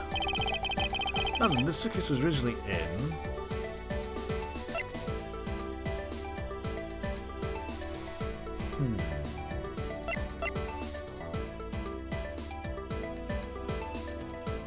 the in-flight shop? Seeing as how the price tag is still on this suitcase, the only one concerned was it on the floor for sale in the shop. And the person who bought the suitcase was... herself. Take that! It was you, wasn't it, Mr. Derrick? I hate to say this, but this suitcase that you designed... it hasn't sold very well, has it? You saw how poorly this design that you poured your heart into was selling, and was deeply hurt. That's why you wanted to make it look like it was selling by itself. Isn't that right? The reason you went to the shop and came back here was... I'm sorry. All I really have is my job. I was overjoyed when my design was chosen. I thought that maybe I finally accomplished something. But the suitcase didn't sell. It's because of the design, isn't it? Oh, because it is but hideous. I could say they chose a great place in which to sell them, either. They weren't selling a single one and they were just sitting there collecting dust. I felt so bad seeing them there, day in, day out. But I decided to buy one for every flight I worked. You buy one every single time you work a flight? I see. So in order to keep your resolution, you went on and bought one today as well. Yes, and here's a receipt for my purchase. She buys a woman, what is your wage? To be able to afford that and all your other gubbins throughout your daily life. This receipt is clearly timestamped 540. The truth is, there's still a bunch of them left unsold. The plan is to scrap the remaining ones at the end of this flight. So where are these other suitcases? They should all be down in the cargo hold. Then the suitcase the killer used could very well have come from the cargo hold. Mr. Edgeworth, you don't think that the killer used one of my suitcases? He did. Yes, I do. The killer used one of your beloved suitcases to move the victim's body. Big forehead. How could they? The suitcases were meant to be faithful to partners, passengers, and their troops. That's all I ever wish for them to be. Is there any other way to get them to the cargo hold other than the elevator? The only other way is just through the door there. What the security? The door has no special lock installed because just to enter this room, you need a special key card that only crew members have access to, which means that the culprit is someone who can enter this room. Ignoring the passengers and leaving only crew members as potential suspects. Yes, friend Zuko, you seem a bit pissed. Scruffy's gonna get whipped in a second. And his white goose to shoot disgrace to the Von Karma name. What do you mean by that? The suitcase came from the cargo hold. That fact alone tells us the whole story. Yes, that's why the culprit must be a crew member who used their key card. Miles Edgeworth, you're proposing that the killer rode the elevator from the cargo hold, correct? Yes, that's the only realistic possibility. The other attendant, Miss Mealy, asked her earlier what, and she had to say this. Some information out of her. Damn. In order to make the elevator go down to the cargo hold, a different key card is required. A different one. Yes, and the only person who holds that particular card is you, Miss Scenario, and only you. What? It's a true scenario. Yes, I keep the key in my locker at all times. Could you please show us that card right now? Yes, hold on. And it's gone. I don't believe it. What's wrong? The key card is gone. Got it. Very clever. Thinking that your card was stolen when in fact you're just trying to hide it from us. You really thought this through. Wait, it's not like that. You can tell us what it was all about this if you don't like the station. Officer, arrest this woman. Yes, ma'am. Mr. Edgeworth. They went through the car. Nope, that's the door. What's wrong? There's disbelief all over your face. Like, I know that you're the lead investigator on this case, however... Hold it, don't think about wasting any more time. You know the rules as well as I do. Evidence speaks louder than words. Even if this isn't a courtroom, the basic tenet still applies. I intend to investigate the cargo hold now. What will you do, Mr. Miles Edgeworth?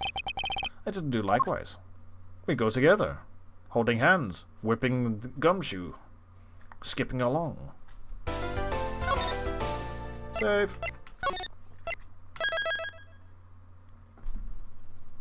Complete.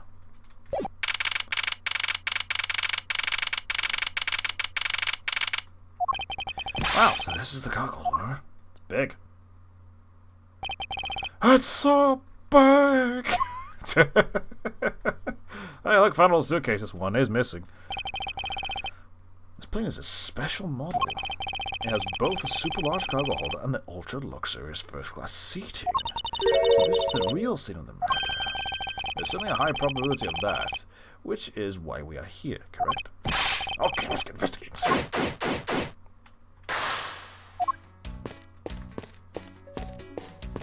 Bed sheets? There's a lot of fucking bed sheets. First we can see this. Holy suitcases, it's like an all-you-can suitcase affair. These will be left over ones they couldn't sell. The ones the company is planning to dispose of after this flight is over. The painting was really cool, I think. Your purchase screams artsy. Oh, why not purchase one then? I'm sure it'll bring you so much happiness. You think so? Then maybe I will. Let's see here. $1,200! I think I'll pass.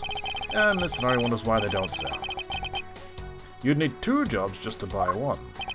Although, it definitely looks like one is missing. What is this brittle substance I'm stepping on? A bunch of glass fragments. Looks like a piece of glasses. Hey, what's for the suitcase, pal? That's what the victim checked in, sir. So this is a case of bumped Mr. Hicks. I don't think he'd mind if we look closer. There's nothing out of the ordinary here, sir. Wait, a file. There's a photo of Miss Von Karma. It looks like a profile on Von Karma. Why would the Hicks have had a file on her? You, we gotta talk. You arrived at the scene of the crime before Detective Gumshoe, correct? And you then immediately began to direct the investigation. Seems to me that you were already here at this airport for something besides this murder. Yes, I was. Prior to this, I've been following a very large and involved in governmental level international crime. But it's much too large for one person to take on alone. So it was decided that I should form a joint investigation with Interpol. Holy mother! I just saw the biggest fucking spider in my bedroom. Oh no. He owns my bed now. That's the best way to describe the size of the fucking thing. Yeah, that'll do. This. That wide. That's my hand. He's the same size as my palm.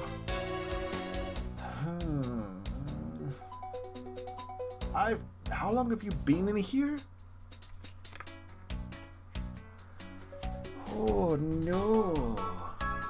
How am I going to get rid of you? Where the fuck did you go back there? Can I? I found him. Are you dead, sir?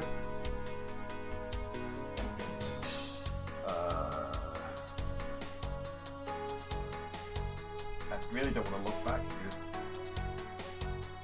Sir, are you dead? I think he's dead. Maybe. I don't think he's dead. He's not dead.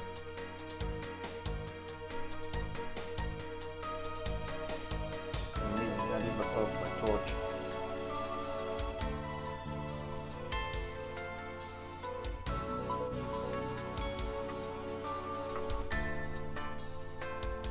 Sir, are you still alive?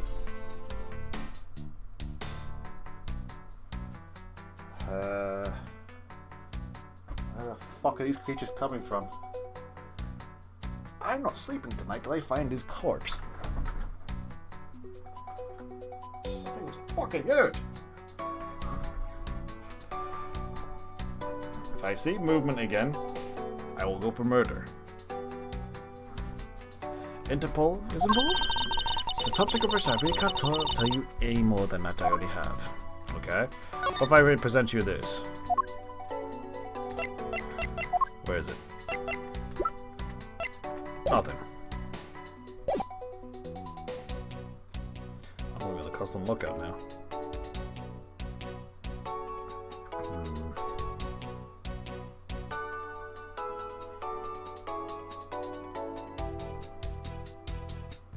I don't know what to do.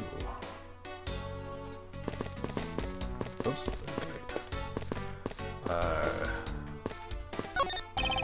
All sorts of books piled up here. This one says flammable, this one says it's pharmaceuticals. This one says for exorcism use only. What kind of operation is this alien running? Don't worry about it. We can do some logic. That and that. Get out.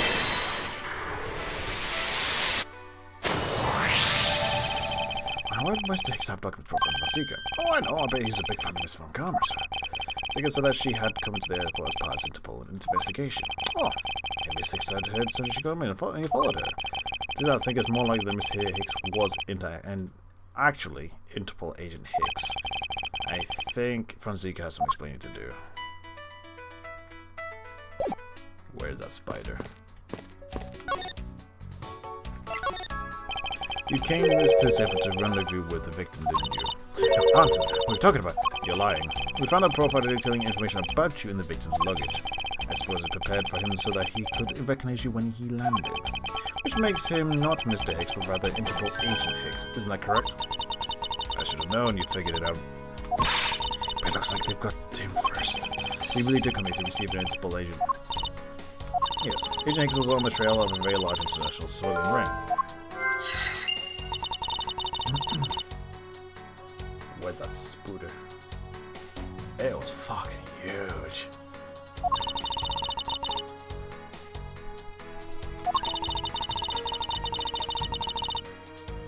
I think I have a way, but I'll deal with it later. Nah, I gotta do it now. I have to do it now. Alright, let's see how strong my muscles are. Alright. Bed. We need to move you. No. No, I pulled my back. Put it there.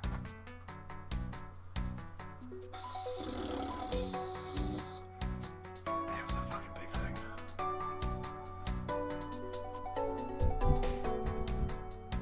You gonna come out? You did? I hope you did. I don't think you did.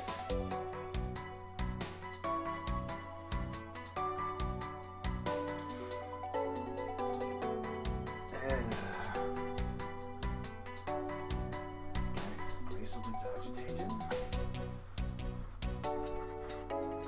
Some deodorant? Will that work?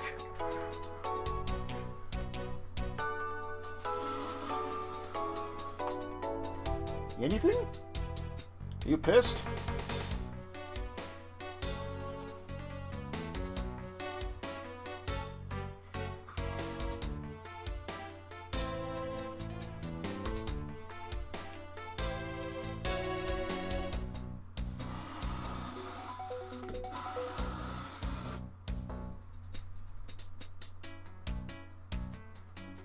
If it comes out, it comes out.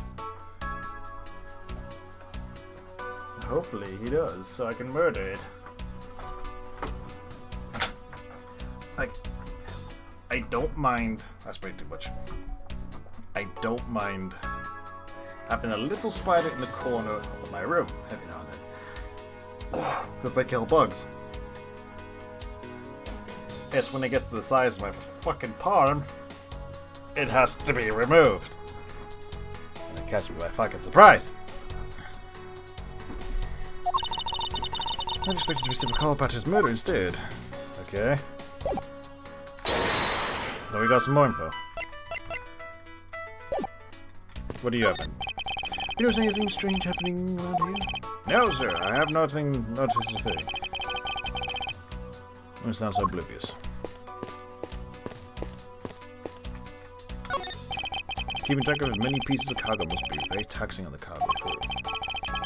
I mean, I worked as a part-time mover, sir. Besides, he's waiting for me to ask him about the rest of his story. But no matter how he pours on those poke eyes, I have no intention of doing so. Poor Gumshoe. I didn't know what this plane was capable of carrying such large pieces of cargo. This thing as tall as two of you on top of each other, sir. It'd take 20 of you to cover the whole thing.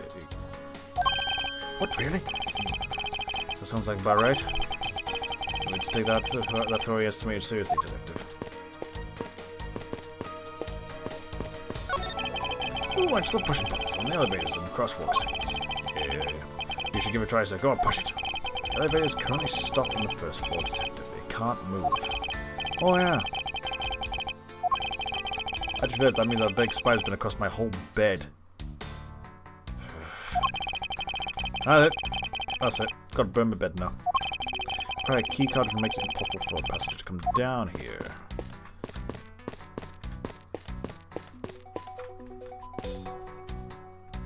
Come you? You get glitched. Yes, you did. Spoke that. You good? Okay.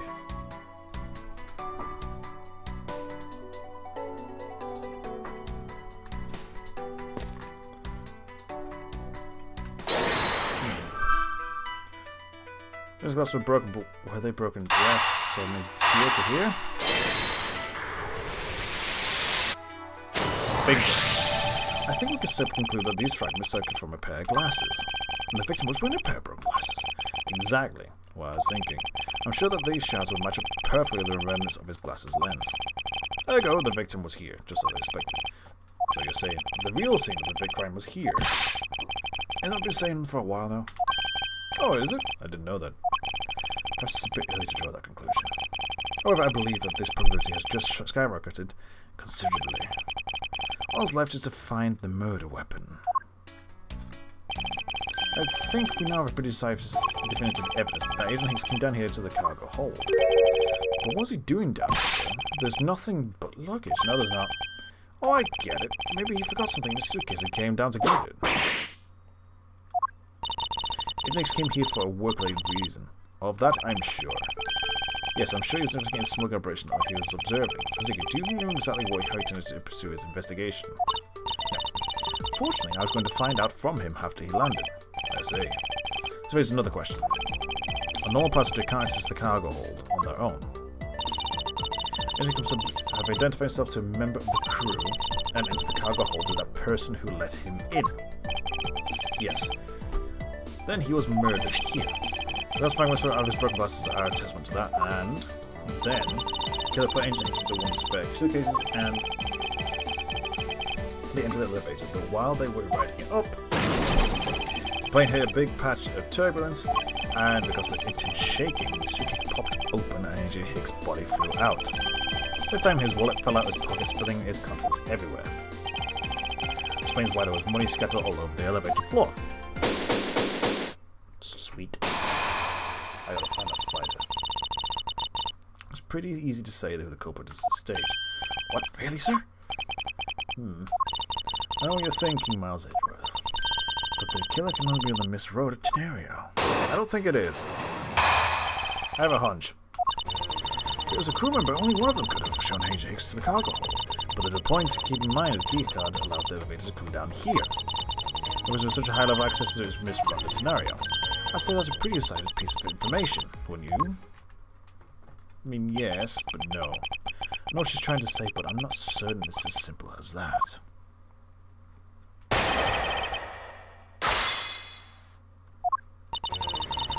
Music's the cargo. Hold it! That might be true then. It could be anyone, including Miss Mealy, if you're even the captain. Don't be a fool.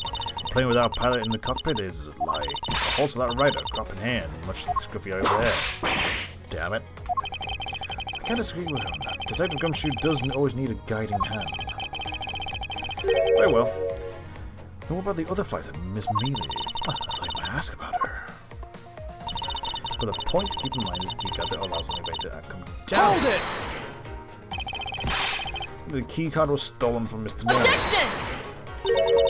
It's highly likely. That's possibly the best thing you can come up with. You call yourself a disciple of my father. Ah, you got whipped this time. Yes, well, I don't have any evidence. Quite your disgrace. It's more of just points to Miss Wanda Tenario, you know. It's not just the key card that gives her away. You talking about the murder weapon? Captain Hugo Piggybank? Yes, she is the only person who had the key to open the display case. But there's a matter of the fact the key to the display case. Hold it! Back! Objection! But there's a surprise, okay. You don't have any proof that this is just a red herring. You must keep on insisting that it's fake. Then what is the real murder weapon and where did it go? Speechless, I see. It's no surprise. After all, you know that we searched the entire cargo hold and come up with something empty-handed. There must be a way. Must be something that can help me rule out this piggy bank. The fuck was that? Is it on the floor now? I don't think so. I think I spooked myself. I will find you, and I will kill you. You will come creeping out of there at some point. What should we examine further to help us certain thoughts today? A weapon. Crime scene. I think we should examine the crime scene in more detail. We might turn up the murder weapon if we search all the cargo and luggage. Okay, you don't find anything. Desk. Alright then. We examine something else.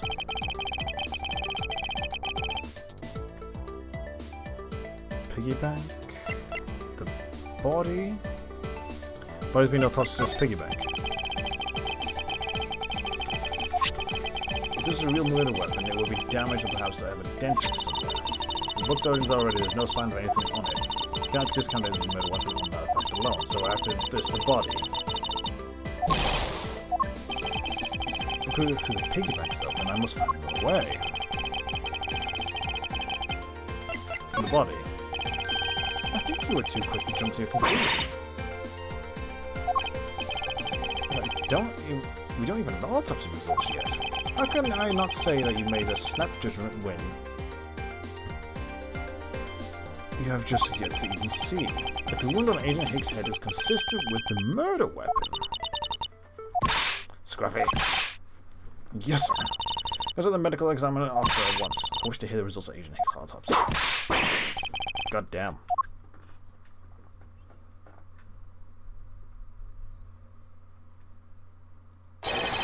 A big problem! It will be consistent, won't it? What is it, detective? They're still doing the autopsy, but they said they already know one thing for sure is... Report. Doc said there's one giant bruise from a beating from his shoulder down to his mid-back. From the shoulder to his mid... He was beaten over such a wide area? Well, I'd say it's a sign the killer had a grudge against Agent Hicks. It wasn't just his head, the killer went all out and hit him multiple times. Griffey, what? Had a grudge against Agent Hicks? What's supposed to mean? Like, well, that's... Was the wound on the victim's head consistent with the murder weapon detected? Oh, well, they said they were still looking into that, sir. Completely useless. He did his best. I told you already, you can't get down there. No, you remove yourself from my way. That's gonna be LeBlanc. Here comes Red Egyptian Man. Oh, God. My luggage, my guns, are mine, and I demand why you turn to me. Let's begin the cargo. Please stand and leave. You'll have a little patience. But there's no choice. Finally. I think you're getting up. There he comes. Winding up. Your leverage is due strong force. You won't get past me. This is it. That's it. So that's what this whole thing has been about. Further, there is the matter of the key to the display case that has been held in the murderer's bank. After all, you know that we searched the entire cargo hold and came empty-handed. The doctor said that is one giant bruise from a beating from his shoulder down to his mid-back.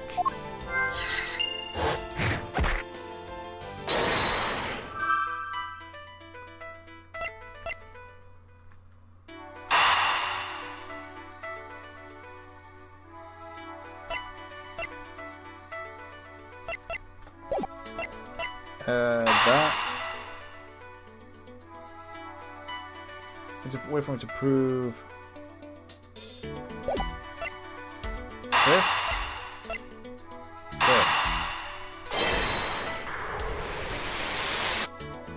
Nope, I fucked it. I give myself a bit of aneurysm. Now, where's that spider? I'll come out of there. That.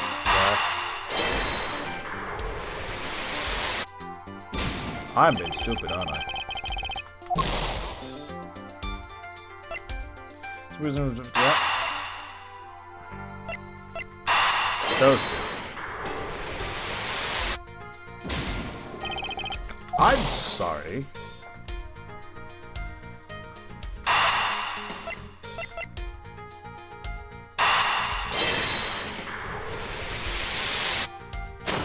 Really?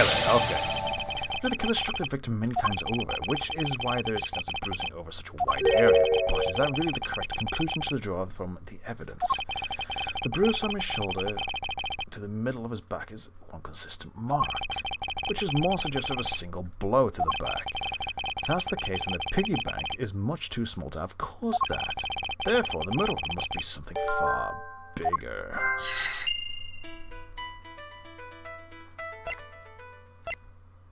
Using a large area of bruising suggests the weapon was very large to use. Plus they weren't thinking big enough. Look for a rather large weapon, you'd think it would stick out. But so far we haven't found anything that resembles a weapon of any sort. Perhaps, just perhaps, it's something we've all overlooked from the very beginning. Because normally it's too impossibly big to be taken into consideration. What was that about? What was he trying to jump his way down here? Vasika, what do you want? I found it. I found the real murder weapon. You did? It really jumped. He's just gonna go, okay.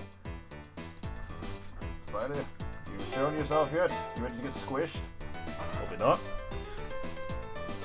We didn't realize it until now, but the answer has been right in front of us this whole time. You might be hurt. We should go up and check him downstairs. There's some pompous attitude of yours again. You should learn to drop that. This coming from a prosecutor with a habit of whipping everyone she comes across. You're never going to find anybody. Anyway, if you really are a prosecutor, then you don't back yourself with evidence. You two aren't listening at all, are you? Now on then, show me this real murder weapon you speak of. Sure. This is the real murder weapon. It's in the picture. Take that! I've concluded that this is the real murder weapon, I suppose. What is that supposed to be, you fool? That was practice just now for when I would show you the real murder weapon. But I had to practice whippings to your... Oh boy. Ow. What do they think about the sinners and the victim's death in different ways? This white bruising... Oh, we've been through this. We know what it is. I know what it is. It's a big-ass piece of artwork. I don't have evidence to show you. I don't have any evidence to show you. Foolish, foolish. We don't have any evidence to show you. Perhaps I should phrase it in that which caused Agent Hicks' death is incorporated. Forgive me, but I do believe I figured out what caused the real cause of death. Freefall. The victim fell from a great height and subsequently died as a result. In other words, the real cause of death is free falling to the ground. He fell to his death? Yes, this is the only possible possibility. The victim has extensive bruising on his back, of his head and his back. And the only rational explanation for these injuries is that he fell to his death. But the murder inside the plane! I know. Are you claiming that there was some place in this plane from which he could have fallen from? As I've said earlier, the answer has been right in front of us the entire time. If you can't be, yes, I do. The victim fell from the top of the stairs of this very cargo hold. Then, we're in trouble. We may have a second to an answer. You tell me, you weren't dead, are you? Quiet, why are you screaming? Good. He's alive! And there you have it, Miles Edgeworth. It's not possible that Agent Hicks fell over the railing to his death. That man is living proof of that. I suppose it's true that is not possible, given the current circumstances. The current circumstances? What's that supposed to mean? Suppose that this large piece of cargo wasn't there at the time. What happened then? He would have been a Bulgarian pancake, that's for sure. That's my motive that wouldn't still be breathing. But the reality of the cargo box is still there, so there's no point in entertaining your wildest hypothetical scenarios. It may be there now, but there is no proof that it was always there. The window of time when the giant box was not there. Oh, but there was. What? What can I use to show her that the possible box was not always there to show her is now? That's the refueling, right? Take that! You refueled out of Republic of Zufar? Yes, the flight had a short layover in Zufar in order to refuel. But that wasn't the only reason the layover, we also transferred from cargo. But the box in question was only transferred onto the plane at that time. To further prove my point, let's take a look at what's next to the box in question. Ah, it's labeled Jingfa Express, go figure. Correct, meaning it was loaded onto the plane in Jingfa. Now, what if the box in question was also loaded onto the same time? It would mean that the box was not there in the cargo hold during the Europe-Jingfa leg of the flight, making a clear drop from which ancient Higgs could have fallen to his death entirely possible. Ah, but your theory is still very far-fetched. Then allow me a chance to prove how very likely my scenario is. My first order of business will be to examine that piece of cargo in more detail. Begin investigation. We have a nice little wander over here. This is a rather large piece of cargo. There's a tag on it. Let's see. Olive red statue. Never heard of it. Not why would I care about it if we could prove it wasn't here at the time of crime. Hang on, I got it.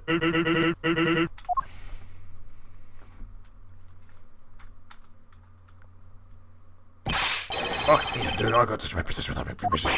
Yuck! Don't rush up on me like that. So this belongs to Mr. LeBlanc, does it? I should see what else I can find out from him. What is this? No, I'm trying to talk to you. I didn't try to touch the thing. I'm trying to drink as well. The Egyptian man. LeBlanc's cargo. I take it this large piece of cargo belongs to you, Mr. LeBlanc. I swear you know that we're bottom by the end of this. Of course, it's mine. I should just pay my pieces from Europe. There's a leave with it immediate. No, much more. The reason for choosing this plane must have been the large cargo hold. 10 million cents. I suggest you stop trying to calculate how many packets of noodles that makes, Detective. Darn. How did you do that? I feel like you keep getting better and better at seeing right through me every year. Oh, I grow with each revolution of the planet around the sun. I have the distinct impression he continues to madly spin in place. So that 10 million cents, is that in euros or in dollars? Does it really make a difference? In our case, Mr. LeBlanc, there's a chance that your cargo is related to our murder case. I was wondering if you would allow us to examine it a little bit closer. It's a very valuable piece, so no, there will... Okay, no touchy. What if I show you this? Nope. Oh god. What if I show my badge? It's a very fancy badge. I could say you had the guts to show me a piece of art and stuff. But from a single glance I can already tell it's mostly worthless. This is much more valuable than a piece of non-art I assure you. I think you have something to say. Perhaps you are thinking like casting pearls before swine. You actually hit the nail on the head for once. You actually said the correct phrase.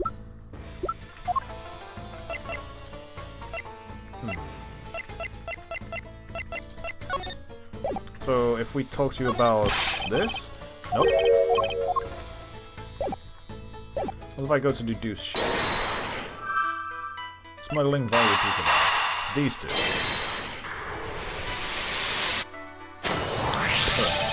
Mr. LeBlanc has something to do with the smuggling ring. Then it's possible this fake statue was brought on aboard in Zingfar. I think I need to question a bit further. Fake statue. About your statue, Mr. LeBlanc. I wonder if it might be fake. I have these in my eyes, fake. I suspect that your statue might be the target of the international smuggling ring. Don't say suspects. I think these things would near dear. I certification of my cargo right here. You mean the cargo certification document? This is England, right? Why did you say so earlier? Please allow us to show it to us once. I can't read this. What does it say? It says plenty of the cargo's put onto the plane in Europe. They have it, Miles. Too bad for you. This statue was brought on board in Europe just as it states in the certificate. Now that's... which means that there is never any was a window of time when the statue wasn't there. I respectfully disagree. You can't discontinue the theory until I see the statue for myself. And you can't have your wish. Look at this. Look at my eyes. This! I know I've seen this somewhere before. This is the leaf red. No, it's not. It's got red eye. It gives us such a feeling of art, I can practically smell it. The statue has a high amount of historical value. After it was unveiled in a museum in Europe, I brought it to this country to exhibit it. I believe a closer look is wanted here. It's not the statue. So this is an infamous leaf red statue. What is it? Did you find something? There's something wrong. On this picture, we should examine it in more detail. It's the fucking eyes. These eyes made of some sort of gem. It's a real nice shade of orange, which I could tell they were even jewels. Oh, but they kind of remind me of eyes of the stray cat, doesn't it? Oh, God. God, not now. yes. Deduce.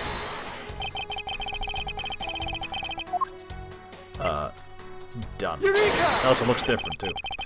These eyes are awfully orange, don't you think? Yeah, I'm pretty. I remember the sunsets when I was in grade school, so I don't think you see what I'm talking about. Oh, I do. But it's really like the colour of the sun when it's set, so... Ah, the memories. I remember standing out in the field, spinning with my arms out until I fell ill. I don't care about sunsets. Focus! What colour are the eyes in this photo? Huh? Ah! They're red! As I thought. This statue is a fake. It's still blank. What do you know how busy I am, man? I'll allow you 2 cents for your answers. 2 seconds. This leaf red. I suppose this is your pride and joy, is it not? This is the biggest trophy on your European trip. Do you know why I wanted to possess this statue? The trigger started 17 years ago. I better grab a chair, sir. Sounds like it's going to be a long story. Look, I regret to inform you. You have my heartfelt sympathy, but... What is it? Sympathy? For what? You see, I'd like to compare the eyes. The large fellow there with his very bright and pretty eyes compared to you. I was talking about the two of us. I meant the eyes of the statue in front of us and the one in the photo. Why the city of the... Oh, no. It is the photo of the statue that's displayed in the museum in Europe. Yeah. Now, do you see this thing blank? The statue before is fake. Fuck! You wasted a lot of money. I believe that even further examination will be required. Now that we have confirmed that this is indeed a fake, there must be some sort of proof that this was brought aboard in Zhengfa. I will present you evidence that will resolve the remaining contradiction.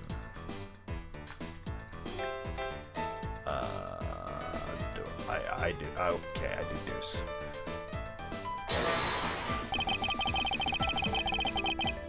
No. I still say it's the eyes. Tell what this is. You knew right away that the eyes are different colour than... Okay. That this is a fake means it was swapped with the real one at some point.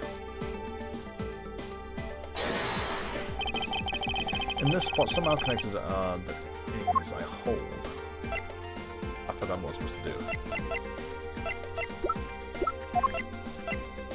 Fake is not worth a cent, let alone 10 million.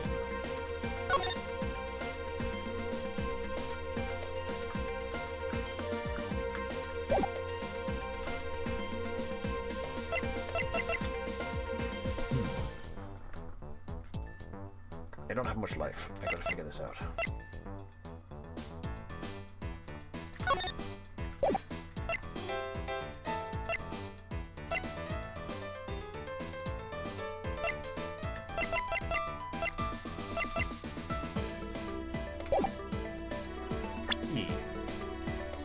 Nope. Is there history? History. Did you ever start with a result of many contradiction? There must be some sort of proof that this was brought aboard on using far.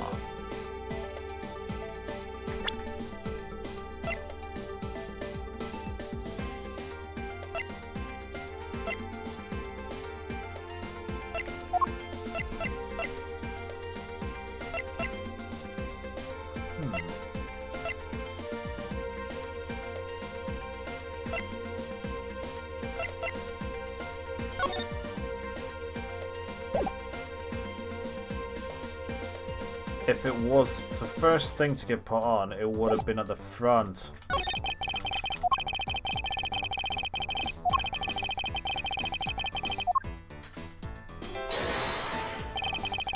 Yes, the whole thing. Eureka! I'm totally confident there's a tiny contradiction here. What do you think, Detective? Well, I think it's really suspicious looking, sir. Maybe the return that tells me something. I see it. What a mistake. Shit.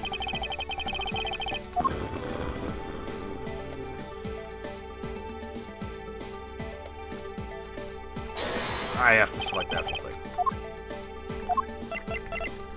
Now. Oh, wrong one. Bastard. Over here. Searching for expressed on the cluster. Something is tugging on the corner. The mind as something is out of place. I fucking wonder what.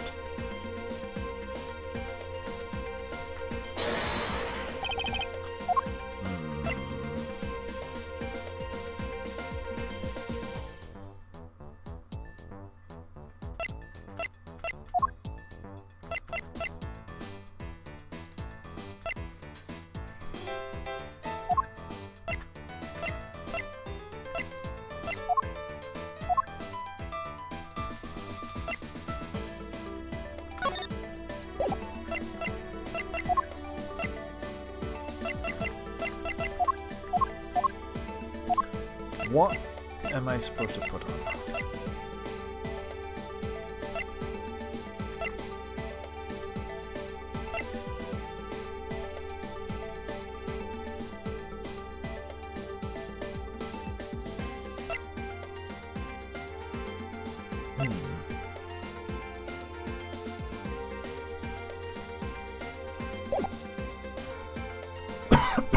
I don't know.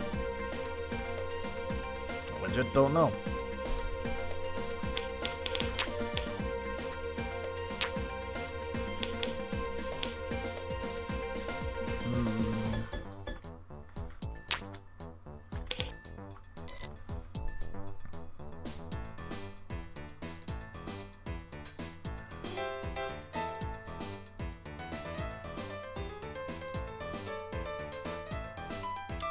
We are here, I think.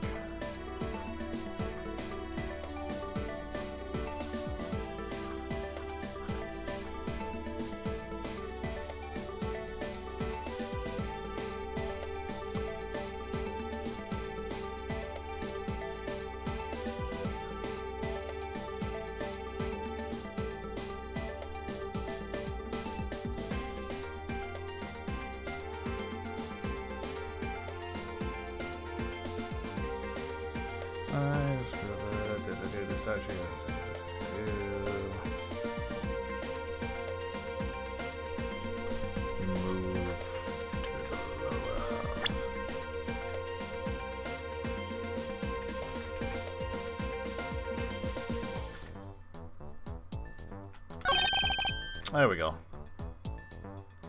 I forgot to move cameras. Spider, you come out yet? Nope, good. The statue stepping all over the neighbor's cloth. Kind of resembles its owner, don't you think? You! What did you say now? Nothing! Further, my clothing hem is not supposed to not be stepped on by anyone. It's too expensive for me to allow it. Please forgive the trespasses on my support.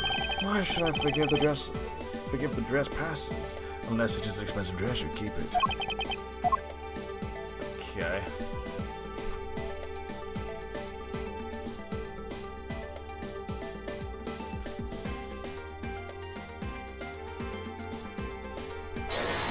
Nope, nope, wrong whip.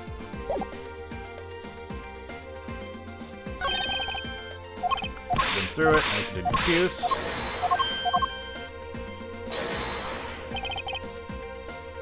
And then we present. I was correct about how this thing was supposed to be. Eureka! I just selected the wrong area. God damn it. What are you going on about? It's just a simple case of the cargo cover getting stuck under. No, it's not.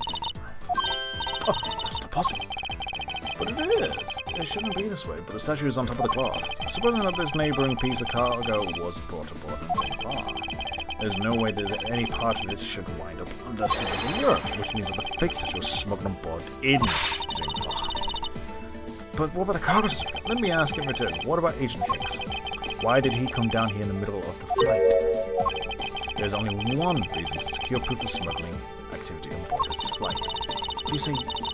So you say, but I don't believe he had to do that in mid-flight.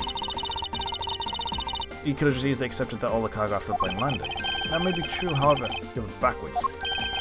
Sure, Jinx could have waited until after the plane had landed, but he had a reason for coming down to the cargo hold. Suppose he had found the fake at the airport, it would have been after the swap had occurred. At that time, the suspicion would naturally fall onto the statue's owner, who would have had no way to prove that statue was switched without his knowledge. Which means there's someone involved who is forging or modifying cargo certificates. Yeah. Oh, thank you for the health back. I guess the victim knew the real version of this was going to get nabbed. Yes, while this photo could be seen as nothing more than a simple souvenir, is in fact to use the reference to document later on. Next, Agent Higgs had to secure proof that the smuggling had taken place. I still don't see the spider. He came down here to take a picture of the cargo hold. A rather empty one at that, right before the fake statue could be loaded on board. A photo of the hold missing a valuable piece of cargo would have been proof enough. After that, all they had to do was hold the Zhengfa cargo crew and arrest the smuggler. Exactly. This only goes to prove my theory. If the statue was not in the cargo hold during the Europe-Zhengfa leg of the trip, there would have been enough height from which Agent Higgs could have fallen to his death. Officer, move this statue immediately. I want to thoroughly examine the floor beneath. Blood. That's my camera. I'm ready to report my findings. Go on. After moving the leaf-red statue out of the way, we tested the area underneath with lumina and there's a reaction. Blood. I see. There's actually lumina. An indication there was blood in the spot. We'll stop looking at it now, sir. He doesn't like blood. It seemed that my deductions were correct after all. I suppose it would appear that way. The culprit cleaned the blood up well. And how do you think the killer did that? The cloth. Take that! The killer used the bloody cloth that I found inside the suitcase to clean up the mess. I see. They had a need to clean up the blood before the plane landed in Zhengfa. Yes, because otherwise the cargo crew could have discovered it during the layover. So is saying that the murder happened before the plane landed in Zhengfa. There is no other conceivable timeline for the events of the murder. If that's true, then they're not through the certain process to doubt. The murder occurred before we landed. This person becomes highly like this is suspect, Miss Mealy. Recall Miss Mealy's testimony by Agent Higgs in regard to when we departed Zhengfa. I saw Mr. Higgs saying in the CFI. She claims Agent Higgs was alive at the time of the service calls, but that totally contradicts the facts. But why would she lie about something like that? I think the only person who can answer that is Miss Mealy herself. To be continued. Right now, then we'll call it there after we finish this episode. Yes. And I've got to hunt a spider down. Fucking thing is big. Oi, dopey.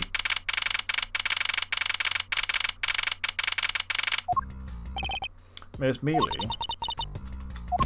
Miss Mealy! Do you recall what you said earlier? About when you answered some service calls as we were departing Zhengfa? You said that Mr. Higgs was sitting in his seat at that time. However, that is simply not possible. Because Mr. Higgs was dead long before we ever touched down in Zhengfa. Miss Cameron. Maybe I just see what I thought I did. No one can make a mistake so large, Miss Mia. I make that kind of poop all the time. Oof. This is going nowhere. There must be a better way of resolving this contradiction. Very well, Miss Mia. If you please tell me about your alibi during the time span. From just before we landed at 3 AM and 6 AM when the body was found. Are you telling me I'm a suspect? Yes. Yeah.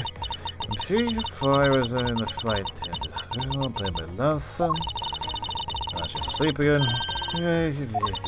From 5 to 6 I was in the flight 10 to 3, playing my love thumb. How is a man supposed to react to testimony like that? Miss Millie, wake up! She fell asleep again. It's like the only way I'm going to be able to wake her up is by pressing her. Or you get the captain in here and you get some sweet talking to her. Sleep. Hold it! Miss Meal, wake up. I'm awake, As I demand that you do something about this fight, and you got a whip. Why ask me to wake her when you can finally put that whip to appropriate use? Exactly. 3 to 4 hours in the flight, Hold it! No, you weren't. If I remember correctly, food was being served in the first class and lounge between the hours of 3 and 4 AM. Yeah, but that case defense, baby. Now, what were you doing in the attendance room at that time? Eating and then having the most delicious drink.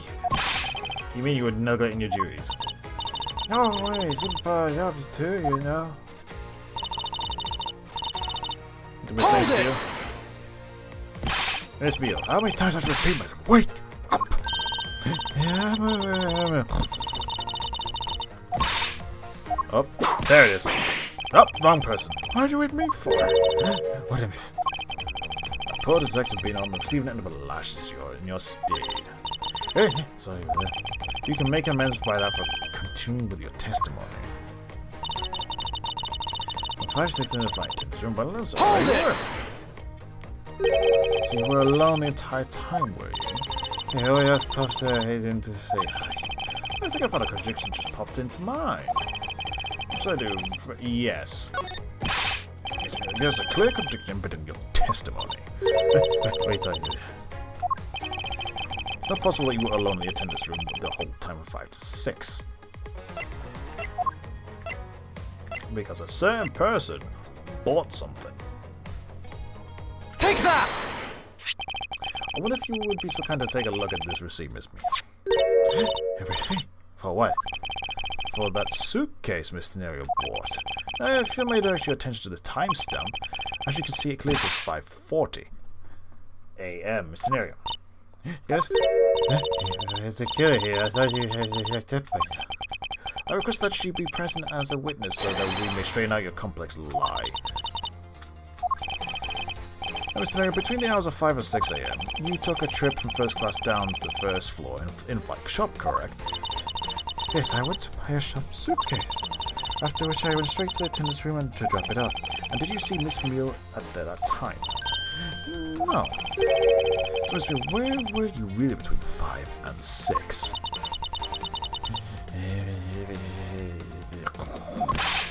It's coming, Meal. The bathroom. We're the ones to ask the questions here.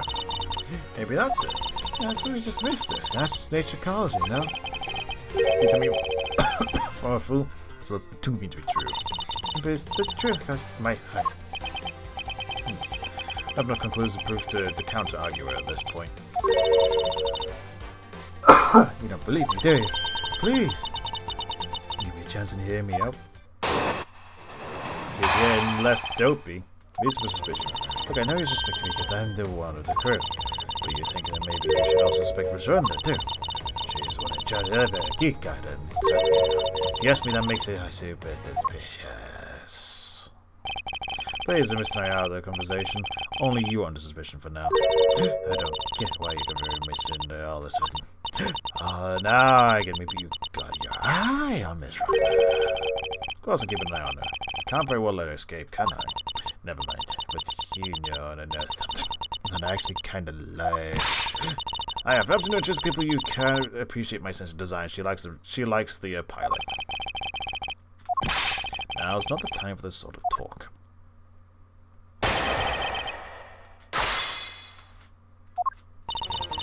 Now you're suspecting because yep. Hold it! No, it's not the only reason I have first suspecting you. Your statements regarding Mr. Hicks also turned out to be a bunch of lies. But I say I was an attendant. You say I wasn't an attendant. You would suspect me then, would you? Yes, I suppose that's true enough. I would suspect you more. You think that maybe you should also... Hold it! We've been through everything. She's already been detained for the further questioning, or have you already forgotten? Oh yeah, I guess I just... Get me. Don't tell me you suspect me too. Sorry, can I help you? I mean, other than you, there's no one else. Believe it. You think that? Me? I cannot. Miss Meal, what did you mean just by now no one else could have done it? She's the one in charge of that key card. Hold it! And what are you in charge of, Miss Meal? I take care of the attendance room. That doesn't count. But I spend so much time there, it might as well be my responsibility. Miss Edgeworth County is very talented in languages, so she assists passengers who may not speak English, especially those who speak Burgundian. She is the only one on the flight who is fluent. Oh, you mean that kind of what I'm in charge of? Why didn't you say so in the first place? Yeah, I'm totally good at Bulgaria. You're from Bulgaria? And I suppose you're in charge of processing documents in Bulgaria. Yeah, I take care of anything that has to do with Bulgaria. Very interesting. Yeah, that makes us super suspicious. Does that mean she could translate the... Hold it! Actually, your on-the-job behavior makes you super suspicious in my eyes. What? This night is busy with the passengers and all of her other duties. You have a lot of free time on your hands, thus providing you with ample time to complete. Objection! I was just recommending you cease to insist this line of questioning. I want to bluff your way through the defense lawyer.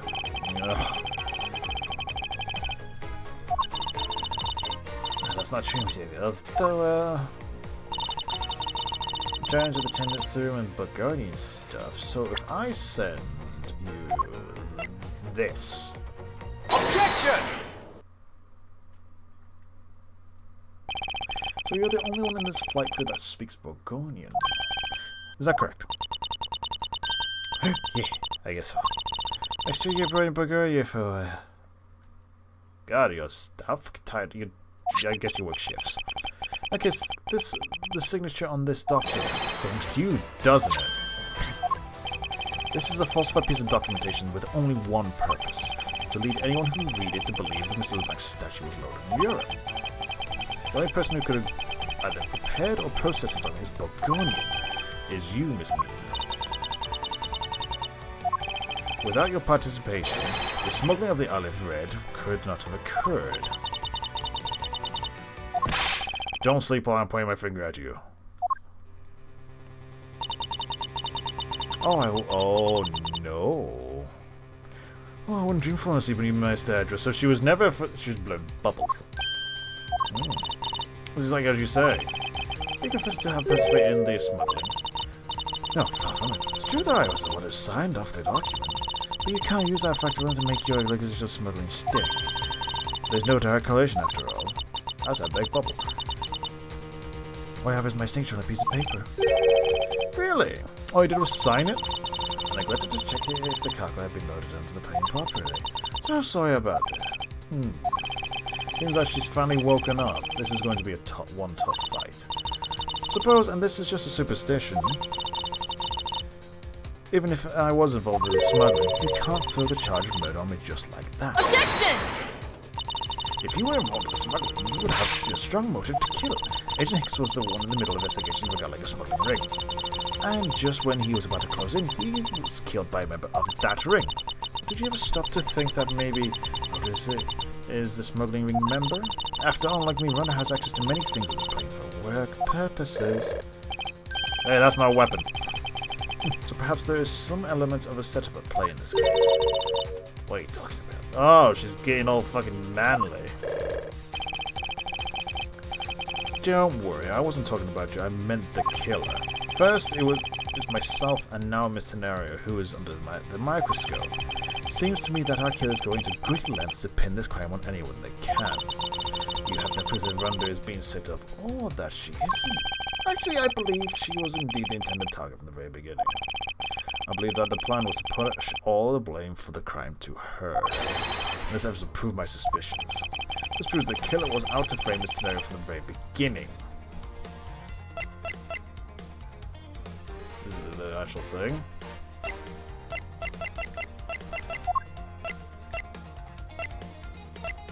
The suitcase? I'm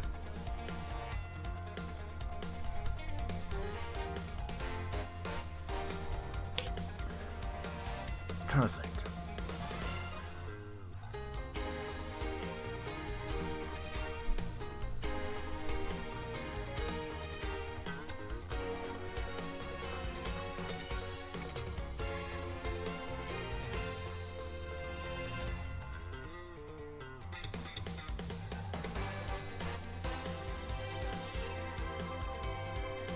There has to be the suitcase. This is the only thing that screams fucking Rhonda. Well, Miss Tenaria. Take it. Take that! Killer could have hidden in anything, but chose the suitcase. Why is that? Perhaps it's to move the body from the lower deck to the first floor. However, why go through the trouble to do so? You gotta rip that poor teddy bear's head off. The only way of these actions makes sense is if the killer had wanted to refrain this scenario from the murder. So he buys a suitcase on every flight she works without fail. Pushes her suitcase being switched with the one that contained the victim's body. Now I put in a very tight spot. Unfortunately, the Germans put an end to that plan. There wasn't enough time to put the body back in the suitcase. Ergo, they made to do with whoever was at hand adapted to their plan, and tried to frame me as I lay unconscious on the floor from the turbulence.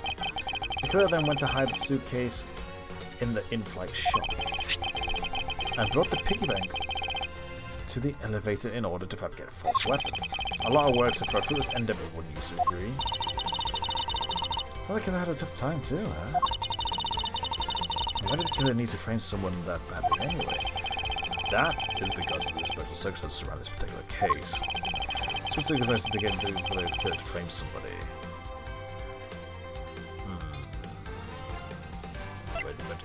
When the murder took place, oh cool. Beware, because it happened in the cargo, and then they're trying to make it go to the flight attendant's room or somewhere else.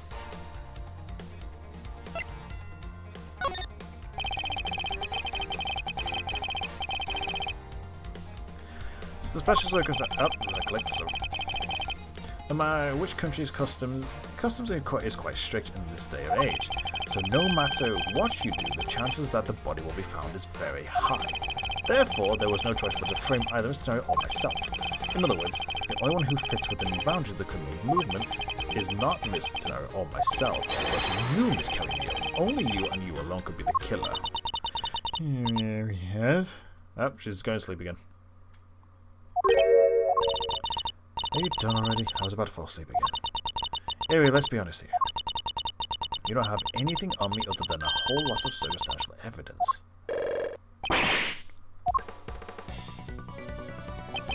I can see the outline of how the murder occurred, but I have no evidence. And it isn't there a piece of evidence that is still unaccounted for. So then I still can't... The phone! We haven't found the fucking phone yet. Take that!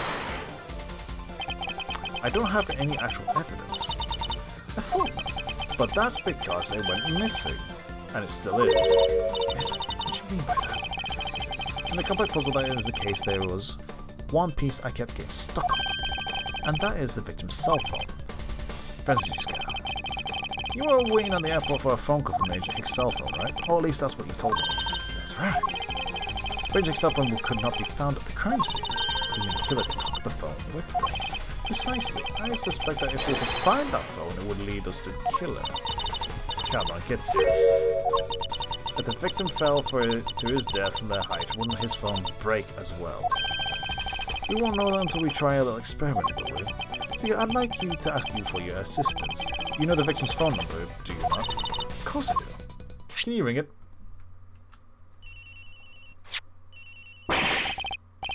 It's someone's ringing somewhere.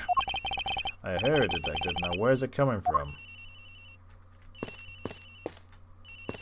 Coming from the bear. Miss Mealy, wake up. Sorry, Miss Edgeworth. I got sleep all of a sudden because it sounds like a lullaby I used to love as a child. I better find that cell phone fast.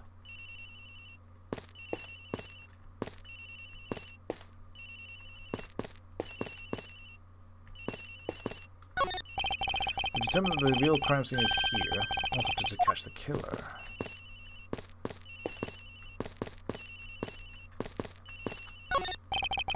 Well, the phone is up in the flight attendant's room. Okay, I guess we're going upstairs. How the hell can you hear that from there? You would not hear that.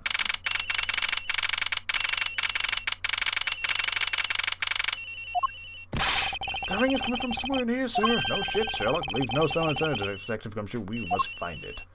It's gonna be in the locker, isn't it? The ring's coming from somewhere around here. But if it's not here, sir, why do I have such a bad feeling where they're gonna find the phone? It's gonna be in this suitcase. Whatever might be inside this suitcase. I don't hear any sounds coming from inside, sir. The bed. Doesn't seem to be over here.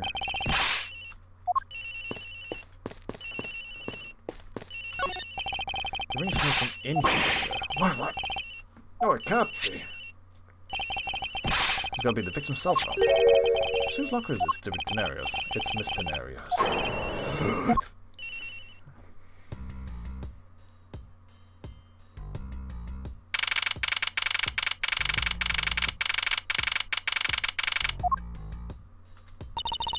So how did it go? Where did you find the phone? I found it in the flight attendant's room. Mr. Tenarios' locker. What? But... How did... I don't know anything about the phone. It wasn't me. It wasn't me. This phone camera, is it? I suggest you arrest Miss Rhonda Tenario, right? Objection! Wait, I have a theory. This is related to the incident with the key card. When the killer went to steal the key card, they conveniently stashed the cell phone in Miss Tenario's locker at the same time. Objection!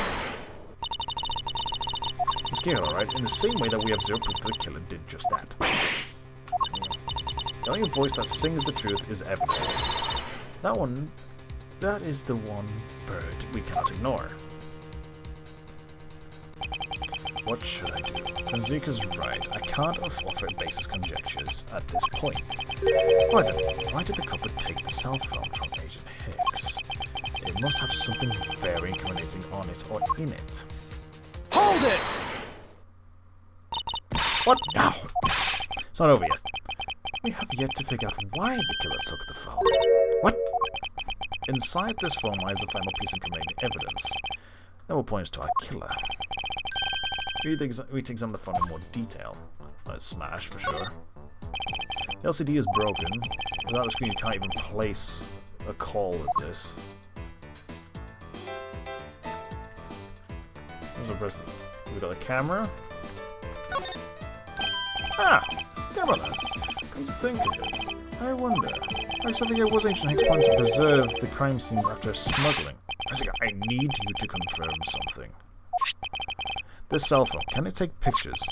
I can't believe you know about kind of basic stuff. So this looks like a very similar model to my own. Mine can take photos just fine. Do you think Agent Hicks could have taken some pictures with this? Particularly pictures of evidence for this smuggling case. And so I'd say there may be some very convenient photos in here for our killer smuggler. But the phone's all busted up, sir. Even a super secure car per broken phone. No, but we can get data. Oh no, wait, don't do it. Gonna fall asleep again. Yeah, I go back to sleep now. No. Objection! The LCD screens on the inside and outside are broken, that's for sure. But that's also the reason enough to believe that the killer wasn't able to erase the data. What do you mean by that, Franzica? Looks like our killer isn't very familiar with electronics. This phone still rang when I called it, meaning that only the LCD screens are broken. It's possible that photos are still there inside, waiting to be accessed. All we do is transfer the data to my phone. Take your card out, and that's it. Your phone, if you please. Very well. It's transferring. Alright, displaying. Yep, it's empty. This is... Agent Hughes was most certainly trying to obtain some evidence of this case. At least nowhere to be seen in this picture. This is a meaning of his evidence in the murder case, right? No, but what's next? Is this it? Is this the end? No. There's nothing in the photo I can use?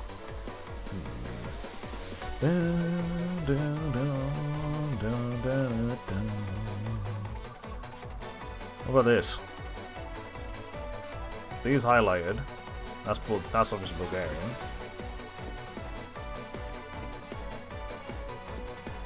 Because this is where the cargo should be, is here.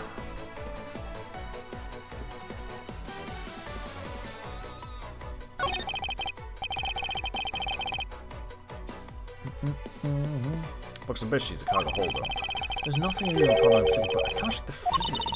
Yeah, if you're just playing around, mind if I go home? Yes, I mind. The only difference between them and now. They weren't here before. What's all this? Oh! That cargo ship from Bulgaria to Jafar. The reason they aren't here now is they were dropped off in Jafar. Well, Mike, can you tell me what the contents of the boxes? Unfortunately, there's no English written on them anywhere. While on cluster of boxes written Bulgarian, it says it is cloth in English. Cloth? Could it be? Is this where the killer? What is this scary face? Miss Mia. Yes. It appears that Agent Hicks was no ordinary investigator. He left us with a piece of evidence after all. A striking piece that will point out who his killer is. Maybe you should enforce your mistake in reading all this in picture. We're gonna cargo on this piece of evidence will point us straight to the killer. It'll be this one, right? Should be the cloth. Because that's the only explanation, because the boxes I've got the cloth in, they were moved after, so it has to be you. Take that! What is that supposed to prove? The killer used this piece of cloth to wipe up the blood they had spilt. But there was one thing that bothered me this whole time. Where did it come from? And now I finally found my answer in this very photo. The cargo was unloaded in Zhengfa had cloth written on it. In Bulgarian, that is.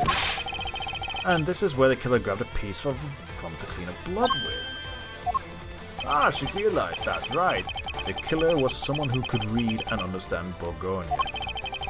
And the only crew member that fits the description is you, Miss Kelly. That's pretty flimsy. The killer probably searched through all the boxes looking for something to use. When you try and dig, you don't care about the box English or Bulgarian. Objection! Sorry, I can't agree with you on assessment of that killer's indiscriminate nature. What? Yeah. There was no need for the killer to tear through boxes at random at all. And if the killer supposedly could not comprehend Bulgarian, well then. What if the killer would have opened this box first? Bed sheets! Take that! Hey! It says bed sheets in English right on the box. Precisely, and bed sheets would be perfect for cleaning up blood, wouldn't you say? What are you trying to say? That if I were the criminal, this box of bed sheets would have been what I would have spotted first. However, the killer chose to use something Bulgarian cloth. Do you have an explanation for that? The killer didn't want anyone to know that the real scene of the crime was this cargo hold, so they were afraid to leave signs that the box for the sheets had been opened. With the Bulgarian cloth, well, that's a horse of a different colour, because the killer knew that it was going to be unloaded in the Republic of Zhengfa. That's right. That's why the Bulgarian cloth was used. Knowing the Bulgarian media on board could make such a calculated decision. It was you, Miss Camille. You and you alone. Oh, now you get defensive behind a bear. You've lost. It'd be very easy for you to confirm any of the boxes were resealed. All we have to do is contact the Zhengfa authorities in time. You may even find other evidence to incriminate our killer within those boxes. You're gonna rip his head off. So what do you say, Miss Meal? Why not confess to your crime here and now? Or would you rather just wait and see what we find out from my investigation in Zhengfa? Ellipsis. Oh, she's dying to bubbles. No!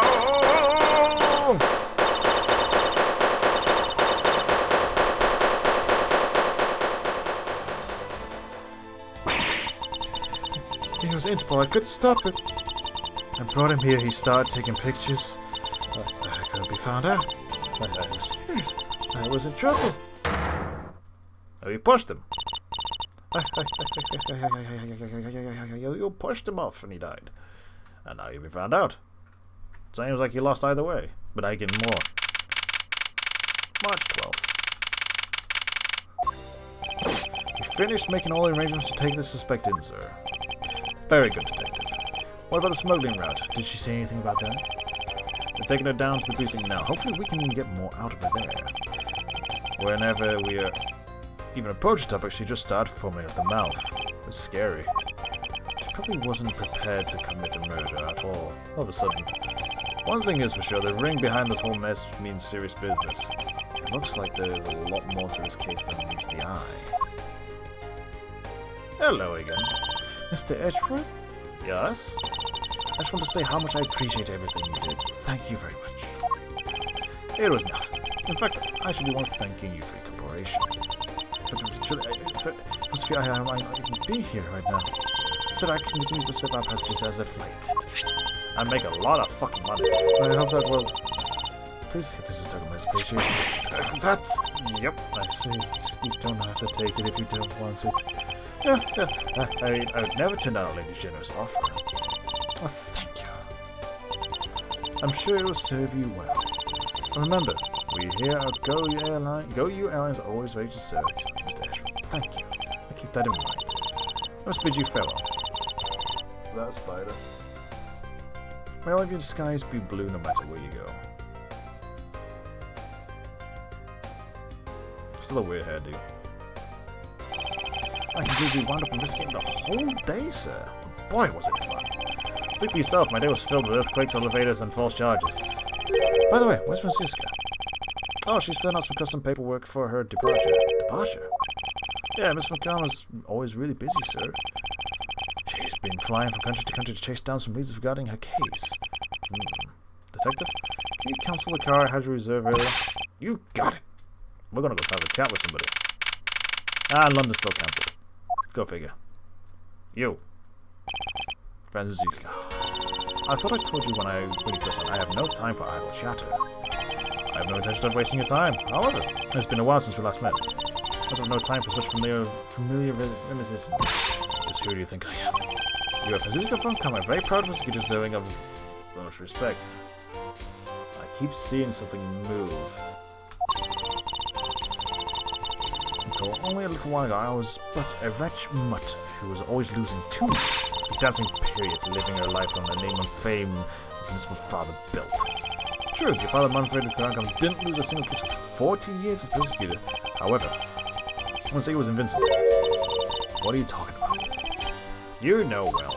The group I'm on in the trail of is a little more troublesome than most. The smoking route we found this time is only one sliver of the big picture. Sounds like a dangerous assignment. You don't have to worry. I can take care of myself. Yes, I suppose you can, with a whip. Plus, there's another agent on the case with me. Oh? Another one? He's a star among Interpol agents and has the highest successful arrest rate. Who knows? Maybe runs him one day. I simply caught up in this one case. I hardly see why we would cross paths. I suppose. But I doubt he would say the same. I'm not following you. You'll understand soon enough. The fight has only just begun, Miles Edgeworth. I'll be back to this country soon enough. And when I am, you'll be sure I'll pay you back in full. 10,000 whips, lashings, all for Scruffy. Look like that, she's gone. Huh? Thank goodness, I can finally rest easy now I want to watch out for that whip. Don't you? I want to thank you for all your help and cooperation. Oh, it was nothing, sir. I'm just happy to be able to work with you again. I'm going to be celebrated by adding a little extra salt to my instant noodles tonight. Just how much did you cut to celebrate by? But I'm wondering, if you might give me a ride down to the prosecutor's office. Sure thing! I'll even fly down the road to the patrol car if you want. Don't let me remind you, Detective. Safety first. Thus I solved the first case upon my arrival home. Francisca von Kamm, the smuggling route she was after. The leaders of that ring had already put their trump card into play. And the players on the other side of this war, they would only begin to make themselves known throughout the next incident. Edward speaking. Ah, finally. I called who knows how many times earlier, but I couldn't get through. And you are? I've got my voice, Miles, my boy. I know that. It's fucking Grossberg. Mr. Amino. No, Ernest Amino. I don't know. Different guy. Oh, so you do remember me. That's rather sudden, but I can't really ask this of anyone else. There's been an incident, Miles. Oh, my son, he's been kidnapped. Oh dear. The end. And how long are you going to be going for, my bud? Done and done. Save progress, please. Because we are done for the day. We'll do this again tomorrow.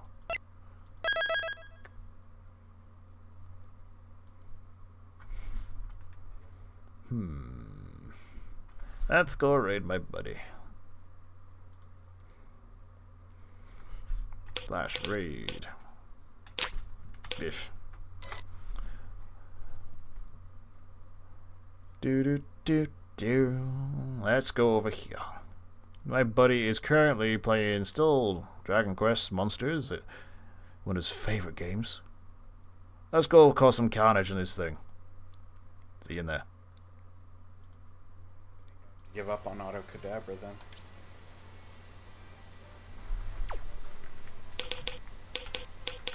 Otherwise, he's not going to do any damage. What's up, Zach? Thank you for the raid. Blurg. So.